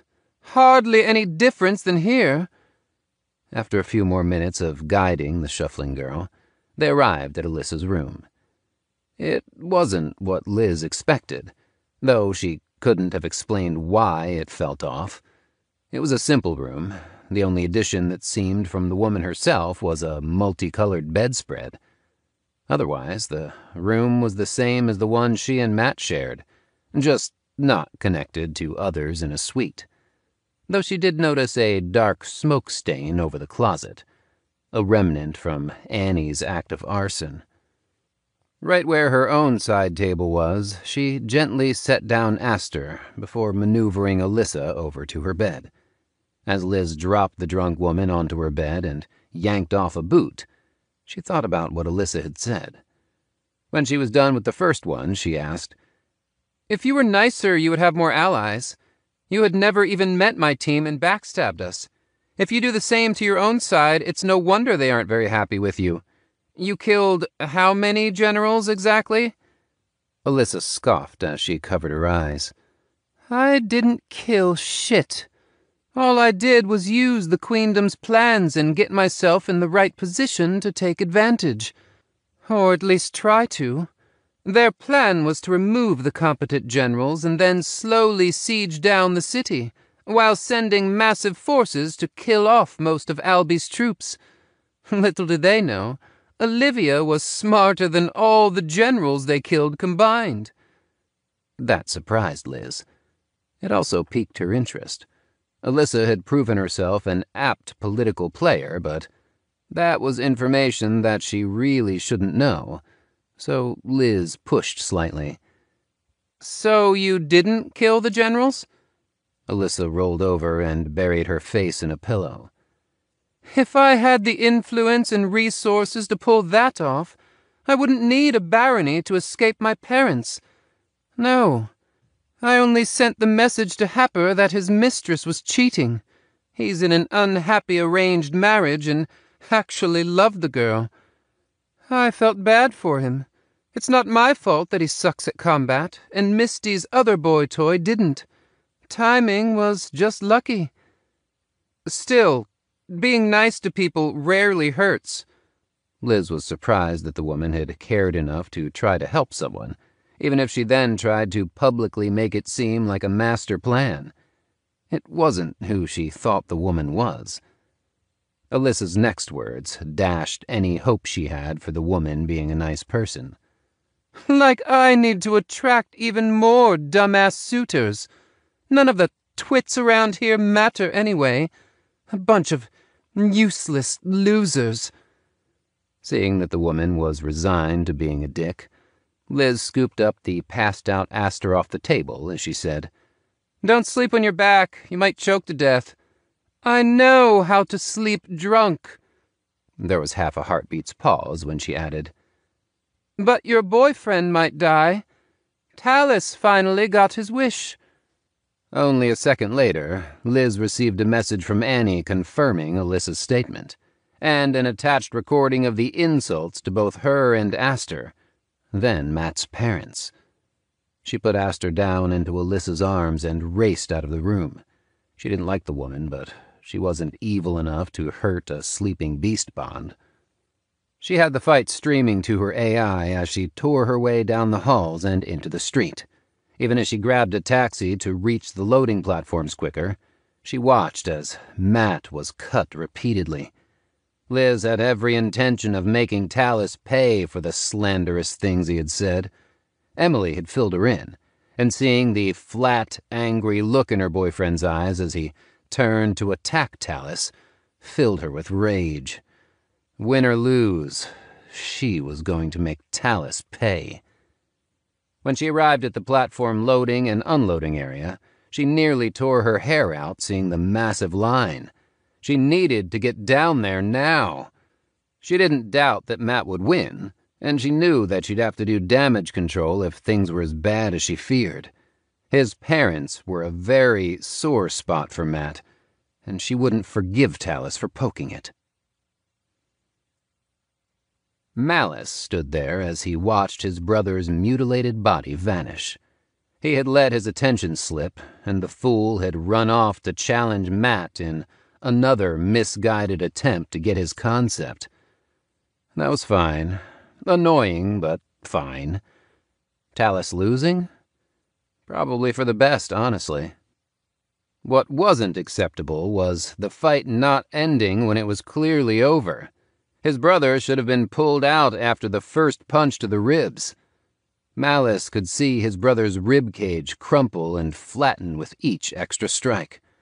That was far too long to allow the fight to proceed. It was incompetence, or deliberate interference. He looked at his team and saw the same looks. They all suspected that the referee and army watchers were playing favorites. Malice turned to leave. Without a word, his team followed him to the platforms that would take them out of there. His brother needed him, and he had to do damage control while investigating who had let the fight drag on so long. He and his brother didn't have the best relationship before joining the Path, but they were closer now, and he really didn't care for seeing him punished over something so minor. The already brutal loss should have been enough. The watchers and referee should have been impartial. As his blood boiled, Malice tried to decide how to handle this. Someone needed to be held accountable. Luna smiled as she watched the broken body vanish. Her notes hovering nearby were filled with critiques, but she was happy. Matt had thoroughly impressed her. He had resisted the referee's standard attempts to remove Talus long enough that the army watchers stepped in before the referee could do so physically. The referee didn't have the skill to extract Matt's opponent without destroying his concept. It was still long enough to get in a few more blows. He was so angry he probably had no idea that he had accidentally locked down the space around him, preventing the referee from executing their standard removal procedure. The Talus boy would be fine too. She had seen his type many times before. Knowing he wasn't the best would just motivate him more. He would come back stronger if he didn't let this get to him. Plus, countless people that she'd mentored would have taken 1,000 of those beatings for their concepts. One day he'd count himself as the clear winner here. For someone with his talent, drive, and proficiency with a blade, she expected good things. She even had a pile of notes ready for his manager when he inevitably got his own team at Tier 10. Her tail swished, and she couldn't wipe the grin from her face. Her new protege just kept surprising her. Oh, she was going to mold Matt into a monster. Connor watched as Matt dueled Talus and winced at the earliest stages of the fight. Matt was raging, and it showed in his combat style.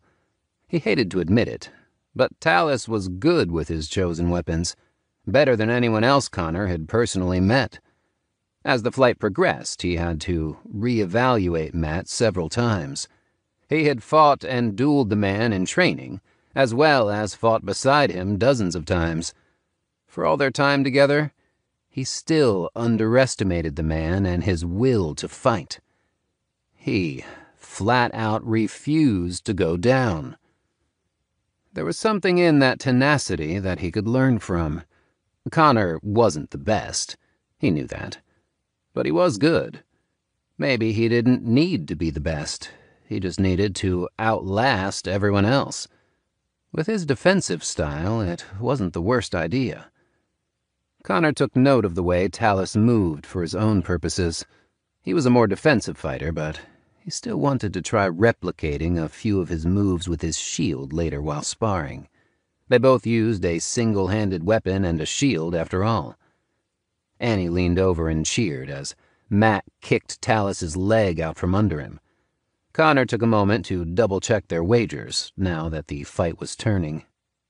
The initial odds had leaned slightly in Matt's favor, as he had won their first encounter. But during the beginning of the duel, Talus had clearly been taking the upper hand.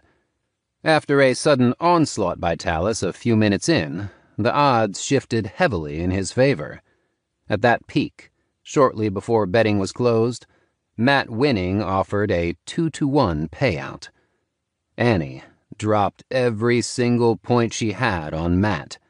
Connor had put all but 2 points in the fight, and transferred the other to Annie. If she died with no points, she was out of the war, and it was better to be safe rather than sorry. A few minutes later, Emily had arrived and done the same. Her tardiness had actually netted her a much better payout, since Talus had become the major favorite.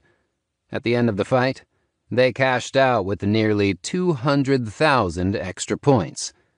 It was a nice reward, but it was quickly soured. When Matt deactivated his armor, his clothes fell away in bloody strips, showing the damage inflicted on their friend. His body had more bloody gashes than unharmed flesh. The sight of him spoiled their good cheer. They rushed to their teammate's side, but were held back by the referee as a healer rushed forward. Matt was quickly treated. A week-long healing cooldown was prescribed, but the healer didn't seem overly worried. Matt was clearly out of it. He looked off into space until Emily asked if he was okay. The question seemed to bring him back to the present. With a shake, Matt stood up and nodded. "Sorry, guys. He really pissed me off. I was stuck in my own head for a minute there." That was an understatement, but he wasn't going to tell them that he had snapped at the repeated insults and was about to kill the man. The only reason he hadn't gone for the man's head was that he wanted the pain to last. He was afraid that if he damaged his head, the army would step in before he could dish out the sort of agony that he wanted Talus to feel. Matt laughed like it wasn't serious, but he could feel his eyes still flat, despite his voice's forced cheer. Annie didn't seem to notice and lightly elbowed the man. "Great fight, and we won an assload of points from betting on you." "Oh, that's good." He wasn't sure what else to say. Regardless, he was happy for them. The more points they had, the stronger they were. His AI notified him that his winnings from the duel were transferred. He was entitled to 30% of the house's take. It was an enormous sum, a little under 750,000 points. They tasted like ashes. He hadn't fought for the points. He fought because he got angry, and Talus's smug attitude only made it worse as they fought. The points were tainted, and he didn't want anything to do with them. "Hey, Annie, how close are you to buying Sideslide?" She was startled, but he spoke before she could say anything else. "Here, take the points I won from the fight, and see how close that gets you." He was relieved when they were out of his point balance. It felt like a weight off his shoulders. Annie spluttered. "Matt, I can't take these. It's just too much." Without ruining the mood, he tried to explain. "Annie, I didn't fight for the points, and I really don't want them. Just take them, please." She turned to her sister and pleaded, "I need 100,000 points. Please." With an eye roll that could only come from family, Emily flicked a finger at her sister, transferring the points over. Annie poked at her AI's interface, and a second later the listing for Sideslide disappeared. A nondescript skill shard sat in the air directly in front of her. She turned and hugged Matt. "Oh, thank you. Thank you, thank you, thank you." With a smooth motion, she snapped it into a band around her wrist to ensure it couldn't be stolen during the time it took to absorb the skill. As soon as it was in place, she started to dance right there. Seeing his friend so happy helped to thaw Matt out of his icy mood a bit. Talus had irritated him with the insults to his friends, but when he'd attacked his parents, Matt snapped. He shouldn't have. Compared to the disgusting slander Talus had stooped to before, that final comment had been rather tame. It had just rubbed him the wrong way. He wasn't happy with his actions. He should have walked away from the fight. It was dumb and unnecessary, while also playing into Talus's own plans. Matt wasn't dumb. When he felt the Queendom Pather form his own concept, he understood that was Talus's plan from the outset. The realization that Talus had used Matt's dead parents as a ploy to earn his own concept still burned at his gut. He wanted to rip the new concept away from the man. It felt like he had stolen it from his parents' graves. As Emily and Annie bickered playfully, he met Connor's eye and nodded slightly to him. The man gave him a concerned look that he appreciated, despite wishing he'd noticed less. Right now, he didn't want to deal with questions of a more delicate nature. All he wanted to do was relax. Liz's messages blinked at him from the corner of his eye, and he read through them. They were mostly asking if he was okay. Clearly, she had seen the duel. Her last message said that she was coming down as soon as she could get a shuttle. He messaged her back, telling her to wait. He was going home now, whether the others were or not. The bustle and cheer of the auction house didn't sit well with Matt. On the platform above, he could already see people cheering for him. If he left the auction house, he could get away from most of this. Having made up his mind, Matt said, "Hey guys, I'm going to meet up with Liz. Why don't you continue the party? Enjoy yourselves." Even Annie, who was in her own world, stopped to give Matt a weird look. Connor slapped his shoulder. "Nah, the last thing you need is to be alone right now. We'll all go back up. We're a team." There was a finality to that statement that was comforting. Emily pulled him to his feet and patted his back. We aren't assholes like Talus. If you want to talk, or even be alone, let us know. But we aren't going to let you run off on your own after something set you off so badly. That brought a real smile to Matt. He might not have any blood relations left, but he had a family. Sarah lurked next to the chamber where Albert was using his shard of reality. A special item let her seamlessly blend into a large potted plant in the room. An actual fortune, most of her very generous allowance from her childhood, had been paid to a Tier 12 crafter to make it. But it would fool any Tier 7 not specialized in breaking illusions. She was getting desperate and needed to make her move. 2 days had passed since the auction, and Albert should be coming out any moment.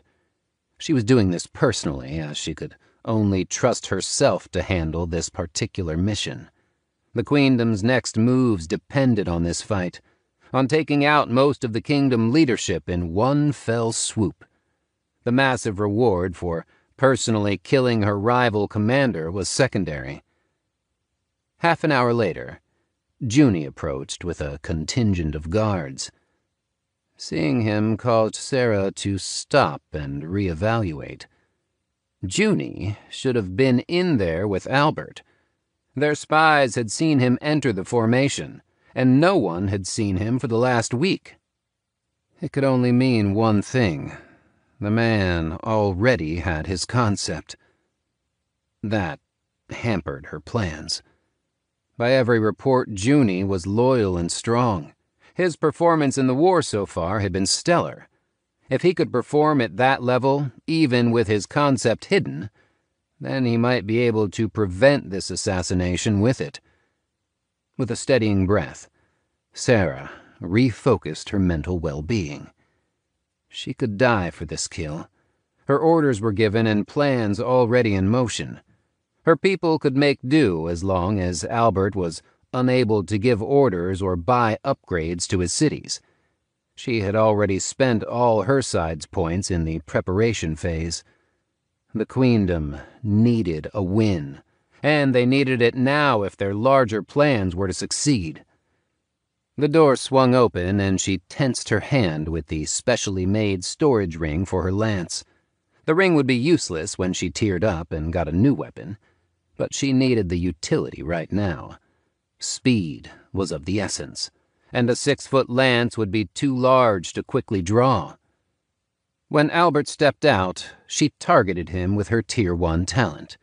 As he was well within her 15-foot range, she immediately teleported to his side. She didn't thrust at him or attack him with her lance. She didn't even summon it from her ring. The man was too well armored for that to guarantee a kill. No. She stuck an explosive to his face. Even as it made contact, she changed her talent's target, and with an effort of will, appeared beside them 15 feet away. The bomb detonated almost instantly. A shockwave rocked the hall that threatened to blow out her eardrums. Her AI pinged to report the death of the enemy vassal's leader, with a fanfare of color and points. Doing it herself merited 1,000,000 points. Better yet, they were personal points, with no restrictions on their use. Now she just needed to sever the last of the Hydra's heads. The only important survivor was Junie. When he stood up and caught her eye, madness stared back at her. Bits of debris scarred his face and blood poured from his ears, but he looked manic. At the sight of her, he lunged with a gravity-assisted leap. The gravity around Sarah multiplied a dozen times, and the surprise almost caused her to stumble. But she changed her target and teleported out of the range. Her spirit was on fire from changing targets so many times, and so quickly. But seeing Junie's stick land on her previous location with an explosion of stone, she forced the pain down. That blow might have ended her. She checked her AI's combat evaluations. Her mother had gifted her a nearly perfect copy of her own AI skill, just scaled down to work for a Tier 3. Its starting capabilities were massively beyond what the typical blank slate AI began with. The AI assured her she could win this fight, if she didn't fuck up. With her emergency backup plan, she could win even without a fight, but that had other costs. Junie immediately lowered her chances by half as a wave of gravity sent everyone around them flying. With no one else in range, Junie was the only viable target for her talent, which he no doubt wanted. With his gravity manipulation, fighting in close quarters was ill-advised. Sighing, she resigned herself to using the backup plan. This was something she'd only readied in case the bomb didn't finish her Albie, a last resort. Sarah removed her belt and tossed it to the ground, where it started spewing smoke and moved left to dodge a thrown knife. This needed to happen quickly. Reinforcements were no doubt on their way, and it would be dumb to die from archers while trying to kill a secondary target. Under the concealment of the smoke, she targeted Junie and teleported directly in front of him. Her lance's thrust felt slow as molasses as she tried to push through the repulsive force emanating from him. As her weapon nearly stopped, she activated the enchantment on her lance's head. In a blue explosion, a Tier 8 mana stone between the shaft and head discharged. The front of her weapon bulleted forward, covering the needed distance while simultaneously supercharging the piercing enchantment on the tip. Her beloved weapon was destroyed, but as she walked out of the now normalized gravity zone to confirm her kill, she found Junie standing there with her lance through his chest. He was still standing somehow. With a sudden, manic grin, he brought his stick down at her head. The deactivation of his gravity field had been bait. Sarah rolled backward and drew her daggers from her back sheaths, but the tip of the weapon caught her in the head, even as she tried to avoid it. She felt the bone crack, but ignored it as the split skin wasn't leaking blood into her eyes. She was ready to fight. Thankfully, she didn't need to. Junie disappeared just seconds later as he moved forward to engage her. The Watchers must have decided the lance head through his chest was life-threatening enough to warrant removal. Him holding still was probably the only thing keeping the bleeding in check enough. Seeing the kingdom's guards rushing her, she dashed down the other hall to an exterior wall. With a final, burning effort, she targeted the man waiting outside of the building and teleported next to him. As soon as she was outside, she sprinted to where her own people were waiting and checked the reports coming in. Her armies were in their places and making their moves. The ambush teams for the kingdom's top pathers were already engaging. 2 armies that had been moving in the open were already engaged and encircled. Things were finally looking up. Now she needed to focus on their other plan. It needed to go well, just as much as this one had. She checked her timer. 2 weeks and 6 days. That was when they would end this war, and they would be taking far more from the kingdom than the prizes. Hopefully, Albert would forgive her one day. Chapter 27. Matt spent the evening with his team, casually watching movies and dining in.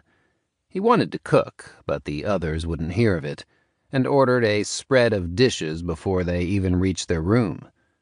On their way back, they picked up Aster from a groggy Alyssa, who only opened the door long enough for them to enter before she shuffled into her bathroom and into the running shower. Aster was happy to see him, but was still mostly out of it. So when they got back, they put her in the freezer until the food arrived. Unsurprisingly, she miraculously revived at the smell of roasted rabbit. She was still feeling the alcohol and only nibbled at her food until Matt cut it for her. She whined a mental, "Thank you," before projecting an image of her being fed by hand. He was happy to do so. It was cute and nostalgic to see her so helpless. It took him back to when she was a newborn, when she needed him to help with pretty much everything. His introspection ended as they watched a comedy movie, and he went to use the bathroom. He noticed how Liz wouldn't take her eyes off him and was tracking every movement he made. When he went to fetch a drink from the kitchen, she took the opportunity to descend on him. She rubbed his arm and, when that wasn't enough, leaned in for a hug. Then, holding him tightly, she apologized. "I'm sorry I wasn't there. Matt rubbed her back while in the embrace, but cut her off. "Don't worry about that. Even if you had been there, I still probably would have snapped on him. I'm more mad at myself for giving the bastard what he wanted." Against his conscious desires, his body tensed at the mention of Talus and his concept. Liz noticed and pulled back. "What do you mean?" Her eyes were sharp, and Matt understood how it felt to be a rabbit with Aster eyeing them from a bush. It was unnerving to know that a predator had their full attention locked onto you. When he didn't answer quickly enough, Liz prodded again. "He wanted a fight, but your tone tells me that's not all. What did he want?" Her tone was gentle, but there was a hardness in there that spoke of the pain and anger just waiting to be unleashed. Not willing to lie to her, he debated a half-truth, or something less revealing. But in the end, he decided to just let it out. "I think the reason he wanted to fight me so badly was that he was close to finishing his concept, and fighting me got it for him. Halfway through the fight, he finished forming it and started using it. I expect he was just a hair away and needed the final push." He tensed up again, but tried to shove it down. Liz noticed, so he finished his thought. "It pisses me off that he insulted my parents to get me to fight, and that's what earned him his concept. It feels like he besmirched their memory." Liz was clearly concerned, and he noticed that his knuckles started to pop. Realizing he was tensing, he shook himself in an effort to relax. "It's fine. I just need some time to cool down completely." His girlfriend and teammate looked at him like he was stupid. "What?" Her look of incredulity only increased to near comical levels. "Matt, you need to talk to someone." When he opened his mouth, she spoke over him. "A professional. Talus threw some hateful shit at you, and you're just pushing it down and bottling it up. Have you even messaged your therapist at all?" Internally, he winced. He had thought about it, but had decided against it. He just wanted the incident behind him. "No, I haven't." She hooked an arm through his arm and started to drag him out of the suite. She called over her shoulder, "We're going for a walk," to the rest of the team, who was watching them leave. Aster jumped off Emily's lap and padded after them on her slightly wobbly feet. He leaned down to scoop her up and carry her after he probed their connection. Her head was hurting enough. He felt bad about her not resting, but kept his mouth shut. The Tree of Perfection's fruit had nearly completed its mental effects on her. She was self-aware enough to decide what she wanted to do herself. If she wanted to come, he wouldn't stop her. And he wanted her close. She was a balm to his spirit. His fluffy bond sent peaceful thoughts to him. which stopped him from resisting more than anything Liz had said. Aster had a direct line to his emotions, as did he to hers. Despite her pain, she was more worried about him than anything else. Even rabbits and ice cream were distant thoughts for her right now. They didn't talk much as Liz led him to the hospital and into a check-in section. Seeing she was going to sign him in, he gently put a hand on her arm and handed off Aster to do it himself. After checking in, he was barely able to sit down before his AI pinged that he was able to be seen. A man in nurse's robes escorted him to a room, situated along a hall filled with doors next to each other.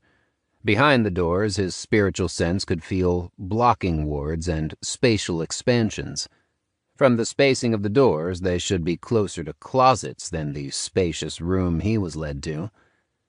He had waited in a stuffed chair for only a few seconds when an older man came in and smiled at him. Healer Lester, Tier 18, with 70 years of mental health expertise. Matt. He had no idea what else to say and waved slightly, which just caused the older healer to smile and ask, "And how do you think you're doing today?" Matt wanted to say he was fine, but tried to be more truthful. I snapped on someone after they insulted my parents to get me to duel them, and then proceeded to beat them to a pulp. The healer took that in stride and started to talk to Matt. They conversed for a little more than an hour and a half, before the man escorted Matt out and back to Liz. He felt slightly better, but realized it was still too soon for him to really be okay. He was angry, and the only way to start healing was to let that simmer down a bit. He and the healer had scheduled a follow-up meeting for the following week. The three of them wandered the city for a good hour, just window shopping and seeing what they could find. Aster was feeling well enough after a passing healer threw a healing spell on her. Now she was bouncing around and reveling in the attention she garnered from the crowds. They made it back to their room just as everyone else was getting ready to go to bed. The next day, Matt found a reason to escape his teammates' watchful eyes thanks to Melinda, who asked to inspect his body once more. With that excuse, he spent another few hours in the hospital, being poked and prodded by Melinda and her mentor, Baxter. Most of what they said went over his head, but finally, when they both seemed happy, Melinda asked for his help. I think I was able to get my talent to latch on to the spirit and make the changes. When he looked confused, she punched his arm. If I can figure this out, I can heal people to have a perfect body like yours. Matt sat up. I didn't think you would get it to work. What changed? She looked awkward as Baxter smirked. Well, for one, I've been practicing my concept.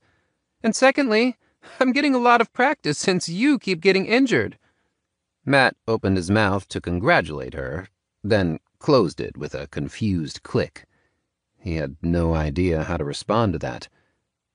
You're welcome? At his question, Baxter snorted, and Melinda laughed as she explained. No, really. The Tree of Perfection works by changing the spirit, then providing the energy to the body for the transformation. When you get limbs cut off or whatnot, the new flesh that grows back is the perfected flesh. All of your injuries have allowed me to observe the changes and see the different stages as they appear in different parts of your body. Matt was taken aback. Wait, is that safe for me? Matt started looking for parts of his body that were distinctly better than any of the other parts. The arm he lost to the Void user was completely regrown, but it felt mostly the same. At least he thought it did. Relax, Matt. It's not dangerous. Your body is just more perfect than before. It's not physically a Tier 15's body.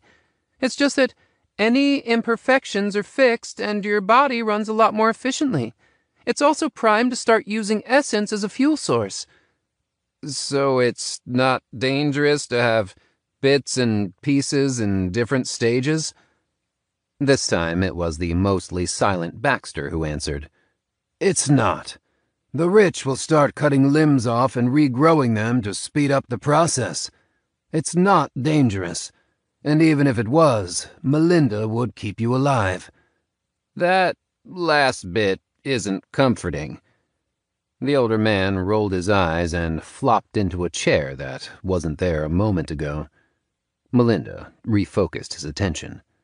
So, I want to try to heal you into the point of the tree's process being finished, but I'm pretty sure it's going to take absurd amounts of mana. That was something Matt had in abundance, so he stuck out his hand. I can keep you going with my concept, while also refilling the mana stone rack things your healers all have if you want. Baxter just watched as Melinda cast a spell. They were both staring at something Matt couldn't see or feel as thousands, then tens of thousands of mana was drained from Matt into Melinda. It cost him nothing and was a good willpower exercise.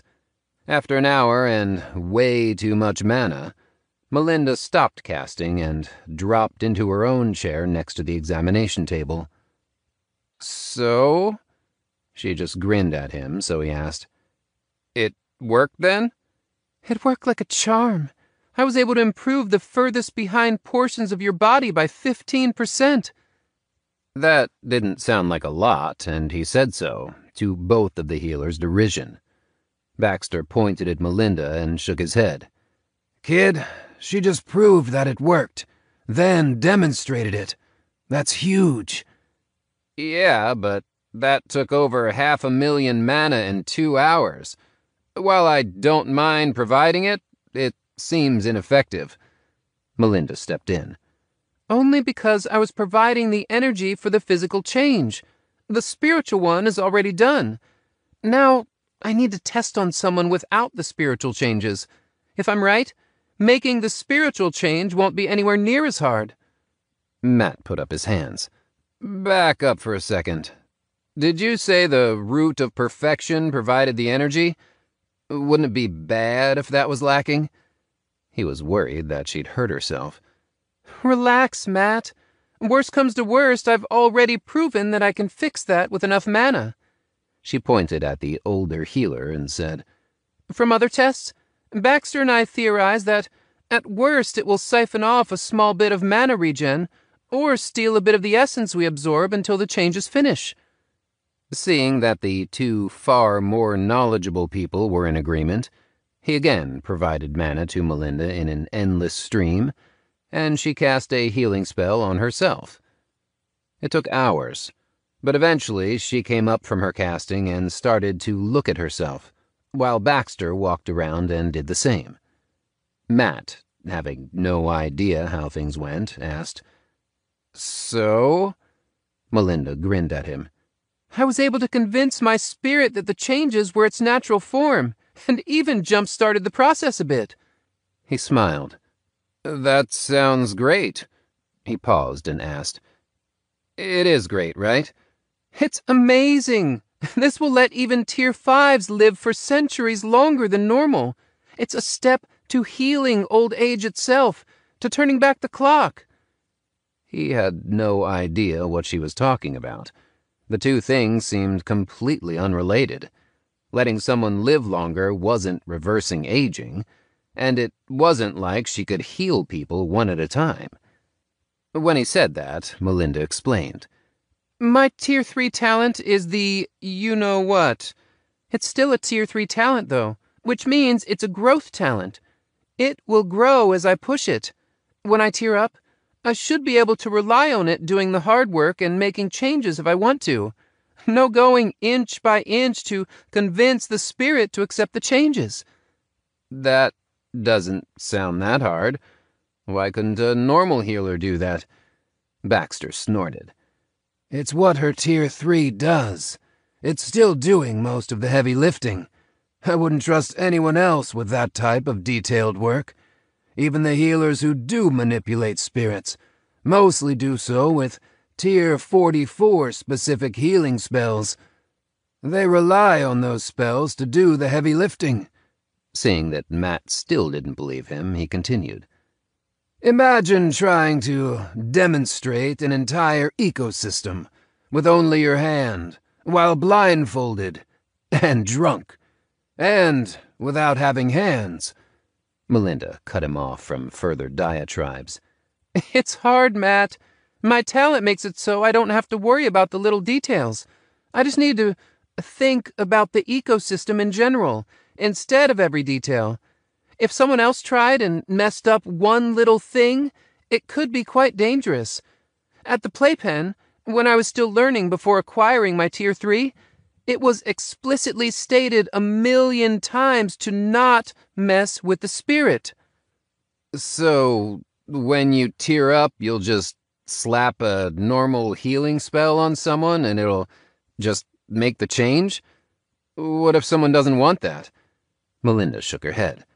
I have control over things like that. I can't turn off the general overhealth, but I can turn off the things I've added to it. And it still won't be that easy. It will require a lot of mana to do. But I'll be quick. I still need to convince the entire spirit that the body should be more in line with what the root did to you. Matt changed the topic. He was thoroughly lost in all this medical talk. You said that you worked on your concept. You've been cagey about it. What did you figure out? That caused Melinda to sigh. I've learned to accept that it's what I have. Death isn't who I want to be, but it is what's shaped me. I wish it was something like life, but that's a hard ideal to embody. That was something Matt had experience with. I feel you. Did I ever tell you what my concept image was? At her headshake, he explained. Matt didn't miss that even Baxter seemed interested, but if the man worked for the Emperor personally and was sent to watch Melinda, he expected the man to know how to keep his mouth shut. He might even get the higher-tier man to talk. I knew my phrase was, I am endless, but the image gave me a lot of trouble. I didn't like how a wellspring felt, even if it was easy to make. Baxter nodded silently as Matt continued. A sun was a lot harder to make, but felt way better. Suns live forever with essence, but the knowledge that they die without essence kept cropping up in the back of my mind. Weirdly, going with hotter and shorter-lived suns worked better for me. They were less endless, but they had power. Seeing Melinda's interested expression, he explained. With the Ascension, I was able to form all of those images, but what I settled on was a black hole. Those are endless, or so it felt. Matt paused to gather the right words. It felt perfectly wrong, like a mirror image. So I inverted it into a white hole. They aren't necessarily real, but the image was perfect for me. Endless energy outflowing. Melinda looked interested but stayed silent. Baxter nodded respectfully to Matt before saying, Thank you for sharing. A person's concept is a glimpse into their truth.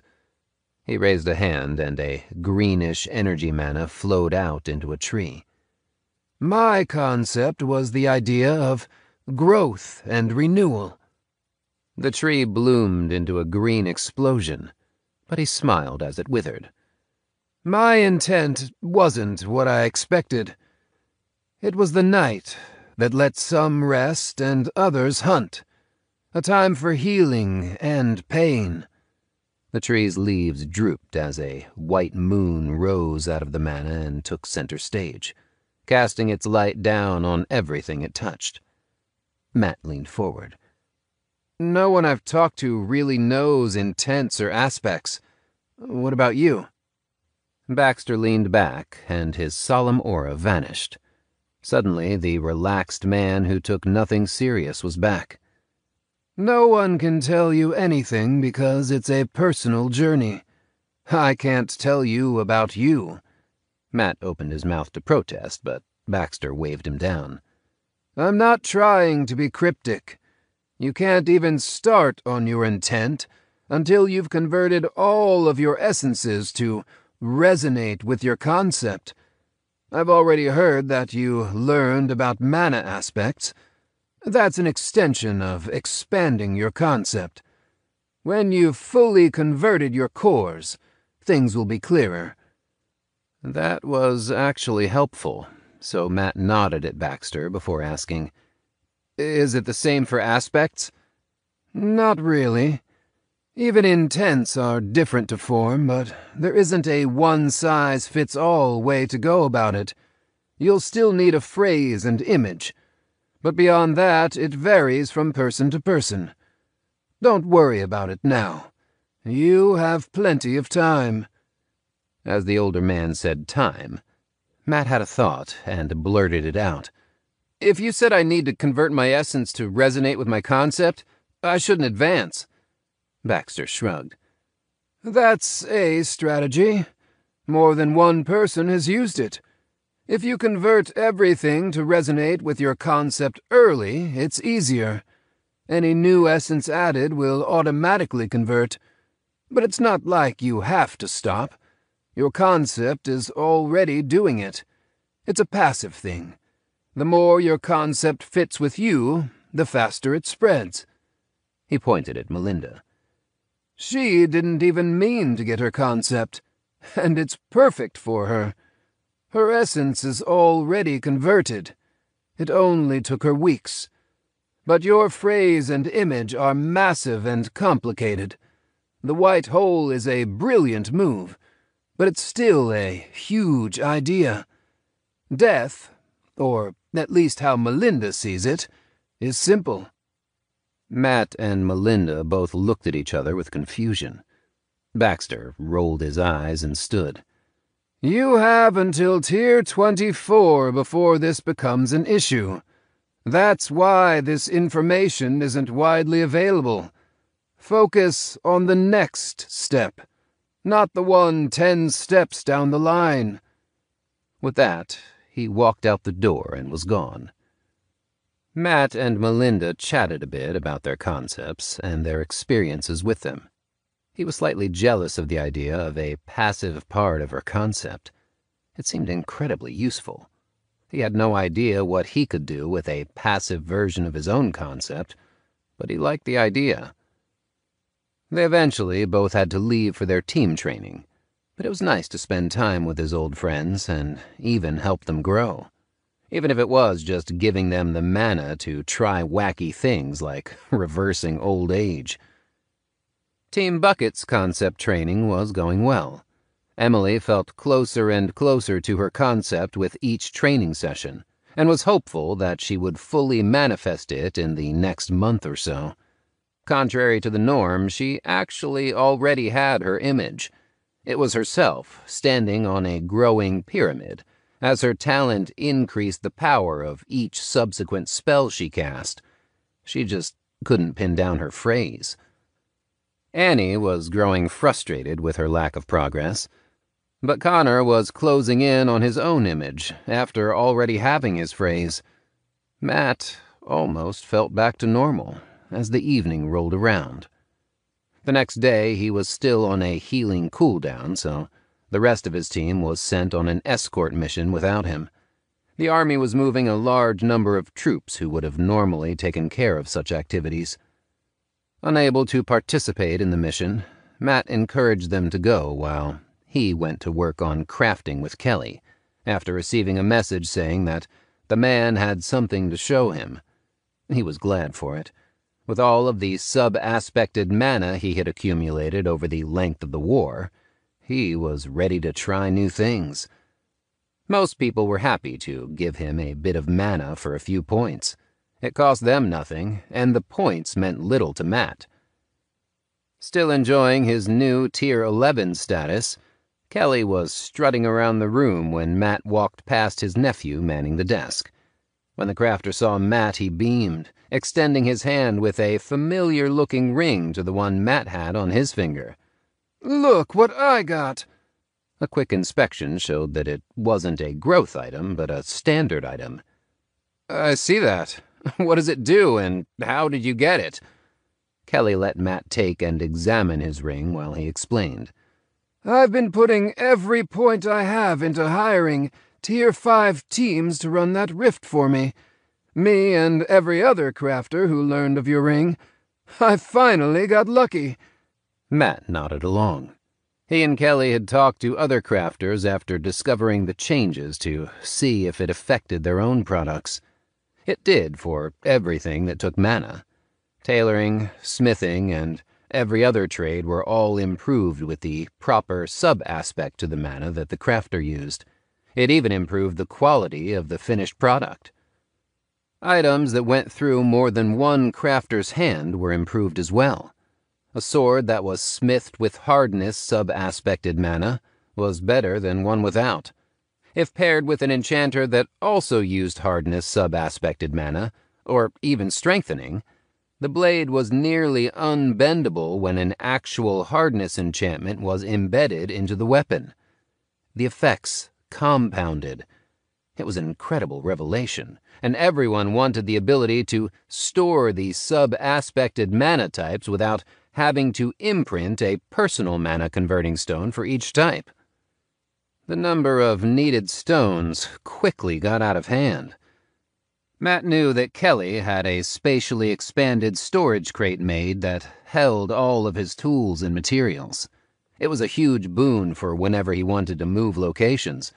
He had heard the man bitch often enough about how much it cost and how unwieldy it was, but it was much larger than a standard backpack, and was the only way to store as much junk as the Tier 11 pack rat kept. He, along with every other crafter, had another crate made for the mana stones, and they quickly filled them. They had all wanted a ring like Matt had, and while no one said it, he was sure that they wanted to buy or steal his own. Fortunately, the ring being a bound growth item put a stop to all of that. Kelly stroked his ring with his thumb. It only holds 100 mana types, but its efficiency in converting the mana is nearly perfect. About 98%. That was much higher than the normal converting mana stones available, making the ring an amazing tool for saving mana. Matt brushed past the shorter man and asked, "How many people have tried to buy it from you?" The Tier 11 laughed as he, with his greater cultivation, shoved Matt back. Nearly all of them. Even had a few assassination attempts from real contract killers. Matt looked to his friend, but the man waved it off. Nothing new about that at all. I'd be more concerned if they weren't trying to take it. Still, killing you? That seems excessive. Kelly still seemed unbothered. Not at all. I'd at least try the same. Most of the things we pull from that rift are trash. He showed Matt a familiar dual mana stone that his own team had gotten from the rift. These things are interesting, but they're ultimately useless. It's just pre-aspected mana. It doesn't even have a sub-aspect. And once you empty the stone, it breaks, just like any other mana stone. This is mostly what we pull out. Tiffany is trying to figure out how to use them, but she isn't making any headway at all. That lined up with Matt's own experience with the rift, so he brought them back to the ring. "And you're the first to get a ring like that?" Kelly shrugged and responded. I'm the first one to make it public. Seeing Matt's look, he scoffed. Idiot team I hired to run the rift started celebrating as soon as they left the rift and were showing the ring off. I still paid them, but I would have paid more if the idiots didn't broadcast it to everyone else. So every crafter knows I have it. Only able to trust that the man had it handled, Matt offered. "Do you want the rest of the mana samples I've gathered, then?" Of course I do. In the last teleport from off-planet, I had another 200 personal mana stones brought over. Damn merchants are jacking up the price, so that's all I can afford right now. The crafter moved to the shipping crate that held his mana stones, and they ducked into the waist-high box to enter the expanded space, where shelf after shelf lined the 6-foot-tall space. Every 3 inches was a slot with a mana stone, labeled with a single mana type held in each stone.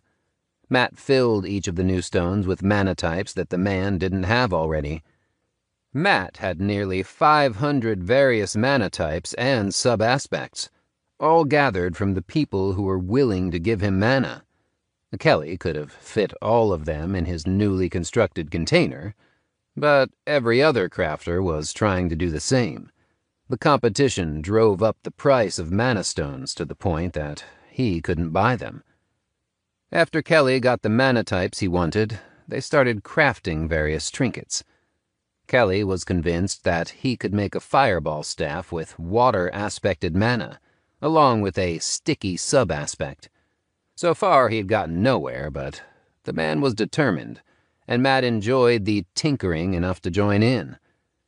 They were in the midst of an attempt when Matt's AI blared a warning that all but one of his team was now in the hospital. He quickly told Kelly what happened and started running out the door to get to the hospital. As he did so, the general messages started flooding in, painting a larger picture. Everyone of importance to the kingdom's side was taken out at the same time. Everyone from Prince Albert to Junie, Alyssa, and even Olivia wasn't spared. Anyone with any authority was hit during the coordinated attack. Assassins made most of the kills, but reports were coming in that more than a few spies took the opportunity to break cover and take out valuable targets. The top 10 Pather teams were all attacked. Ambush squads hit a few teams, but at least one of them was reported to have been bombed in their room. There were even reports of another team turning traitor at the same time. From the brief messages from Liz, the attackers had hidden in a mass of normal soldiers and were perfectly picked to counter their abilities. She had fought a man who had simply absorbed her blood, and by the time she realized the problem, he was already on her with a spear through her chest. Emily had been countered by a woman who turned all spells near her to fire, regardless of the original mana aspect. It completely cut off her advantage, and let her opponent, who seemed to be immune to the element, waltz up to her and slit her throat. Aster, who had been with Emily, had suffered a similar fate. All of her spells were at best hot water, and at worst, actual fire spells. Neither of them had lasted very long. His heart hammered at his bond's condition, but he could see her AI and, despite a cut to her chest, she was fine after being teleported out. Even now he could see the report that said the wound was closed and that the scarring was being removed. She was still unconscious, but he expected that had more to do with a healer than her being hurt. Connor was the last one to fall. The enemy had peppered him with long-ranged attacks, while sending waves of Tier 6s in heavy plate to keep him pinned down. Annie was the only one to survive the hit, with her new skill giving her an advantage that the enemy hadn't prepared for. With her talent, she was able to escape into a forest and hide, but she was currently on another continent, avoiding enemy troop movements. Once the area calmed down enough, she was going to fly away, but she couldn't risk it until she was sure she could escape detection. As bad as his team's situation was, the general situation seemed worse. 2 armies were caught out in the open and were being whittled down.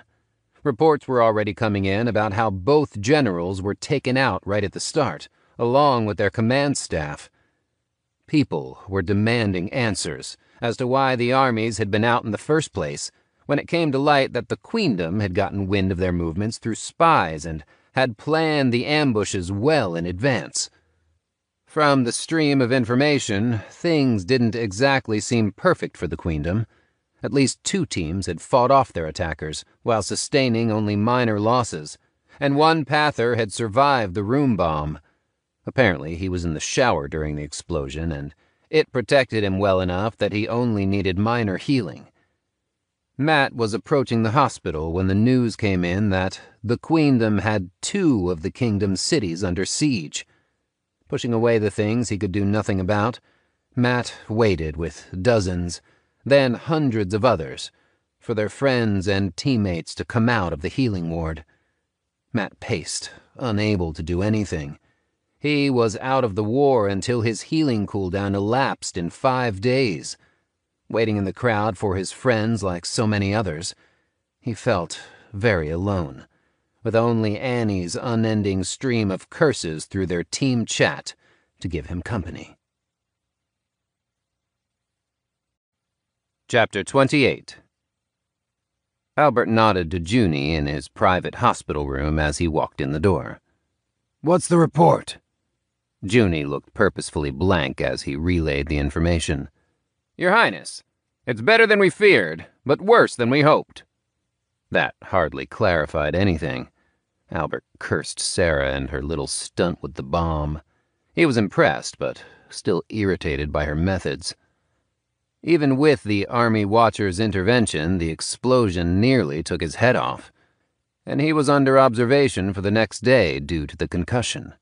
They had slapped an AI restraining bracelet on him that prevented the skill from interacting with him, forcing him to get updates manually so he didn't strain his brain.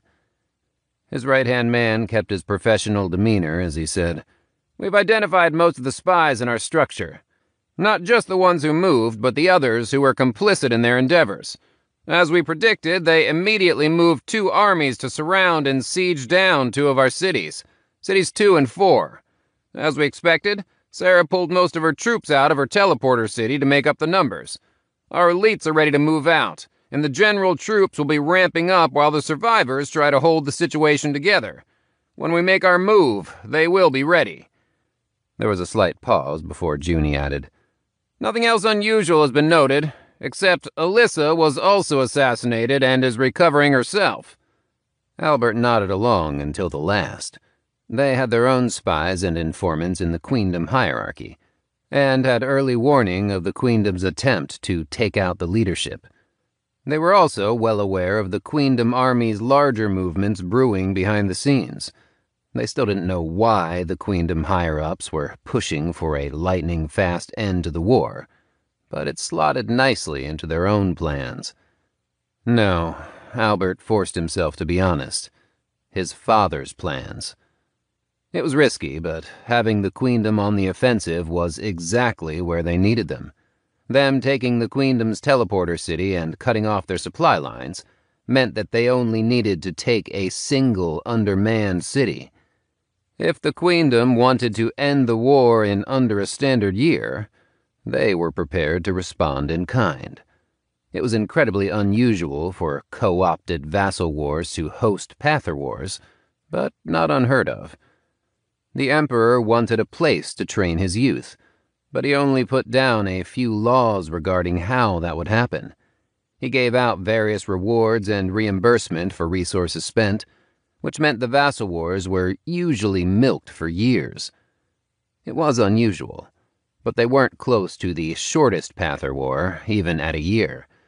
No, that honor went to the Ascender before Duke Waters, the Yellow Dragon, Lila Worldwalker. The young dragon had killed 3/4 of the enemy troops in the first 2 weeks, before being forced to retreat from serious wounds. The massive number advantage allowed her side to win in under a month, creating an empire-wide shock. A year would raise a few eyebrows, but it was nothing on that level. Albert still wanted to know why the Queendom was pushing so hard. He came out of his musings and realized that he'd let Junie stand there for far too long. He was engrossed in pondering the ramifications of the rapidly approaching end of the war. Of all his people, he had thought Alyssa was a spy, with how she always seemed to be in place to take advantage of both sides' actions. While you might kill a spy to keep their cover in a situation like this, her death made no sense to him. If Alyssa was left alive, she could have taken control of his side's troops. If she were a spy, she could have handed them the victory with that move.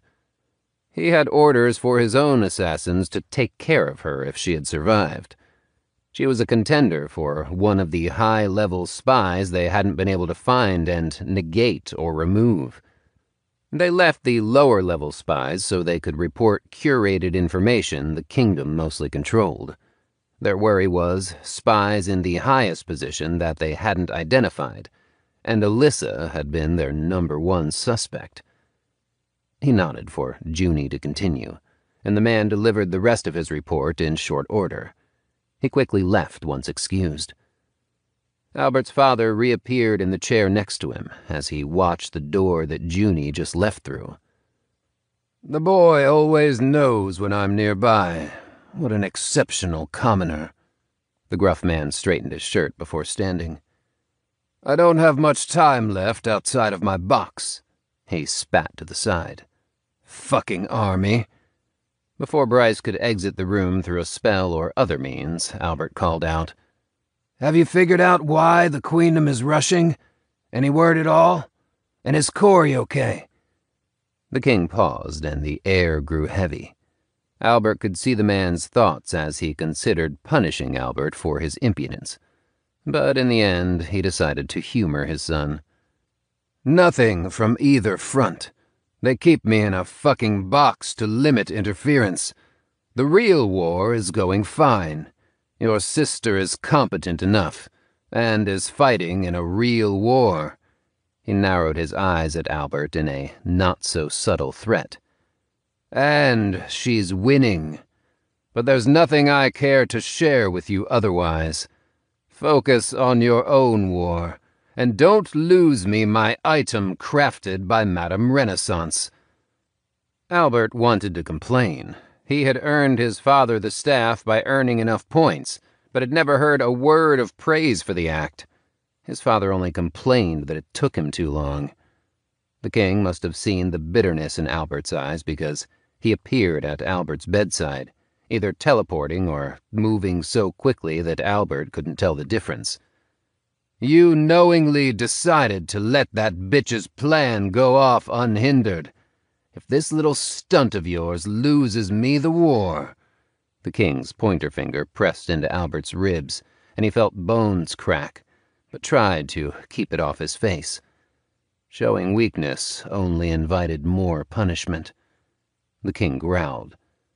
"Well, there is a price for disappointing me. If you do fail, I will have your head." With that, he was gone. Albert coughed up blood as his shattered, crystal-like skin had punched through his lungs in a few places. The alert by the room's monitoring system brought healers running. Albert re-solidified his hate for his father and everything he stood for. The man controlled his actions at every turn. Then, when his own plans might yield detrimental results, shifted any possible blame to Albert. If the king wanted to set up contingencies that cost Albert his lead in points, those plans were going to be used. As he was being healed for the second time, he wished his father would just up and leave the kingdom already. Even if he didn't get the throne, he just wanted the man gone. Matt was finally able to see his friends when the 4 of them were let out of their recovery rooms. Aster threw herself into his arms with a whining yowl. It drew attention, but he didn't care and shoved his face into her soft fur. "They hurt me. It's not fair. I didn't take their ice cream." Matt paused at that and squinted his eyes at his bond, who realized that she had given up too much. Putting her ice cream theft off for a later conversation, he pulled the now approaching Liz into the hug before Connor and Emily neared them.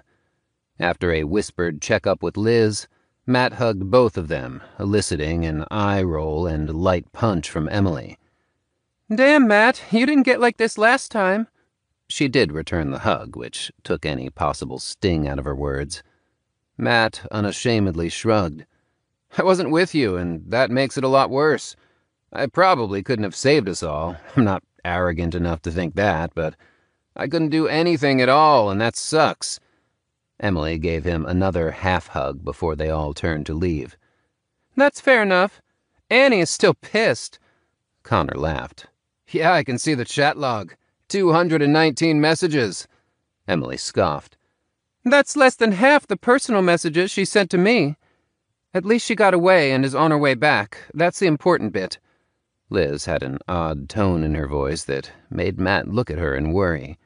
She was only half paying attention, and from the flickering of her eyes, he assumed that she was reviewing the information from the last few hours. He had already taken in the information one piece at a time. Things weren't as disastrous as the initial outlook had appeared. A decent number of individual survivors from various sources were gathering together and trying to salvage the situation. That didn't prevent some commanders from trying to further their reach and take overall control. It caused some chaos, and no one knew what to do while the established leadership was out of the picture. With 5 days left on his healing cooldown, Matt had watched the situation carefully, but was unable to take any action directly. In theory, he could act as the Pather liaison, but that meant little. It was a position that allowed people on a healing cooldown because they didn't have direct authority. They only had veto power to send the Pathers to battle. And Liz could perform much better in that role anyway. They were back in their suite when Matt started to interrogate Aster. She denied everything, but her furtive glances toward the fridge gave Matt all the confirmation he needed. They kept ice cream on hand for the fox, but usually the freezer was safe because she didn't have thumbs or a way to get that high up. When he opened the door, everything looked to be in its proper place, but when he popped open one of the ice cream containers, he found it filled with ice. Not ice cream, but ice. Aster wilted and plopped down at his glare. So that's why you only nibbled at your dinner? Through their bond, he got, I was hungry, and it smelled too good. Really, Matt wasn't that upset. Honestly, he was more impressed that she had gotten into the packages, and had the foresight to fill the containers to keep their shape and weight. He kept that off his face as he gently reprimanded the fox. When he told her that they wouldn't be buying her more ice cream until they would have if she hadn't eaten it all, she flopped over dead and yowled. That's not fair! My cultivation will backslide! I'll starve! He had to interject at that complaint. You ate 3 pounds of ice cream. You won't starve. Matt tried to prevent a smile at her caterwauling, but froze when Aster paused and stood up with her ears and tail perked up, as her sadness turned to happiness. I'll just buy my own ice cream. Matt opened his mouth, then shut it, finger still outstretched. He had no counter to that, but tried anyway. You can't live off ice cream. I'll get hearts. Ice cream and hearts. You still need a balanced diet.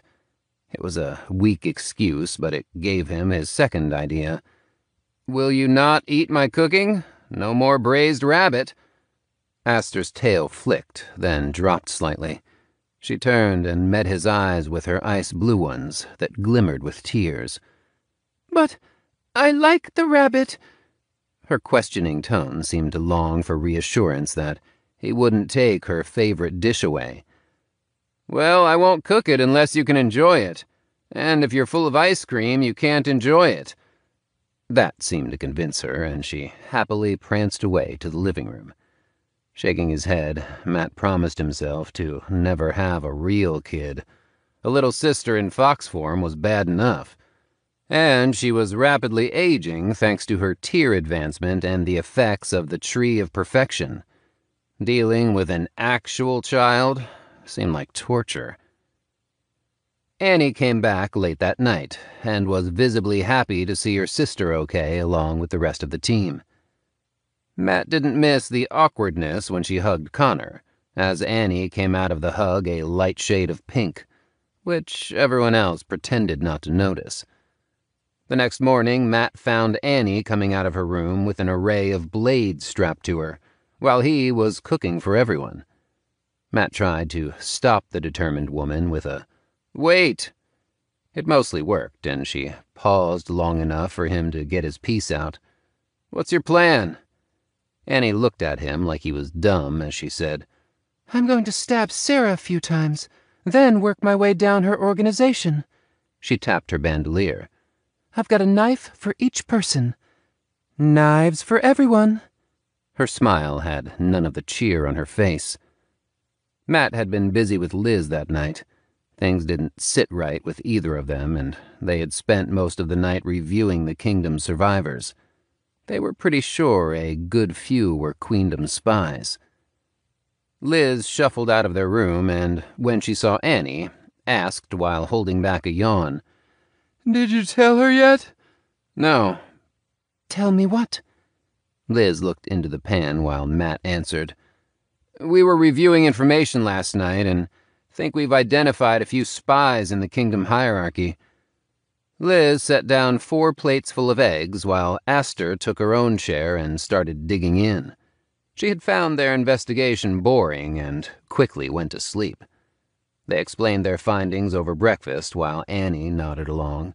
She wasn't dumb enough to disregard them and eventually agreed with most of their reasoning, while also setting a few targets of her own. After eating, she was out the door, ready to spy on a few commanders and remove them if they turned out to be dirty. Considering that her plan was already to pay back the people who ambushed them, she was happy to add more targets, though it was harder to get her to stick to only gathering information until Matt came off his healing cooldown. She wanted them punished immediately.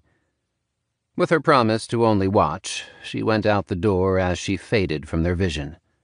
Matt and Liz informed the rest of the team about their plan when they woke up, and the 5 of them tried to scour the Kingdom command structure for more suspicious targets. Annie stood next to her latest suspect and listened to her conversation. The woman was in her bath while lounging. She was actively plotting against her own people, but not with the Queendom, just with other opportunists in the Kingdom. Annie slipped out of the bathroom and, after checking her mana, teleported past the door. It was much easier than having the door shut on her when she entered behind the woman. She had to drain 3 mana stones to deal with the rapid drain from making her intangible. Invisibility from her talent, and even a minor level of intangibility, was free, but moving through hard, impassable objects drained her quickly. As she made her way to the next target, she contemplated her assignment, with her mind drifting to her concept. She had discovered her phrase weeks ago, but hadn't told anyone, not even her sister. It was just too shameful. She even had a good idea about the image that worked for her. Not the one she wanted, but the one that fit. She could make her concept at any time, but resisted letting it solidify. She didn't like what she had learned about herself. That was part of the irony. I do what's necessary. She had an idea of her image. Annie was the blade in the dark, the blade of darkness. She was the one who spied on allies to find traitors. She would get her hands dirty. Where others shirked away, she threw herself into the challenge. It was a reluctant realization. She could have tried to force something else, but the reality was that she enjoyed all of it. The skulking and hurried movements gave her a rush like no other. Taking her target's life and then escaping was better than any thrill she could imagine. That felt wrong. She did what others didn't want to do, but she didn't think she should enjoy it. The uncertainty was making her hold back.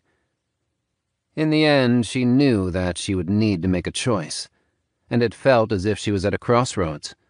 Before she had found this realization, she had been able to get sharp and the image of a blade to mostly work.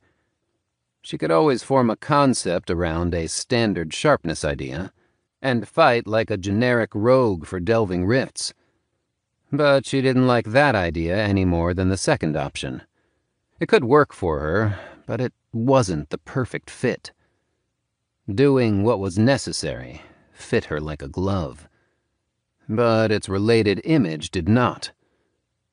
As she found her next target, Kepler, she followed and watched his interactions. She could tell he was a spy almost immediately. The idiot wasn't even trying to hide it, or had gotten careless in the extreme.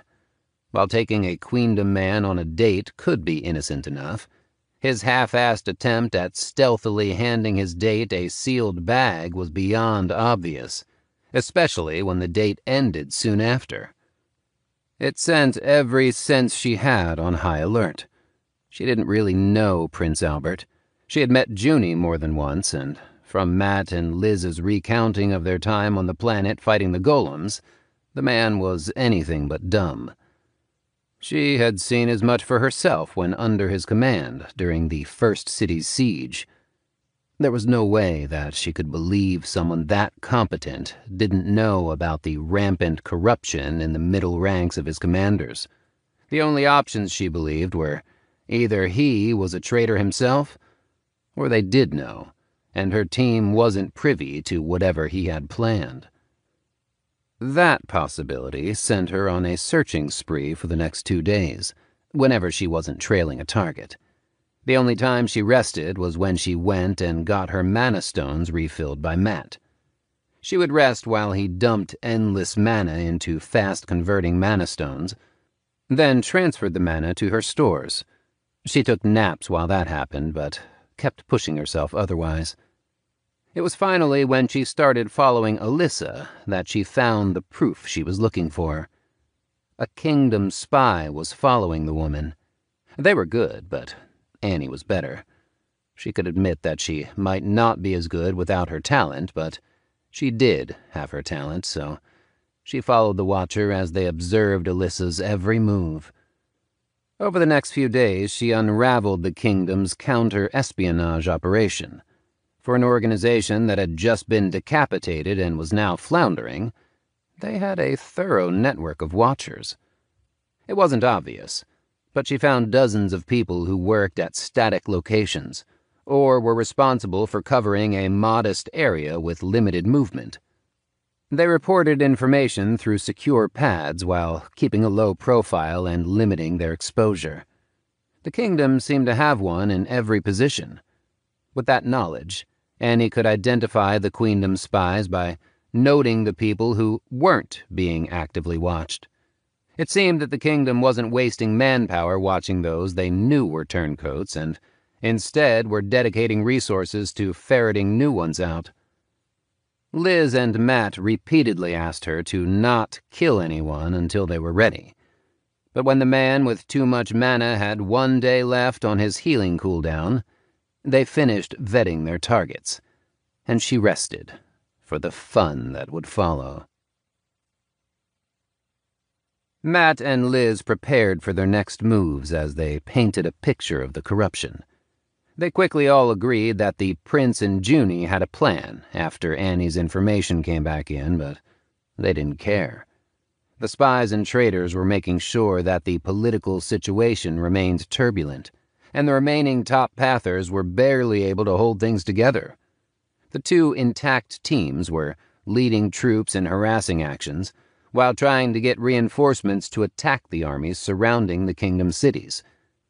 The other pathers, who were single survivors from decimated teams, were less cohesive. Their inexperience in politics was only further increasing the disunity. Matt had let them know that when he came off his healing cooldown, he intended to add some order back to the situation.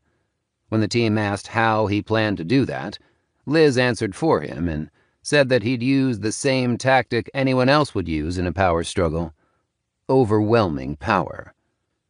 That, and an invisible, stab-happy trump card didn't hurt either. Really, they were going to heavily rely on her gathered information, and after killing a few of the spies, They expected that most people would fall in line.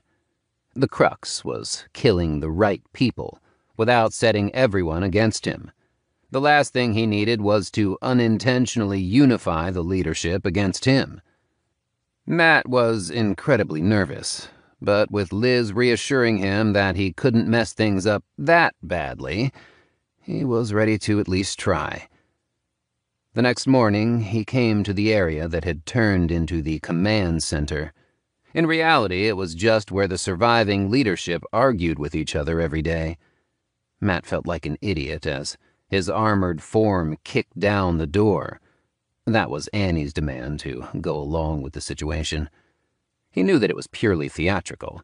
He'd never actually do something so obnoxious.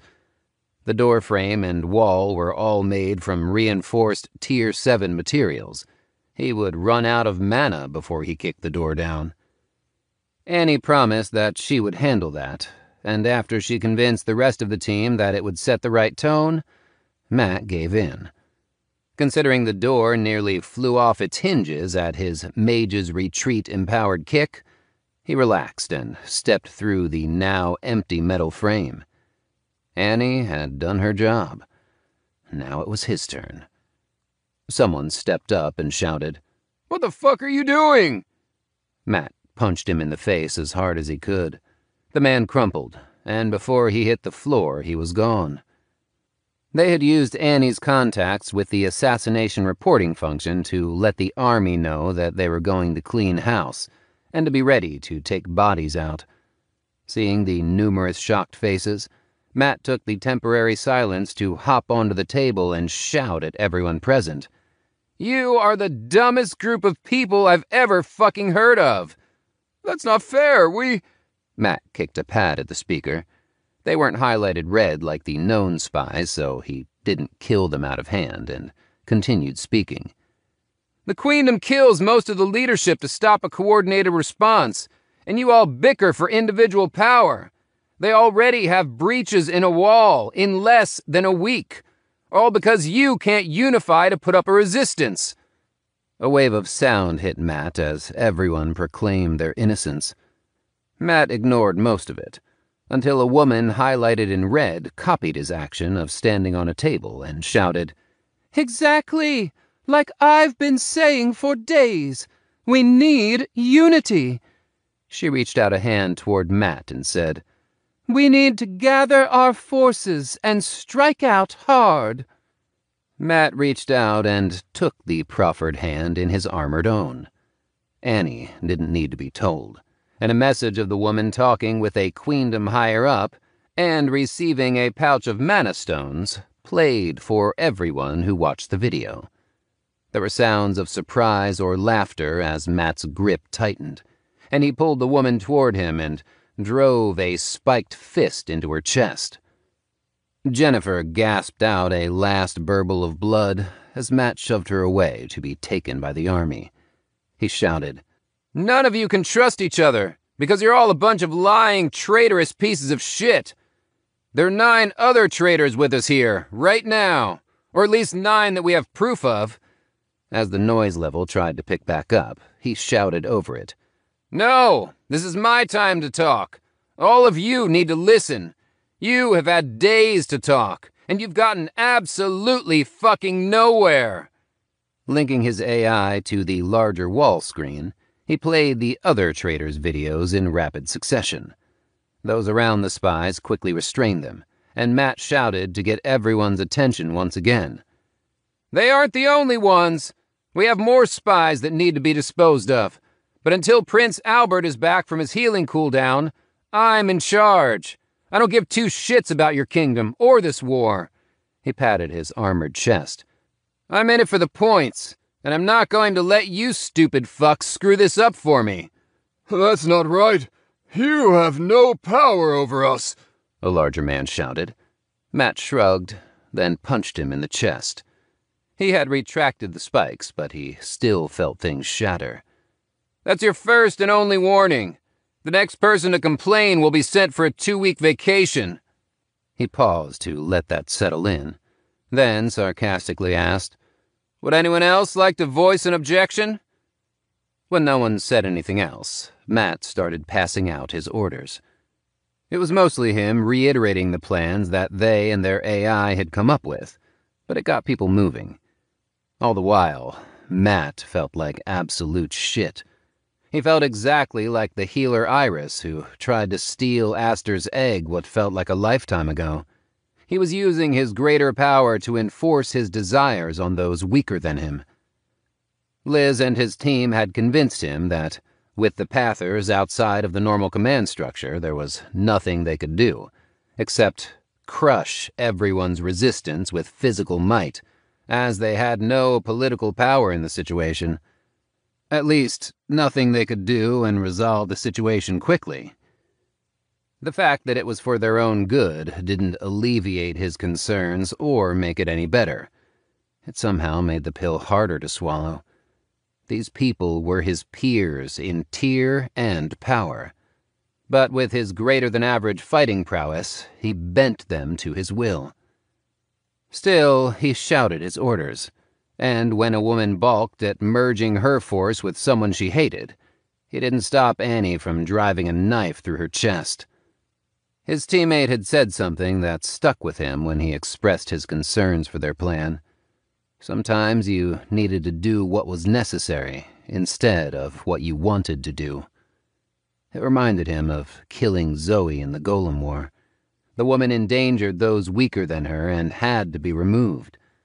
Matt had killed her to prevent further harm, but worried that those incidents would only become more frequent. He had done what was necessary. But while he shouted orders, he was worried that this wasn't really necessary. He had no stake in this war. Even earning more points didn't feel like a justified reason to lord his power over those weaker than himself. The whole thing just left a bitter taste in his mouth. But he didn't stop giving orders, and turning his armored form to anyone who resisted, and intimidating them into following his orders. Albert and Junie were sitting and watching a show when their informants reported that Matt and his team's assassin were taking over. They watched the recording of them storming the room and throwing their weight around with bemusement. That indifference turned to worry as the man started killing spies and traitors. They needed some of the spies and traitors to enact their own plan. Albert looked to Junie when someone they didn't have registered as a spy was outed. Junie cursed as he threw popcorn into his mouth. "Well, fuck. We missed one at least." Albert glared at him. They had spent a massive number of resources to not be surprised. It was far too late in their plan to have unknown actors. Junie shrugged. "Edward is a small player. He didn't matter, so us missing him is fine. Our digging teams were well vetted, and he had no contact with any of them. We're fine, Albie." His friend chewed, then said, "The die is cast. The chips have fallen." He waved his hand. "Other cliché sayings, yada yada yada. We can only do our best now. It's really a good thing. It will take them at least a day or two to get a sizable army to face the Queendom, and I doubt they will immediately engage. When we get back, we can reroute them to the Queendom main city." Albert tried to relax, but the king's threat loomed over his head. He really didn't want to be killed by his own father, because the Pathers suicided all his troops in a stupid battle. All he could do was wait. So he snatched the bowl of popcorn from Junie and went back to watching the show. Try as he might, he couldn't stop shifting his focus back to Matt, watching as he distributed orders. Chapter 29. Matt wasn't doing what he expected when he took over the kingdom's military affairs. He had expected to lead troops into battle without any other real considerations. He was wrong. So wrong. He was trying to figure out the logistics of moving 1 million people spread throughout squads of 10,000. Without the ability to spend kingdom-level points, He could not provide for so many people, and he just didn't have the personal points to spend. To add insult to injury, he could watch the kingdom-level points accumulate but couldn't touch them. They could solve all of his needs in seconds. It should have been easy. Just hand them food and water and give them their orders. That was all his team needed for extended stays in the wilderness or rifts. They had done it, and when he suggested that to others, they looked at him like he was an idiot. They were right. Throughout all his campaigns with the larger armies, Matt hadn't realized one simple fact. People always needed mana. Logically, he knew it was a concern for most people, but he hadn't realized how much the kingdom spent in resources to move any number of fighters. Every standard flying device cost a little more than 10 mana per hour to maintain the average flight speed for efficient Tier 6 devices. That number multiplied out of control if they flew at max speed for any length of time, but he ignored that. For 1 or 2 people over an hour or two, that was nothing. But when you needed to move 1 million people in a group, the mana cost became enormous. For a 10-hour flight, which was conservative to get an army in position to engage with the enemy, Matt needed 100 million mana. 100 million mana just to engage. It was impossible. The cities were surrounded by nearly all of the available Queendom troops, and each siege had at least 3 million soldiers participating. As the soldiers completed their healing cooldowns, they moved to reinforce the armies. So, Matt needed more mana in order for their troops to perform hit-and-run tactics. Otherwise, they would be susceptible to counterattacks and end up getting decimated. 100 million mana would take Matt a little over 14 days to produce with just his talent. But that didn't account for the extra mana needed to mobilize afterwards. Even if he sat around only generating mana, they didn't have the storage to hold that much mana. The thing that pissed him off the most was that even a Tier 6 melee fighter should be able to cover their mana costs with just their regeneration. But they flatly refused, on the grounds that they needed it to practice and train with. He was fairly sure if the prince had given that order, they would have complied. But it was another way people resisted his orders. Then there was the food. Matt had learned that each side hadn't bothered to procure rations the usual way, and were simply purchasing it in bulk from the army. That had baffled him. Even his backward shithole of a homeworld used rifts to farm. They had a team go in and clear a rift with sunlight and decent soil. And once it had no threats, they let loose farming robots to seed and water crops. Then after however long it took for the crop to grow, the robots harvested the crops and trundled out of the rift with a full load of produce. Other higher-tier planets just used plant mages with the Tier 8 skill Grow, or better yet, the Tier 14 skill Farm. With a single Tier 8 mage, they could grow acres of crops, only having to worry about soil fertility and harvesting. With the Tier 14 spell, they didn't even have to worry about that. The skill rapidly planted, grew, then harvested the selected crop in seconds. It even provided the needed nutrients for the soil, leaving no impact on the ground for a mana cost. The army had neither skill for purchase. He'd already checked. He had been willing to buy the skill just to get the army moving, but he didn't even have the option. So he was forced to find other workarounds for each of the problems. Matt had mostly solved the mana problem through the expedients of lying. He had simply told everyone to break out their savings and buy the mana stones themselves, and the prince would pay them back double when he was able to spend the kingdom level points. It was his fault that Matt had to deal with this shit, and he could pick up some of the cost himself when the time came. The food was still a question, but he thought he had an answer to that as well. They could steal it from the enemy. He wanted to hit a Queendom reinforcement caravan and steal their food. It was their fault as well that Matt had to deal with these problems, and stealing from the enemy was never a bad thing. He looked over his numbers for the 3rd time and had his AI run the numbers for the 10th time. Things didn't look great. If they successfully took a resupply party, they would get mana stones and food, allowing their teams to run rampant and harass the besieging armies. But if he could think of that, so could the Queendom. That was why Matt was considering a riskier option. Of all the Kingdom military operations that had fallen to bits when the leadership was taken out, the Scouts had remained fully operational.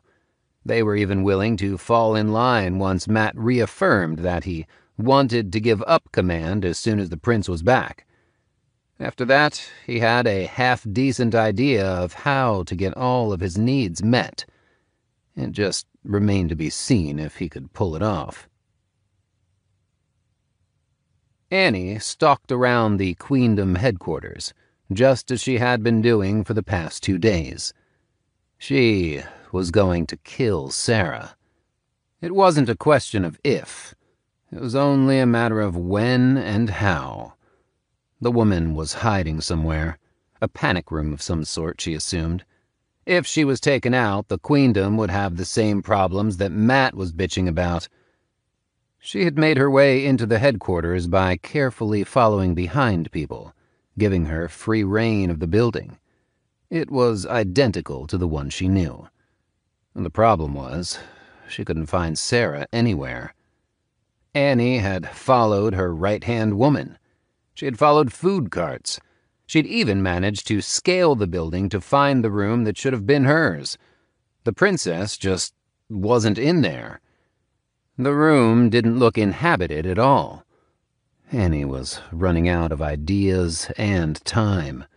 She wanted to take Sarah out before the first army moved out, but with each passing minute, it looked like she wouldn't be able to. That fact had started to eat at her, and a whisper in the back of her mind. She affirmed that she would be able to find Sarah with her concept. She just needed to finalize it and embrace that she was a monster in human skin. It would be so easy to fall into that rabbit hole. But she denied herself that. Her image wasn't perfect. She could make it work, but she wasn't a mindless monster, and trying to create an image like that was incredibly hard. She couldn't deny that it would make things easier. Sarah needed to die, and Annie believed that conviction would allow her concept to assist her in finding and ending the woman. Still, she resisted. Annie was currently hiding in a garden, where she watched a young man trim the various vegetation. She was pretty sure they were various herbs, as she remembered the smell from Liz on a few occasions. When he finished making perfect spheres of the decorative hedges, he started checking something with the soil, and then watered a few of the plants. It was pretty soothing to watch the man work. He was completely engrossed in his task, and seemed happy. There was something about the way he guided the plant's growth. The tending and pruning she found intriguing. But as she thought on it, she wasn't able to put her finger on why she was drawn to it. The sight was a nice distraction, but she moved on. She had the urge to kill Talus and his team if she ran into them. With the beat-down Matt put on the man, there was no way he wasn't on a full 2-week cooldown. Talking shit about her friend's dead parents wasn't something she was willing to overlook. She continued skulking around the base, careful to conserve her intangibility by dodging obstacles and people. She didn't want to waste mana either. Eventually, she found Talus's team suite and waited. The Army Watchers approved a hit on the rest of the man's team, so she inspected the lock to plan her best entry method. She wasn't planning on killing them until after she killed Sarah. No reason to give up her presence. She was listening to the muffled sounds inside the room when she heard footsteps. There was something about the pace that caught her intuition. It was the speed of the footfalls. The walker wasn't walking briskly with an urgent task.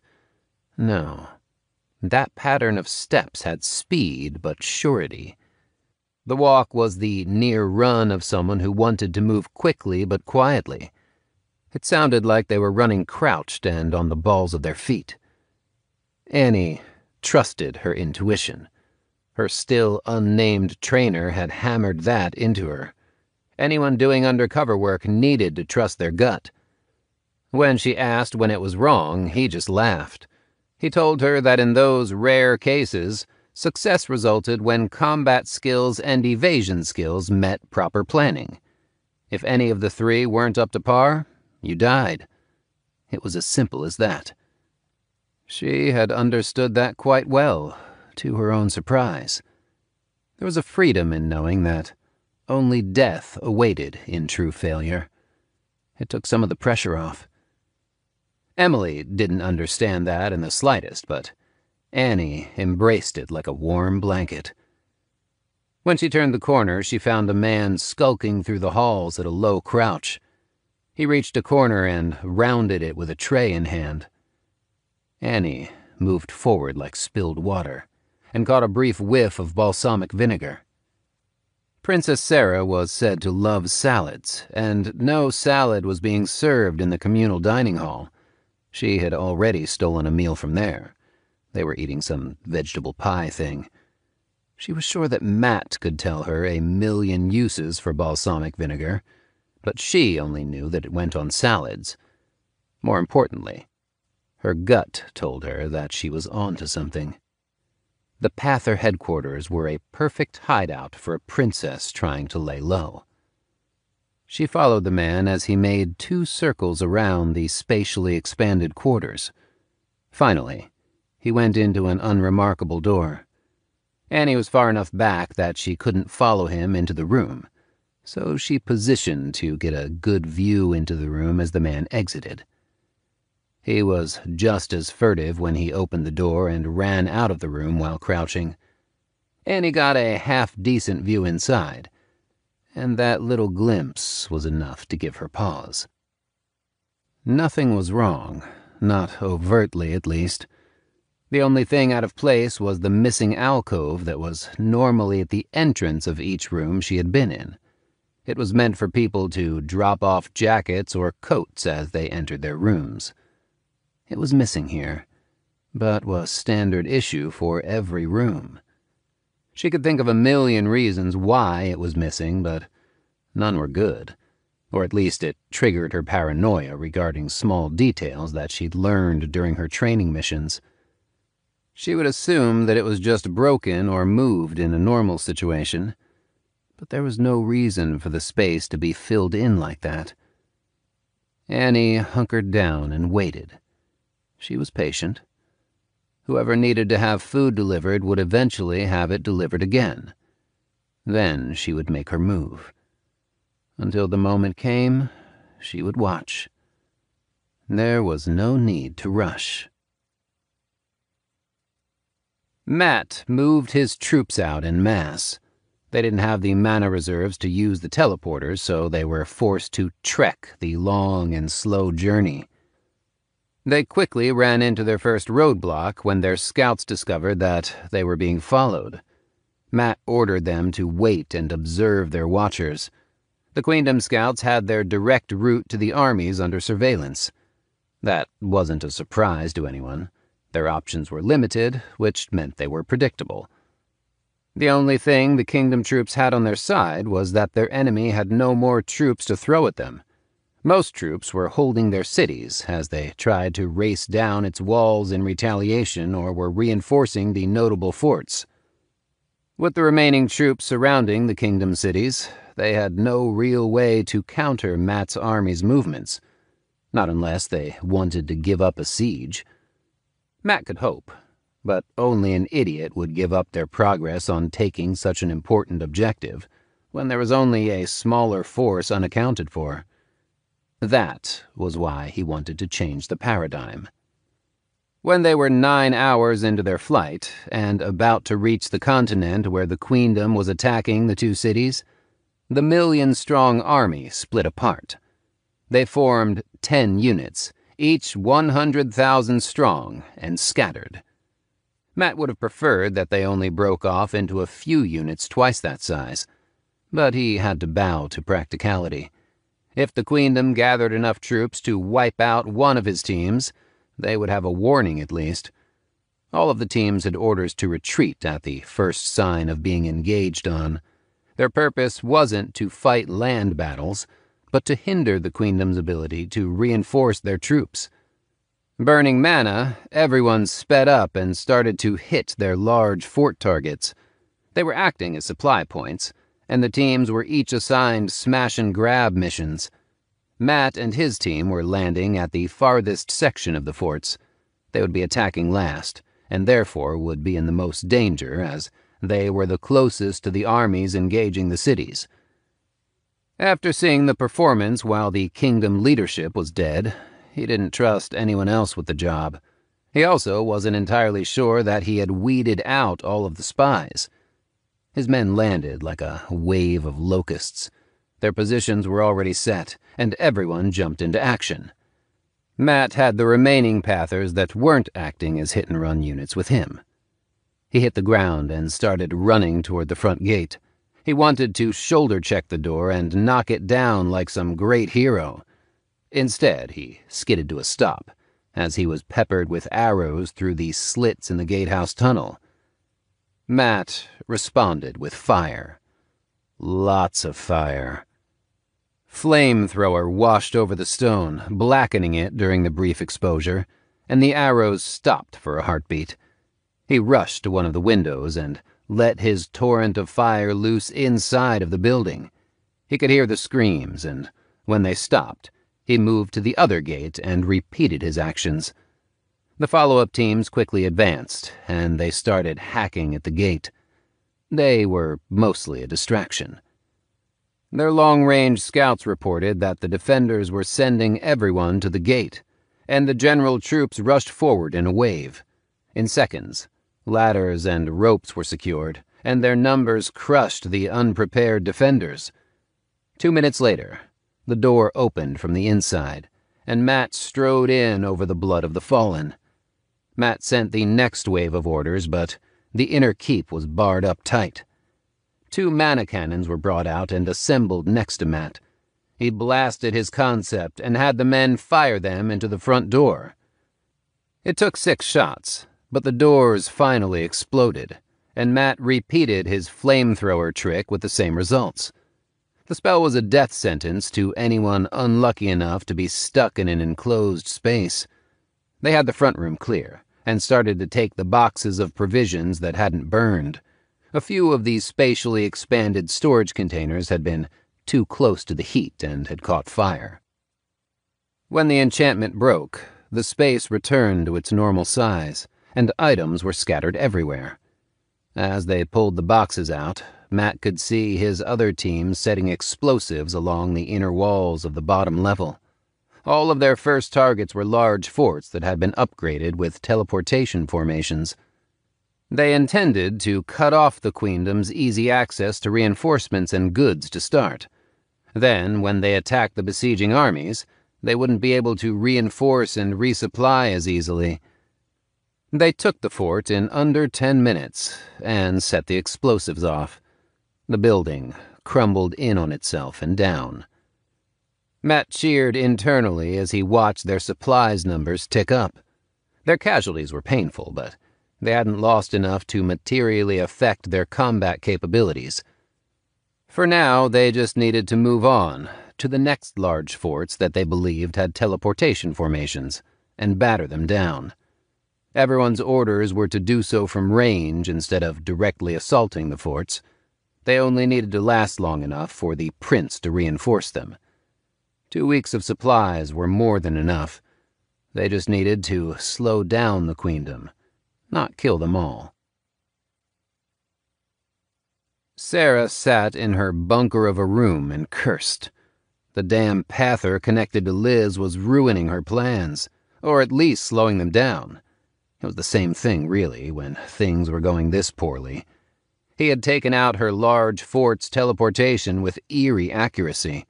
It only built on the stress of being stuck in a tiny single room with nothing to do. She was losing her mind being cooped up. How her mother handled it, she had no idea. The stress was brutal. She turned to comfort food when it grew too bad for her to cope with. She hadn't thought to take anything besides prepackaged meals, and if she ate another one, she would drive her head through the wall. As she watched another fort fall, she gave the order. She needed to force the cities to fall quickly. She only had a week and 3 days before Albert was able to come back and launch a point-funded counterattack. She figured that the inability to spend kingdom-level points would have stopped any coordinated counterattack in its tracks. Apparently, Albert had known of a number of her spies and set countermeasures in place with the Pathers. It made her wonder if he also knew of Liz's background. But that didn't feel right. She expected it was more Junie, and his previous relationship with the group. The problem was, Matt was keeping his troops out of direct combat. If she pulled off enough of her own troops to take him out, she'd be reducing her sieging units to dangerously low numbers. That was if she could even get him to engage. He had already proven from one skirmish to be unwilling to fight head-on. She had ordered her generals to ignore the Pather and his army, in favor of taking the cities faster. That didn't mean she didn't give them orders to protect their rear. Each city had a barricade around them to avoid recreating the disaster that had befallen her own city. With 2 weeks and 2 days remaining before the real war was supposed to be over, she needed to keep to her own deadline and end the Pather one. Casualties didn't matter as long as they won, but if they lost too many troops now, they wouldn't get them back before the end of the war. If that happened, then they would be truly dead. It was a delicate line to walk, and she wasn't sure if she could manage it. Time. She needed more time. After deliberating, she ordered an agent to lay a trap for the Pather and activated a few spies. Sarah checked the time. She wanted another good meal, but forced herself to open the packet of cold pasta and heated it up. She craved a fruit plate or anything that didn't taste like it could last a few dozen years and still be considered food. Still, she resisted the cravings and choked down the food. She'd get a good dinner tomorrow. As she controlled herself, she reviewed her intelligence on Matt and his team and her spies' reports. Her eyes lingered on the goals section. Her people suspected that Matt was a perfect fit for the cracked breach skill. It was such a good fit that, with the knowledge of who Liz's parents were, she suspected that it was placed there for him personally. It only reinforced her conviction that this entire war was for Liz and her partner's benefit. She had the personal points to buy the skill. It would make a good bribe to remove him from the war, or even to just have him lead a less effective counterattack. She only needed to stall him for a little while. Sarah nodded and decided to buy the skill if her trap didn't work. If he refused, she could sell the skill to a queendom noble for a hefty profit. Matt and his 100,000 troops set up on a bluff near the encircled city and rained down fire on the queendom attackers. It had been irritating to his own besieging army when it happened to them, and with the queendom trying to take 2 cities, they didn't have the numbers to properly manage their force. They had been chased off twice already by a unit 3 times their number, but they hadn't set down tents or anything else that couldn't be rapidly packed, so they were able to retreat quickly. The hit-and-run tactics were making it rough for the queendom. To that effect, they weren't able to use their mana cannons. They took too long to set up, and using them immediately always provoked a reaction. Until now. Their newest spot was a much better one, and the bluff was just inside the anti-flying formation, which meant that the Queendom army had to go around, or fight up a sheer 100-foot cliff. One of his Pather members, Adam, had noted that the shape of the valley indicated that the cliff was inside the formation, despite the standard sphere suggesting it wasn't. It was like the area they had found the Queendom's secret base in on their first mission. A slight variation on the standard formation. It was the break they needed to put some more significant hurt on the Queendom armies. So they set up a more permanent camp with heavy rear defenses. Matt sat on one cannon and let it fire at the speed that his concept should be able to refill his reserves. It wasn't nearly as fast as he could have actually fired the weapon. But every minute, a blast of blue licked out. The damage was beautiful. Spots in the enemy camp simply vanished when the shots landed. But, like all good things, it ended all too soon. From their rear, warning alarms rang out, and Matt turned to survey the situation as he gave orders for his rear guard to brace for a fight. They had a decent position and could bleed some of the Queendom troops during a defensive engagement. His looking back was the only reason he saw Adam taking off on a flying sword at the edge of the formation. Then, the explosion went off. The hill under Matt crumbled, and the mana cannon he stood behind crumbled with him. Matt put every bit of his mana generation into cracked phantom armor. 40 mana per second went into the normal layer, and 35 mana per second went into the secondary layer. The remaining 5 mana per second went to his AI to figure out how he was going to live through this and give orders before he died. His first order out was to hold the line, as he could see the explosion only affected the top of the cliff and not the entire thing. The second was to reinforce the chain of command. As Matt fell into darkness, he read the report that showed he'd most likely survive the fall. It was only a question of if he could dig himself out of the rubble before he suffocated. When the world stopped rumbling, Matt oriented himself from the AI connections with his men and tried to feel around himself. He started digging as best he could when he hit something hard. Feeling around, he found that it was a metal tube. He smiled as he checked its orientation, then checked his AI. The odds looked pretty good. His AI also noted the anomaly that let this area remain in the anti-flying formation had disappeared. It wasn't hard to realize that it was just a part of the Queendom trap Adam had set. Matt filled the mana cannon with mana, then put everything he had into his armor. The world rumbled, and Matt felt cracked phantom armor break under the close explosion. But despite his ringing ears, he was alive. He coughed out what he was pretty sure was blood, but ignored it. His flying sword that had been at the edge of the only anti-flying formation raced to him and hovered around his head. With one hand, he gripped the blade and hoisted himself up out of the crater in the landslide. Using his flying sword and Mage's Retreat, Matt pulled the mana cannon out of the rubble as well, and started charging it as he rose into the air. The Queendom troops who were flying up the side of the mountain froze for a second after seeing the flying mana cannon fully charged and ready to fire. Matt let it loose. The world went blue for a second before he slammed into the ground from the kickback. While he had cracked phantom armor to protect him, the Queendom troops did not. He started charging the cannon while he unstuck himself and flew to his troops, where his most recent orders to get into the air were being followed. Together, they flew out of the trap, with an enemy force keeping a very respectful distance behind them. Anytime they got too close, Matt let loose the blast from his cannon. He also wondered if he could build a platform to carry their 2 other cannons, and just fire them from the air. Their squad ran until they met up with another team of equal size, and then turned to chase the Queendom soldiers. Or at least they tried.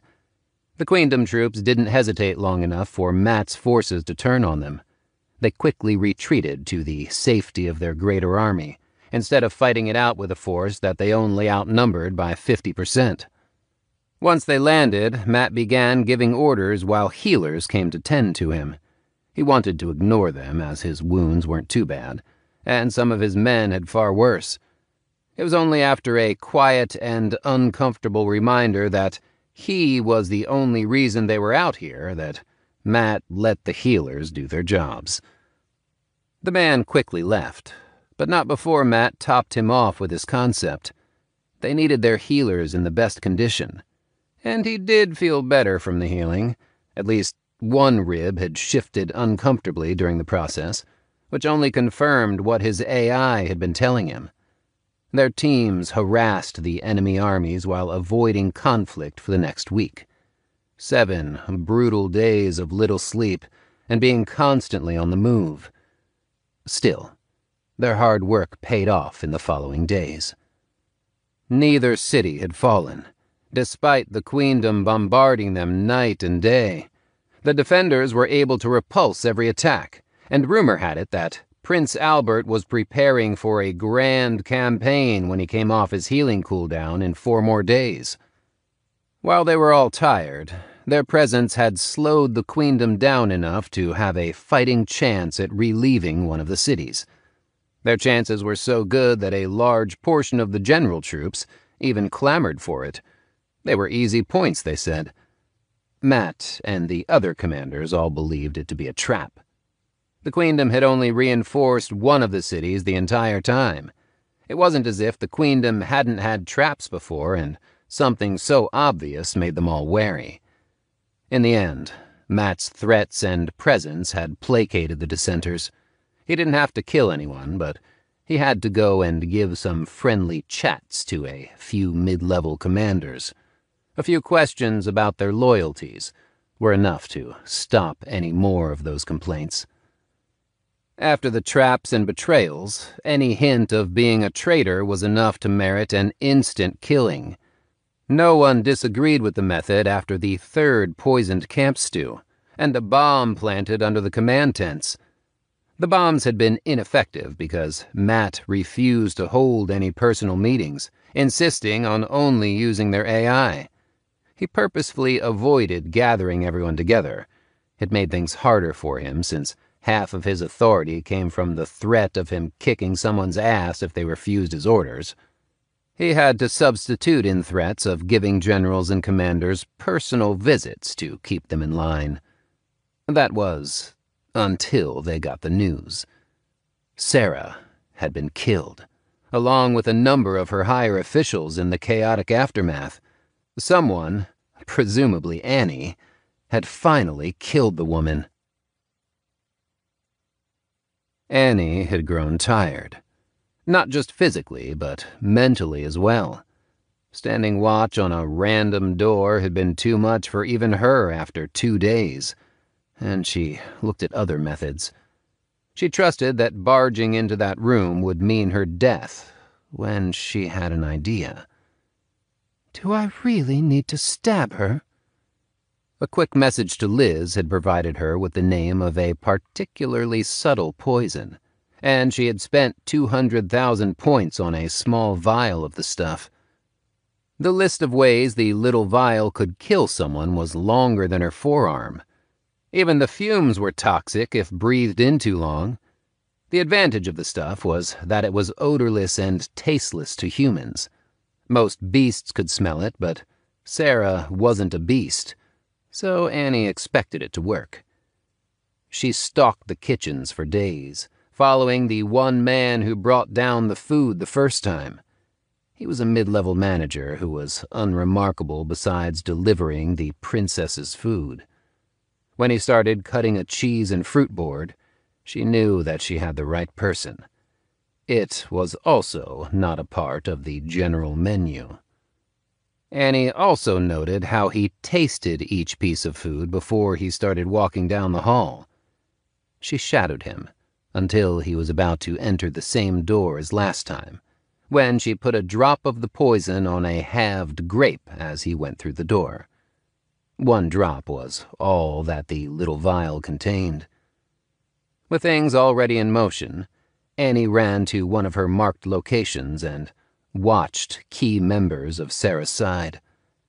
She was only one woman. She couldn't operate like a dozen assassins and take out their entire command structure, but she could take out a few key people, or at least people that she thought were key. When the panic started, she began stabbing. Blood ran as she worked her way through the ranks. When people started bunkering up, she concluded her bloody work and ran. She had to use a bomb to blow out a window, as they had an anti-teleportation formation active after the first murders. Also, her mana was too low after all the time she spent behind enemy lines, and without Matt to refill her. Her escape was messier than she would have liked, but after 2.5 hours of mingling in the shopping district, she was happy with the operation. Victor smiled as he watched the chaos Annie had caused. She had a knack for assassination. So many young recruits got overly attached to one plan and couldn't pivot to another when the situation demanded it. It would have been better if she had changed her plans faster, but he was still happy with the results. He was going to turn her into another Blink. Her talent wasn't as good as the elusive man's, but talent wasn't everything. Annie enjoyed it. He could tell. A predator recognized a fellow predator. A dark-haired woman appeared out of nowhere next to him, and Victor had to repress the urge to stab the intruder. Luna was a menace with her void element.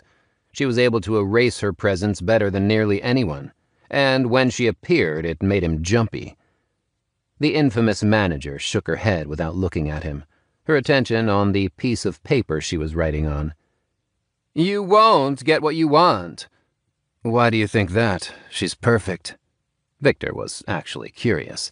He knew when he was outmatched, and in predicting young pathers, Luna was one of the best. Listening to her was just good business. She's going to settle on a more cause and effect concept. She realized something with the gardening she saw earlier. The delicate nose wrinkled as she sniffed. Smells like it, at least. Victor shrugged. If her phrase is still the same, it will fit well enough. I can work with that. Luna paused and met his eyes before the orbs of obsidian wandered down his body in a slow path. It made him shiver. I guess you have grown up, Vicky. Luna's attention then drifted back to the paper she was scribbling on. That was closer to the truth than he liked to admit, so he tried to play it off. It's been a long time, and even immortals can grow if given sufficient incentives. She just nodded along before asking, Are you about to leave? He nodded. I intended to. She's a good candidate, and I need to get my affairs in order before she reaches Tier 10. Luna tisked. The final show is about to happen. Stick around to see it. Victor shook his head. I've already noticed and extrapolated. I don't need to see the aftermath. We've all seen her tantrums. I don't want to get caught in the crosswind. Luna smiled a toothy smile, but she didn't say anything, just wiggling her fingers in a half-wave. Victor hadn't been lying. She was going to be pissed, and he didn't want to be in the same sector as the mad woman. It wasn't the first time she had done something like this, and after the events that had occurred on this planet, anyone who knew her could predict her intentions. It didn't mean the Emperor wouldn't be pissed as well. Even that wouldn't stop her. The time to leave was now, while the getting was good. Victor took one last look through real space at the king. He really didn't envy the man.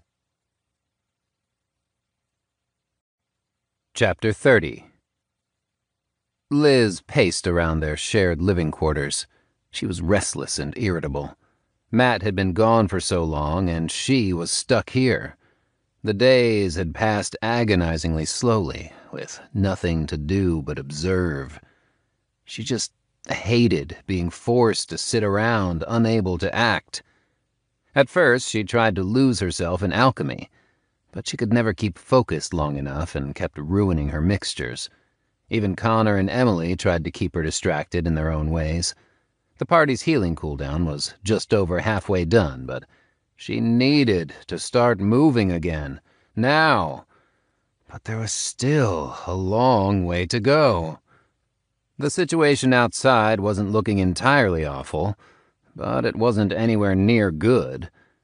It may have been self-centered or egotistical, but Liz believed she could make a real difference. She just needed the chance. Albert was doing hanging crunches when his AI pinged. He tried to ignore it as he concentrated on his form and aching abdominal muscles. Out of habit, he flicked his attention to the message to skim the subject at least.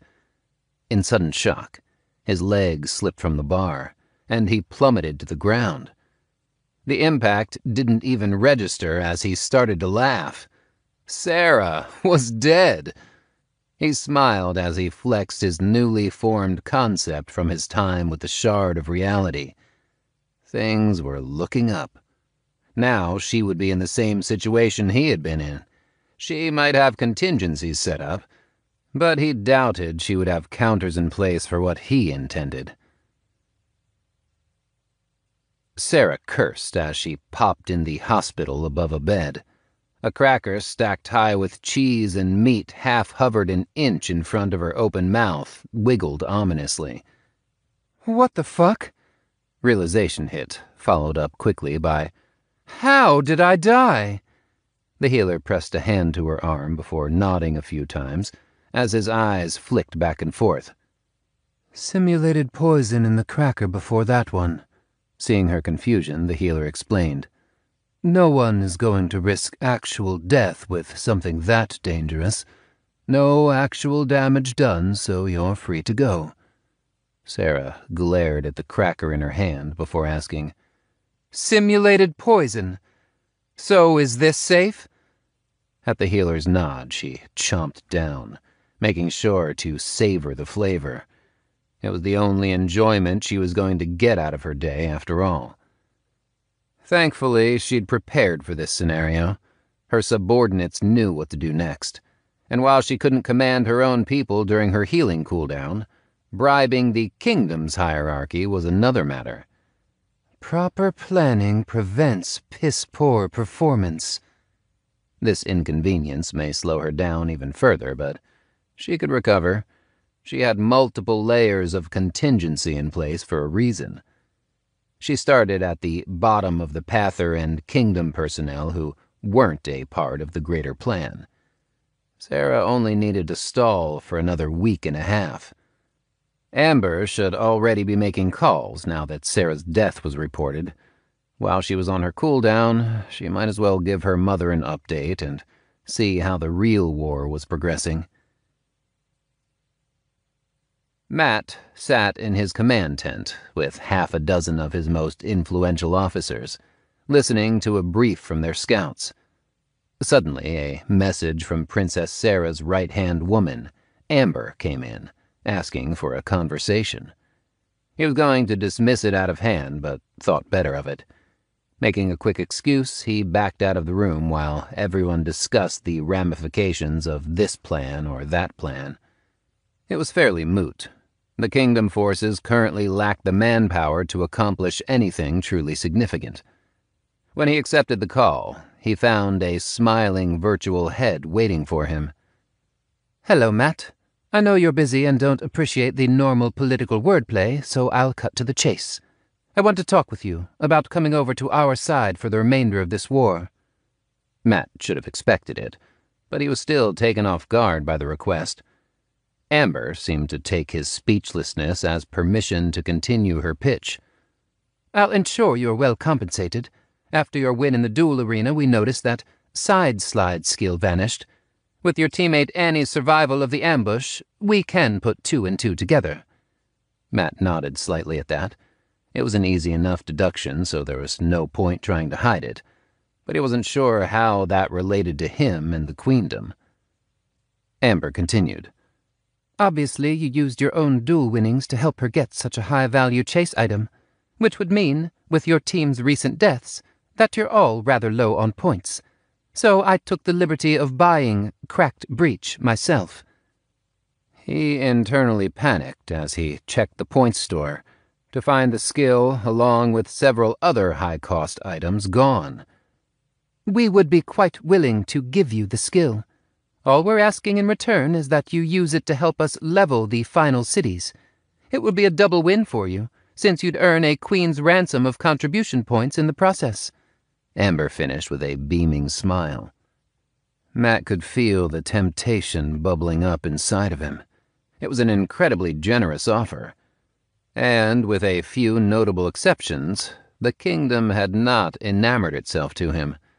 That skill was perfect for him. He honestly hadn't considered that anyone else would buy the skill. It was a cracked skill that needed massive amounts of mana to properly use. Any normal mage would have to wait at least a few tiers before they had enough mana to make it consistently useful. Technically, anyone could use the skill if they had enough mana to initially cast it, and others fed them converted mana afterwards.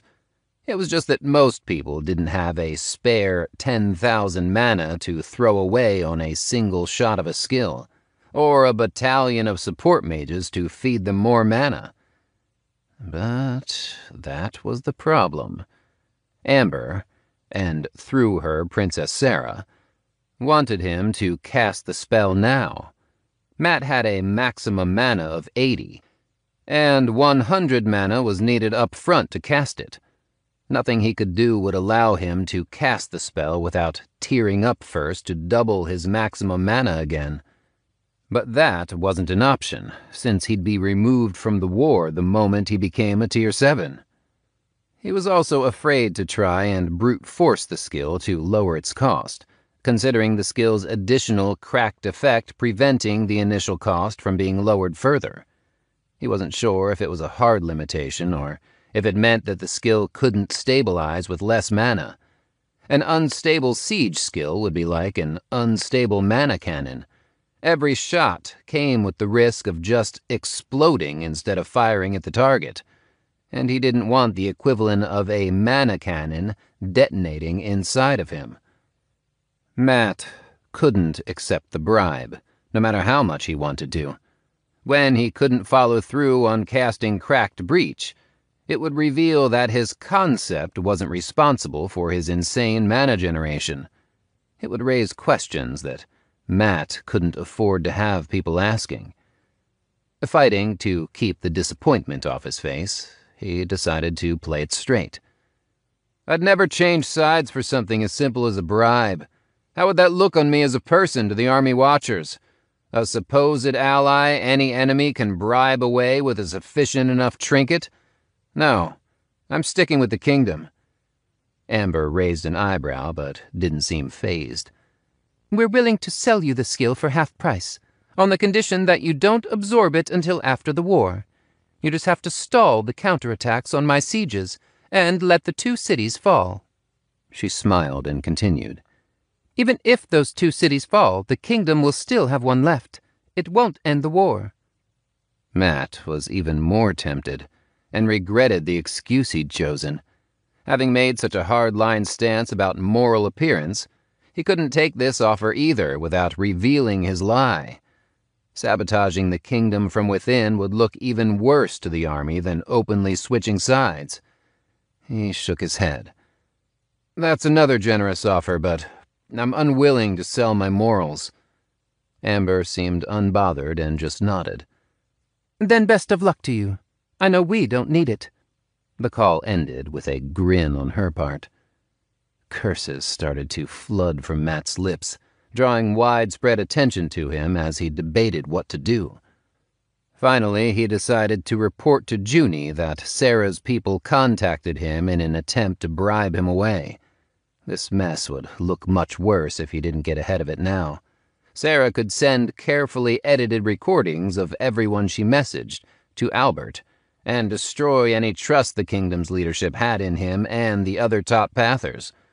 Even with AI proof, suspicion would fall on them, creating doubt. Junie picked up nearly instantly. Matt rushed to explain the situation. Junie only nodded along before saying, "With the restrictions in place, all I can say is that we trust you to do your job." With that, the connection cut out. Matt's mouth dropped open before shutting. Reflexively, he just shrugged. There was work to do. Sarah tisked as she listened to the call with Matt. She'd hoped at least one of the propositions would have enticed the man. Having Matt at her side would have given her an incredibly useful, not at all suspicious connection to Liz. With some subtle leveraging, she could have gotten closer to the woman in short order. Tapping her fingers, Sarah nodded at Amber, her second-in-command. The woman was still engrossed in her pad. She didn't look up until Sarah tossed the cracked breach skill shard onto the table, along with all the other failed bribe items. Even if she couldn't find the perfect matches for her plans over with these items, she could use them to motivate her own people. Thankfully, the pile of accepted bribes dwarfed the discarded pile. That made things easier. Sarah pulled cracked breach from the reject pile and slid it toward her second-in-command. "Amber, for your years of loyal service, please accept this skill as a gift to absorb and use as you see fit." Sarah immediately felt the weight of a higher tier being pressing down on her spirit like a wet blanket. The army watchers were warning her. That barely disguised order pushed the boundaries of what she could do while on a healing cooldown. Amber was smart and understood her liege's meaning as soon as she reread the skill's description. Without another word exchanged, Amber bowed slightly and left. She'd be blasting holes in the city's walls. A bag full of mana crystals from the supplies should ensure that they could end the sieges quickly. It was best to give such a dangerous skill to a loyal subordinate, rather than someone who might turn on them after acquiring that kind of power. By the time Sarah's own healing cooldown ended, the war would already be over. Both of them. Corey stood in front of the mirror and contemplated her actions for the millionth time. She came to the same conclusion she always did. Betraying the kingdom that she grew up in didn't bother her. They had done nothing for her, and deserved nothing from her in return. She was pretty sure the common people living under her few noble supporters would lead better lives under the queendom's rule. Her motivations for this weren't just personal. Or they weren't only personal. Personal grievances may have started her down this road, but she'd come upon a plethora of other reasons to continue along the way. Corey traced the half-inch scar on her temple, where her father had backhanded her. An old rage simmered back to life, but she tamped it down as she thought of her childhood. The daughter of the king from one of his many companions, she was the first possible heir he had produced. Not the last, nor the most valuable, just the first. The testing bed for how he raised all of her other half-siblings. A series of nannies brought her up, being rotated in and out as soon as they made the slightest error. Even the most minute slip-up sent the Tier 35 king rabid. Her own mother abandoned her as soon as the agreed payment for birthing a child to the kingdom's ruler was transferred. Corey loathed her mother for that as a child. Now she understood the choice, even if she refused to respect it. The king offered a handsome reward to anyone who birthed him a child. No one could stand the man long enough to stick around for any significant amount of time after that, let alone consider marrying him. The same song and dance had played out for each of her younger siblings, too. Only one of the mothers had reconsidered and protested, trying to secure a better life for her child. But poor Maria simply vanished one night, never to be spoken of again. Corey was certain that she'd been killed off, likely quite brutally. Her father didn't tolerate people questioning or interfering with his affairs, particularly regarding how he chose to rear his children. She had met her father only half a dozen times in his many years. He barged into her wing of the palace one day, shoved a miniature sword in her hand, and physically dragged her out to a training yard. With the bastard's cultivation pressing down on her, she was scared and confused. She didn't react fast enough when he pointed at the training dummy and commanded, "Strike." Her 10-year-old self hadn't even properly heard the command. Only when he backhanded her and sent her sprawling did she realize exactly what their relationship was. In the early months, she thought something was wrong with her and repeatedly cried herself to sleep. At the same time, she just hoped that someone, anyone, would save her. After the first year of training, she grew hard and realized that the only way to survive was to meet the madman's expectations. So Corey threw herself into martial training. With a Tier 1 talent for balance and a Tier 3 talent for proprioception, she dedicated herself to combat and tearing up to advance, all for the sake of winning some sliver of her father's approval. When she reached Tier 15 in record time, and was rewarded only with a dismissive sneer, she realized that she'd never make him happy. He had called her to task for not creating a political base, and instead rushing through the tiers. She had done exactly what he had taught her to do, and then he had called her an idiot for doing it. Corey despised fighting. It had never resonated with her. But for him, she had forced herself into it, when she could have had a more normal childhood, or at least a less horrific one. She left that meeting with a drive to correct her mistake, but it was too late. Branch family members showing promise had been adopted into the main family, and had poisoned the well with most noble families. Their birth parents had given them the political lessons her own father had neglected. Her noble peers wouldn't work with her, and she was cast off as an heir who would never ascend to the throne, because all she cared about was fighting.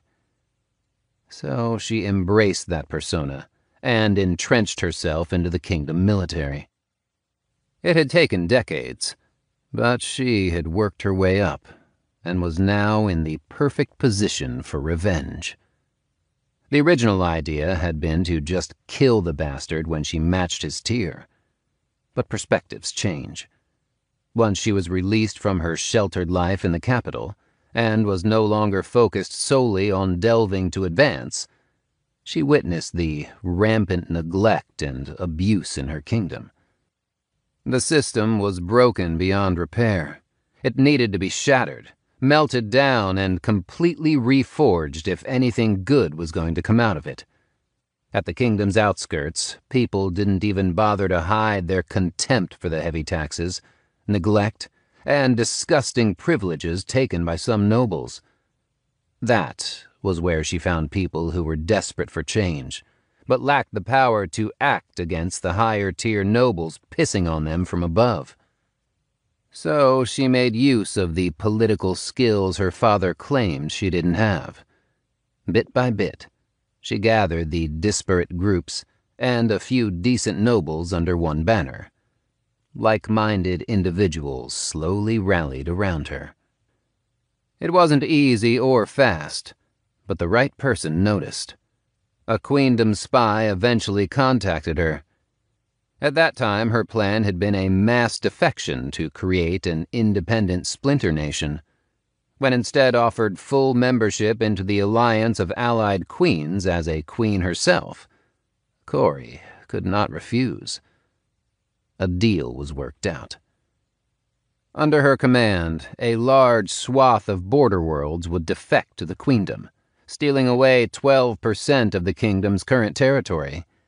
centuries' worth of expansion would disappear overnight in a single devastating blow. To give Corey leeway in winning over additional nobles in the targeted area, the deal included a provision that all kingdom nobles that willingly defected would retain their titles in the annexed territory, so long as they fully adhered to queendom law. The rules as such had been explicitly laid out in no uncertain terms. Paired with a chance to escape the kingdom's inevitable war of succession among her siblings, that guarantee was all many of the nobles needed to hear. However, there were several nobles that no one believed would jump ship, and her people employed various methods to remove them from power in the area. Some were just killed, but that tactic had to be used sparingly to avoid attracting notice. Only the vilest and most pig-headedly loyal could be put in the ground where they belonged. A few even found themselves unexpectedly promoted to better territories on the other side of the kingdom, after Corey and her supporters secretly cashed in all of their political favors. Most of the other potential holdouts were simply challenged, and quickly saw reason when they realized that they were surrounded and outnumbered by nobles intent on defecting by any means necessary. Their actions caused some turbulence, but nothing that wasn't smoothed over easily enough with copious amounts of wealth. Bribes could get you nearly anything in the kingdom. For all it made the ordinary citizen's life a struggle, the very corruption she hoped to cure made planning the rebellion much easier. So many people flocked to her side for a reason. It was why she was able to embed so many of her own troops in the war, despite the measures her father took to ensure that only soldiers loyal to him were under her command. When the new, higher-tier planet had been found in the neighboring sector to her little rebellion haven, she had hardly believed the luck. It set them up to take an even larger portion of the kingdom with them when they left. As she and the other queens had hoped, the Emperor allowed them to declare war on the kingdom for the land, which would let them cripple the remaining loyalists. Careful planning ensured her own people suffered fewer losses than the most loyal regiments. The difference wasn't enough to tip her hand, but enough to hobble a few critical assets in key areas. Her traitors knew the risk, and put their lives on the line for a better tomorrow. Some died willingly for that. Unlike little Albie's Pather War one planet over, this wasn't a game. Death was all too real. Corey traced her scar again. She kept it as a reminder for all these years. With an effort of will, she convinced her spirit that the scar wasn't a part of her true self anymore. Over the next hour, she watched the mark gradually vanish. It had been a reminder of another life. Today, she was free. She withdrew her helmet from her spatial ring and strode out of her tent, into the bustling camp that her army had set up. Assembled around her were 200,000 Tier 20s and 75,000 Tier 21s, along with a smattering of Tier 22s. Less than half were on her side. Most were loyalists from the personal armies of the dukes, the most sycophantic of the king's supporters. That was fine. Most of this army was destined to be slaughtered in the mass ambush that she had waiting. She started sending orders to gather everyone up. Within half an hour, the tents were stored, and everyone hovered in formation on their flying devices. The army flew over the mountain range where the queendom lay in wait. The scouts were some of the first to be infiltrated, and reported what she wanted. At her request, a token queendom force had been moved a little too far out of position, leaving a supposed crack in their defenses. When her generals predictably clamored to attack, she let them gather the majority of their forces and led them to their doom. Her countdown timer ticked down, and when it finally hit 0, she struck out with her true power. In an instant, she went from the apparent weakest leader, here only because of who her father was, to one of the strongest. By law, the Queendom couldn't have a Tier 20 ruler, the tier her peers had successfully stalled her at. As a sign of good faith, they had secretly given her resources and time slots in their own rifts to advance. At Tier 24, her power allowed her to cleave through the two strongest kingdom generals highlighted. They were also Tier 24, but the element of surprise allowed her to slice clean through their heads. There was no surviving without a brain, and she ended their largest threats in an instant. Two of her compatriots, highlighted blue, assaulted the nearest red generals. They weren't overwhelmingly strong, so she gathered a bit of mana and sent out a mana thrust at each of them. The strikes hit true. They slumped over on their flying devices before falling, with a mist of blood flowing from the holes in their heads and residual energy dissipating into the air. Chaos surrounded her. A rainbow of spells and skills lit up the sky with flashes of light and death. Kingdom loyalists fighting kingdom traitors. Only she and her forces could see the difference, and more than one of her troops fought alongside their own brethren to integrate themselves into a group of kingdom loyalists before attacking from the inside. They'd trained for this. Her command channel sang with a chorus full of panicked and contradictory orders. Captain Michaels was trying with mild success to reinstall order, so she found him in the melee and directed a free squad to gang up on the man. Things would have looked bleak with the Loyalists' numbers advantage, but then a wave of Queendom troops arose from concealed locations in the mountains, and only now were they apparent to her spiritual sense. Like a tidal wave, a multitude of Queendom elites flooded up and around her men, even as entire battalions of snipers began felling their pre-selected targets. In under 10 minutes, the final Kingdom Loyalist fell. Millie soared up next to Corey where she hovered. I half thought you wouldn't go through with it. Corey met the younger woman's eyes. Millie held her gaze for longer than most were willing to, but she looked away and down. She was the third daughter of the sixth and newest queen of the Alliance of Queens. Or rather, her mother was the second newest of the current queens. As of this moment, Corey was the latest, though she needed to push her cultivation to at least Tier 30 in a hurry. Her intent was close, but she needed something else, even beyond her phrase and image. The intent refused to crystallize like her concept had. That information was one of the many things she intended to ask from her peers at the first possible opportunity. I never break my word. Are your other troops taking the locations I specified? Millie nodded. They made their move at the same time. The teleporter formation should be under our control as long as your people don't back down. Corey checked her AI and the reports. The situation looked acceptable so far, but there were a few pockets of resistance that she directed troops to. Controlling the Queendom troops as well as her own gave her a thrill of pleasure. She didn't miss the voids in communication from certain locations. That signified some of the Loyalist troops had already ditched the standard combination channels. It was smart of them to realize that the lines were compromised, but dumb of them to reveal that and make themselves high-priority targets. Looking to Millie, she sent her the locations. Have troops check these locations. Before she could respond, Corey finished focusing her will and ripped a hole through reality into chaotic space. She was immediately buffeted by the energies that made up the realm between realms. It took most of her power to keep the corrosive energies at bay. Without reality to help it travel, her spiritual sense didn't cover even half the distance it usually did. That was still enough for her to scan around the spark of light in the void that was the essence-full world.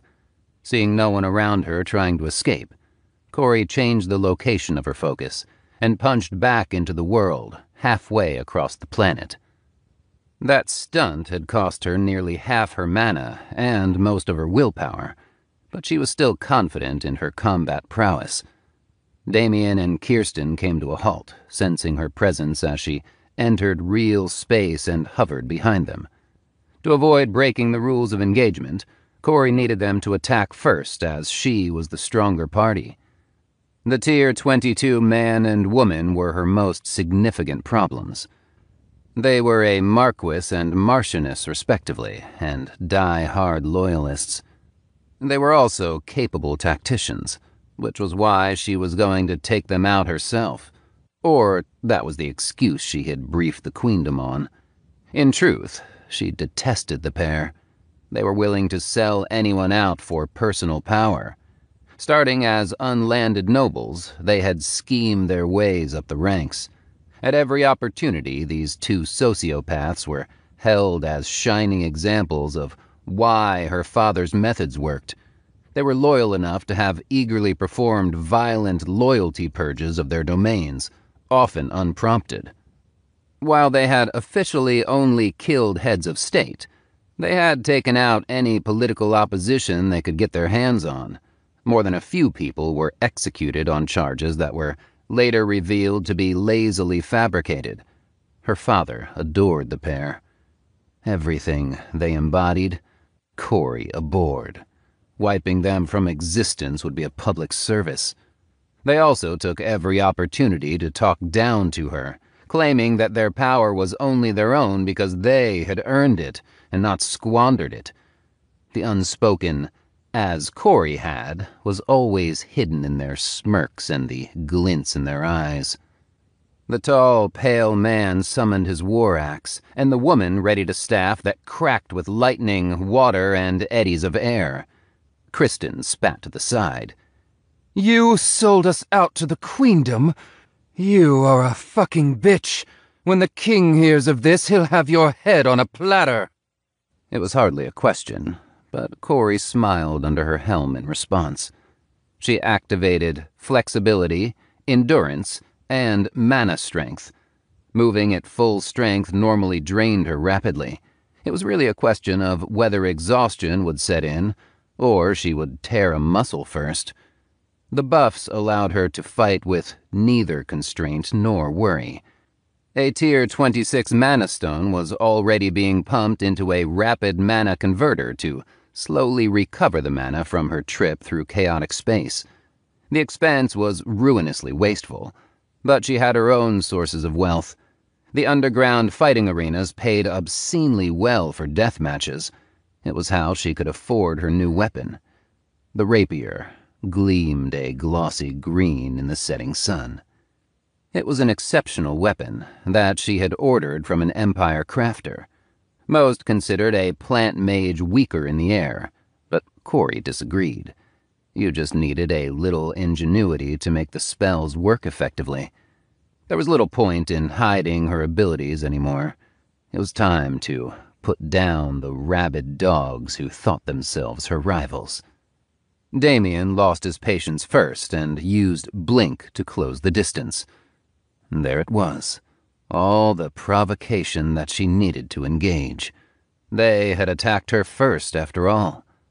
Corey rushed forward to where she could feel the spell targeting. In the split second it took the spell to transport the man, Corey struck with a mana thrust. She was still too slow and only grazed the man's chest armor instead of timing the attack to land inside of him. A disappointing failure, but nothing to worry about. She ignored him to rush the mage. Kristen was already summoning a storm. The entire horizon was being gorged with rapidly darkening clouds. A bolt of lightning struck out at her, but she cast Entangle. The vines absorbed the energy. The electricity fried the plant life, but it let her close the distance. Kristen wasn't stupid and was already retreating on a gale of wind, but she was too slow.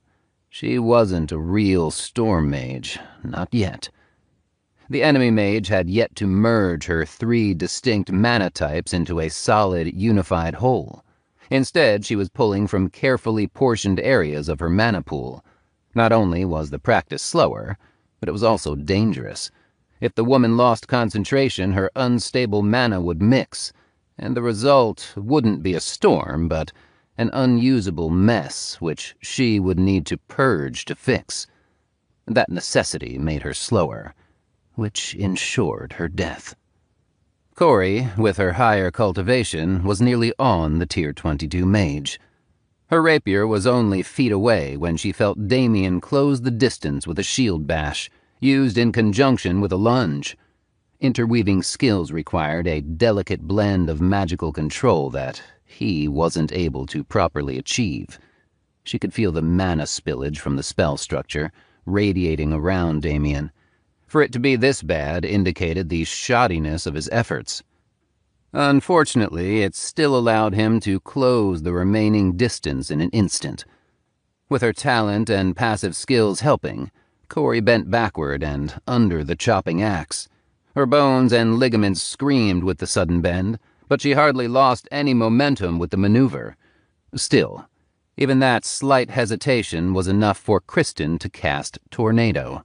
She was clearly mixing water mana with wind, and the funnel of wind quickly grew to monstrous size as it absorbed the clouds around them.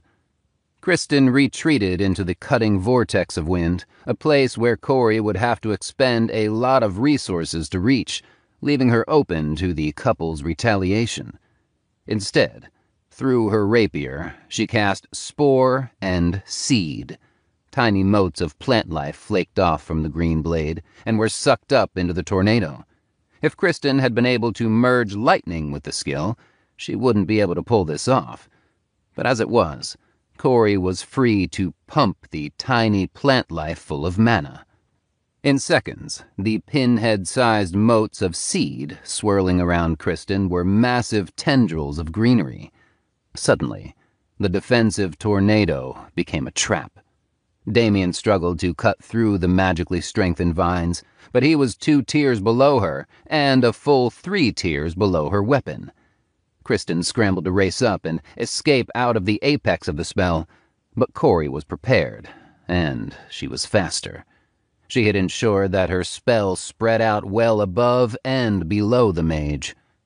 Damien spun to attack her, hoping to break her concentration on her spell.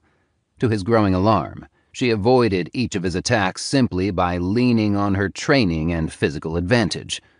Finally, a vine wrapped around Kristen's leg. Cori smiled. The woman was in her grip now. The resistance stopped, and she paused to find that she no longer had a hold of the mage. Not all of her, at least. Her growing vines searched to find the leg severed at the knee. It was a shrewd move, one that may have worked, if not for Spore. The spell was already in the air, and she could now feel Kristen's location. A tier 15 or higher could keep the tracking spell out of their body as long as they concentrated. With a gaping wound to infect, though, it was already too late. The skill was inside the woman. With a mental effort, she bent around another heavy mana-infused axe strike and changed the skill that was still connected with her blade. Through her rapier, she merged the still-active Spore skill with Toxin. Combining an active skill was incredibly hard and painfully slow, but it had the desired effect. In Kristen's body, the skill slowly turned poisonous. It was already hard to break through the mage's concept, willpower, and spirit. Dodging Damien's attacks on top of that was taxing, and forced her to split her attention. Still, she managed it. Long ago, Cori had learned that her talent made it far easier to dodge a blow than to block a hit. She was a small woman. Dodging was easy, and only risked injury if she couldn't move out of the way fast enough. As she felt Kristen abandon her active control of the weather, Damien finally earned both her full attention and a counter-thrust into his chest. Phantom armor appeared, and for an instant helped his own armor resist the strike.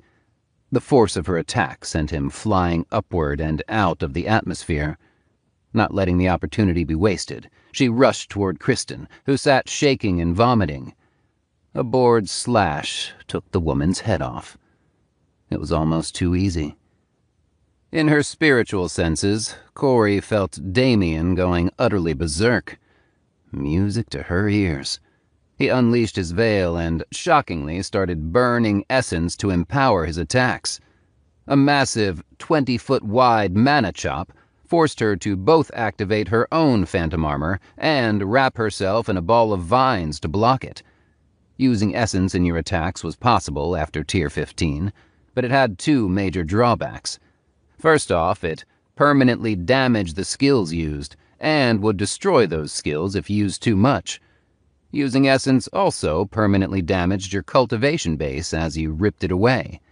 As far as she knew, there was no way to use loose, non-allocated essence to attack. It had to come from one of your cores, which meant you lost that progress forever.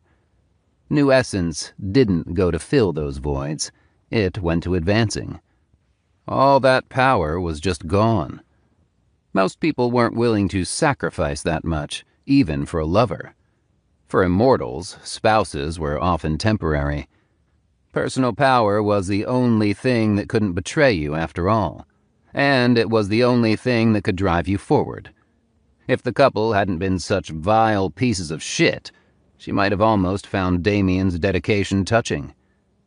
Cori was still rebuilding phantom armor in her spirit to charge it again, when another mana chop lashed out. Unlike last time, she was prepared and got out of the way in time. She felt a mountain explode behind her from the impact of the spell. She could now personally attest to the power of essence-fueled skills. Despite her 2-tier advantage, that first strike had punched through 2 of her defensive skills. Her armor was still smoking from the impact. Still, Cori's confidence didn't falter. At best, this put Damien at her level, and only until his diminishing cultivation and crumbling skills caught up with him. She had never had issues fighting people at her level. Only stronger fighters ever provided a challenge worth enjoying. An equal was nothing to get excited about. Cori unleashed a normal mana slash, causing Damien to twist out of the way and interrupt his next attack. By her estimation, he probably had 2 more casts of mana chop before the skill fell apart. She closed the distance and slashed out with a heavy blow. The haft of his axe rose to block it. The blow still sent the larger but weaker man flying into true space. Cori refused to let him take advantage of the momentum she'd provided him and flee. She would keep close here. Her higher cultivation gave her the flat advantage over the dedicated melee fighter. They neared the planet's largest moon when she caught up with his larger form. In her brief but rapid approach, she felt someone watching. She had an inkling of who it was. If she guessed right, she wasn't sure if she should be insulted or flattered. Either way, it was time to put on a show. To show her worth. Damien slammed into the moon with a crash, sending debris spraying everywhere. Right before impact, an essence-fueled flame barrage shot toward her. 24 person-sized fireballs exploded out and homed in on her. Cori weaved her way through them without letting a single flame lick her. But she cut it close enough that her armor heated up, even through the vacuum of space. Damien was ready and had a mana chop charged with essence building on his blade. She met the attack with magic and steel, as her own full-power mana charge flashed to meet it. As their attacks clashed, a wash of energy surged out in all directions as the 2 opposing forces tried to overpower each other. She had to use her concept to brace herself in place with plant life on the moon, but soon their attacks dissipated. When she saw Damien, she trusted the fight was over. He was bleeding from the backlash of their clash, and each drop was evaporating in the vacuum of space. Despite neither having nor needing air to breathe, he wheezed with undeniable effort. In contrast, she kept herself controlled and poised. Even if she wanted to vomit after the effort that repulsing that attack had required, she was a queen now, and honestly, this was the most fun she'd had in decades, from the thrill of a fight that she actually believed in. Plus, Cori loved to put on a good show. To her surprise, Damien glowed with the ominous crimson aura of Berserker's Rage. The red color was taken over with white as essence was cycled through the skill, and the aura became massive. She could feel how it skyrocketed with power. The increase was absurd, too much for even burning essence to explain. Shaking off the initial distraction, she took the whole of him in. With her own eyes and spirit, she could both see and feel the damage the skill was doing to the man. More than just cultivation was being devoured. It was burning away his spirit. That was mildly concerning. Best to end this in a hurry. Damien lashed out with Mana Slash. It was empowered with essence, but it was far weaker than the Mana Chops he had been using before. His weapon wasn't a great match for the skill, and he had clearly neither modified nor mastered Mana Slash as much as Mana Chop. Corey flexed like a tree in the wind and dodged the arc of energy that tore across the moon's reddish surface. Increasing her boost to the maximum, she let her talent fully take effect. With 3 rapid steps that tore at her bones and ligaments, she arrived next to Damien. She reached up, grabbed his burning head, and yanked it back to where she could run her blade across his neck. It was a pointless gesture. She felt his spine snap on the initial yank alone. But this was supposed to be a show. Her watchers stepped out of chaotic space, clapping metal hands. Verona, the 4th queen in the Alliance, strode over to where Corey stood.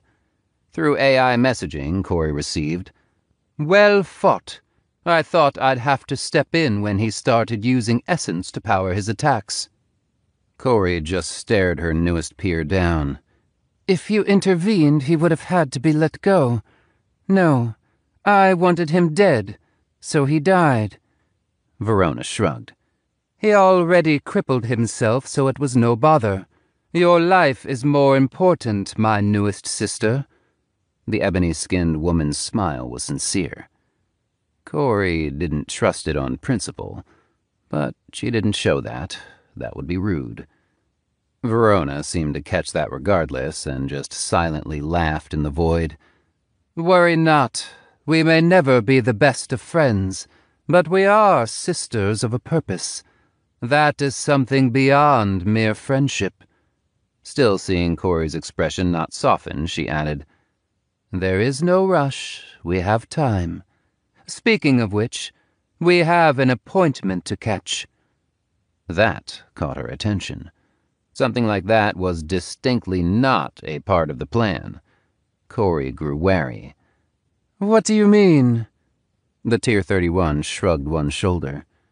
"Our eldest sister was wounded severely when she tried to peek into the Little Vassal War. In retaliation, someone put their hand through her chest and around her heart. She's not exactly in the best shape to go up against your father, so we will all gather to support her." That caused Corey to pause. No sane person would tell their direct subordinates they were seriously wounded. That was begging to be stabbed in the back. But why else would they change their plans so suddenly? And who could casually injure a Tier 35 like that? Then Corey understood. The Emperor had clearly sent a hidden powerhouse to watch over the war. If they were that strong and that trusted, the Queendom could use them as an official witness to the willing rebellion of her side. An official treaty would prevent retaliation of any kind. Corey nodded to Verona, who smiled and stuck out an arm. Come, come. We have a turbulent path ahead. Something strange is happening in chaotic space. The currents are muddled. It makes travel slower and more unpredictable." It took a moment, but she realized that her new peer was offering to carry her there like a baby. Not thrilled at the prospect, she still recognized that this was the only way to get to the neighboring Tier 6 planet without using the teleport path. Corey reviewed the situation, sighed, and sent her orders to the troops still on the planet. She didn't miss Verona's grin widening at that. Neither of them trusted official routes that her father set up. It was why the Queendom invaded using chaotic space vessels instead of using the established lanes. No one had missed the fact the kingdom stopped using them too after the war was declared. But even she wasn't sure if the lane was tampered with. They'd need to be thoroughly and carefully inspected later. Gathering her power, Cori prepared for the trip. She thought of her father. She thought of the face he'd make when he lost a huge chunk of his kingdom. That put a smile on her face that just refused to leave.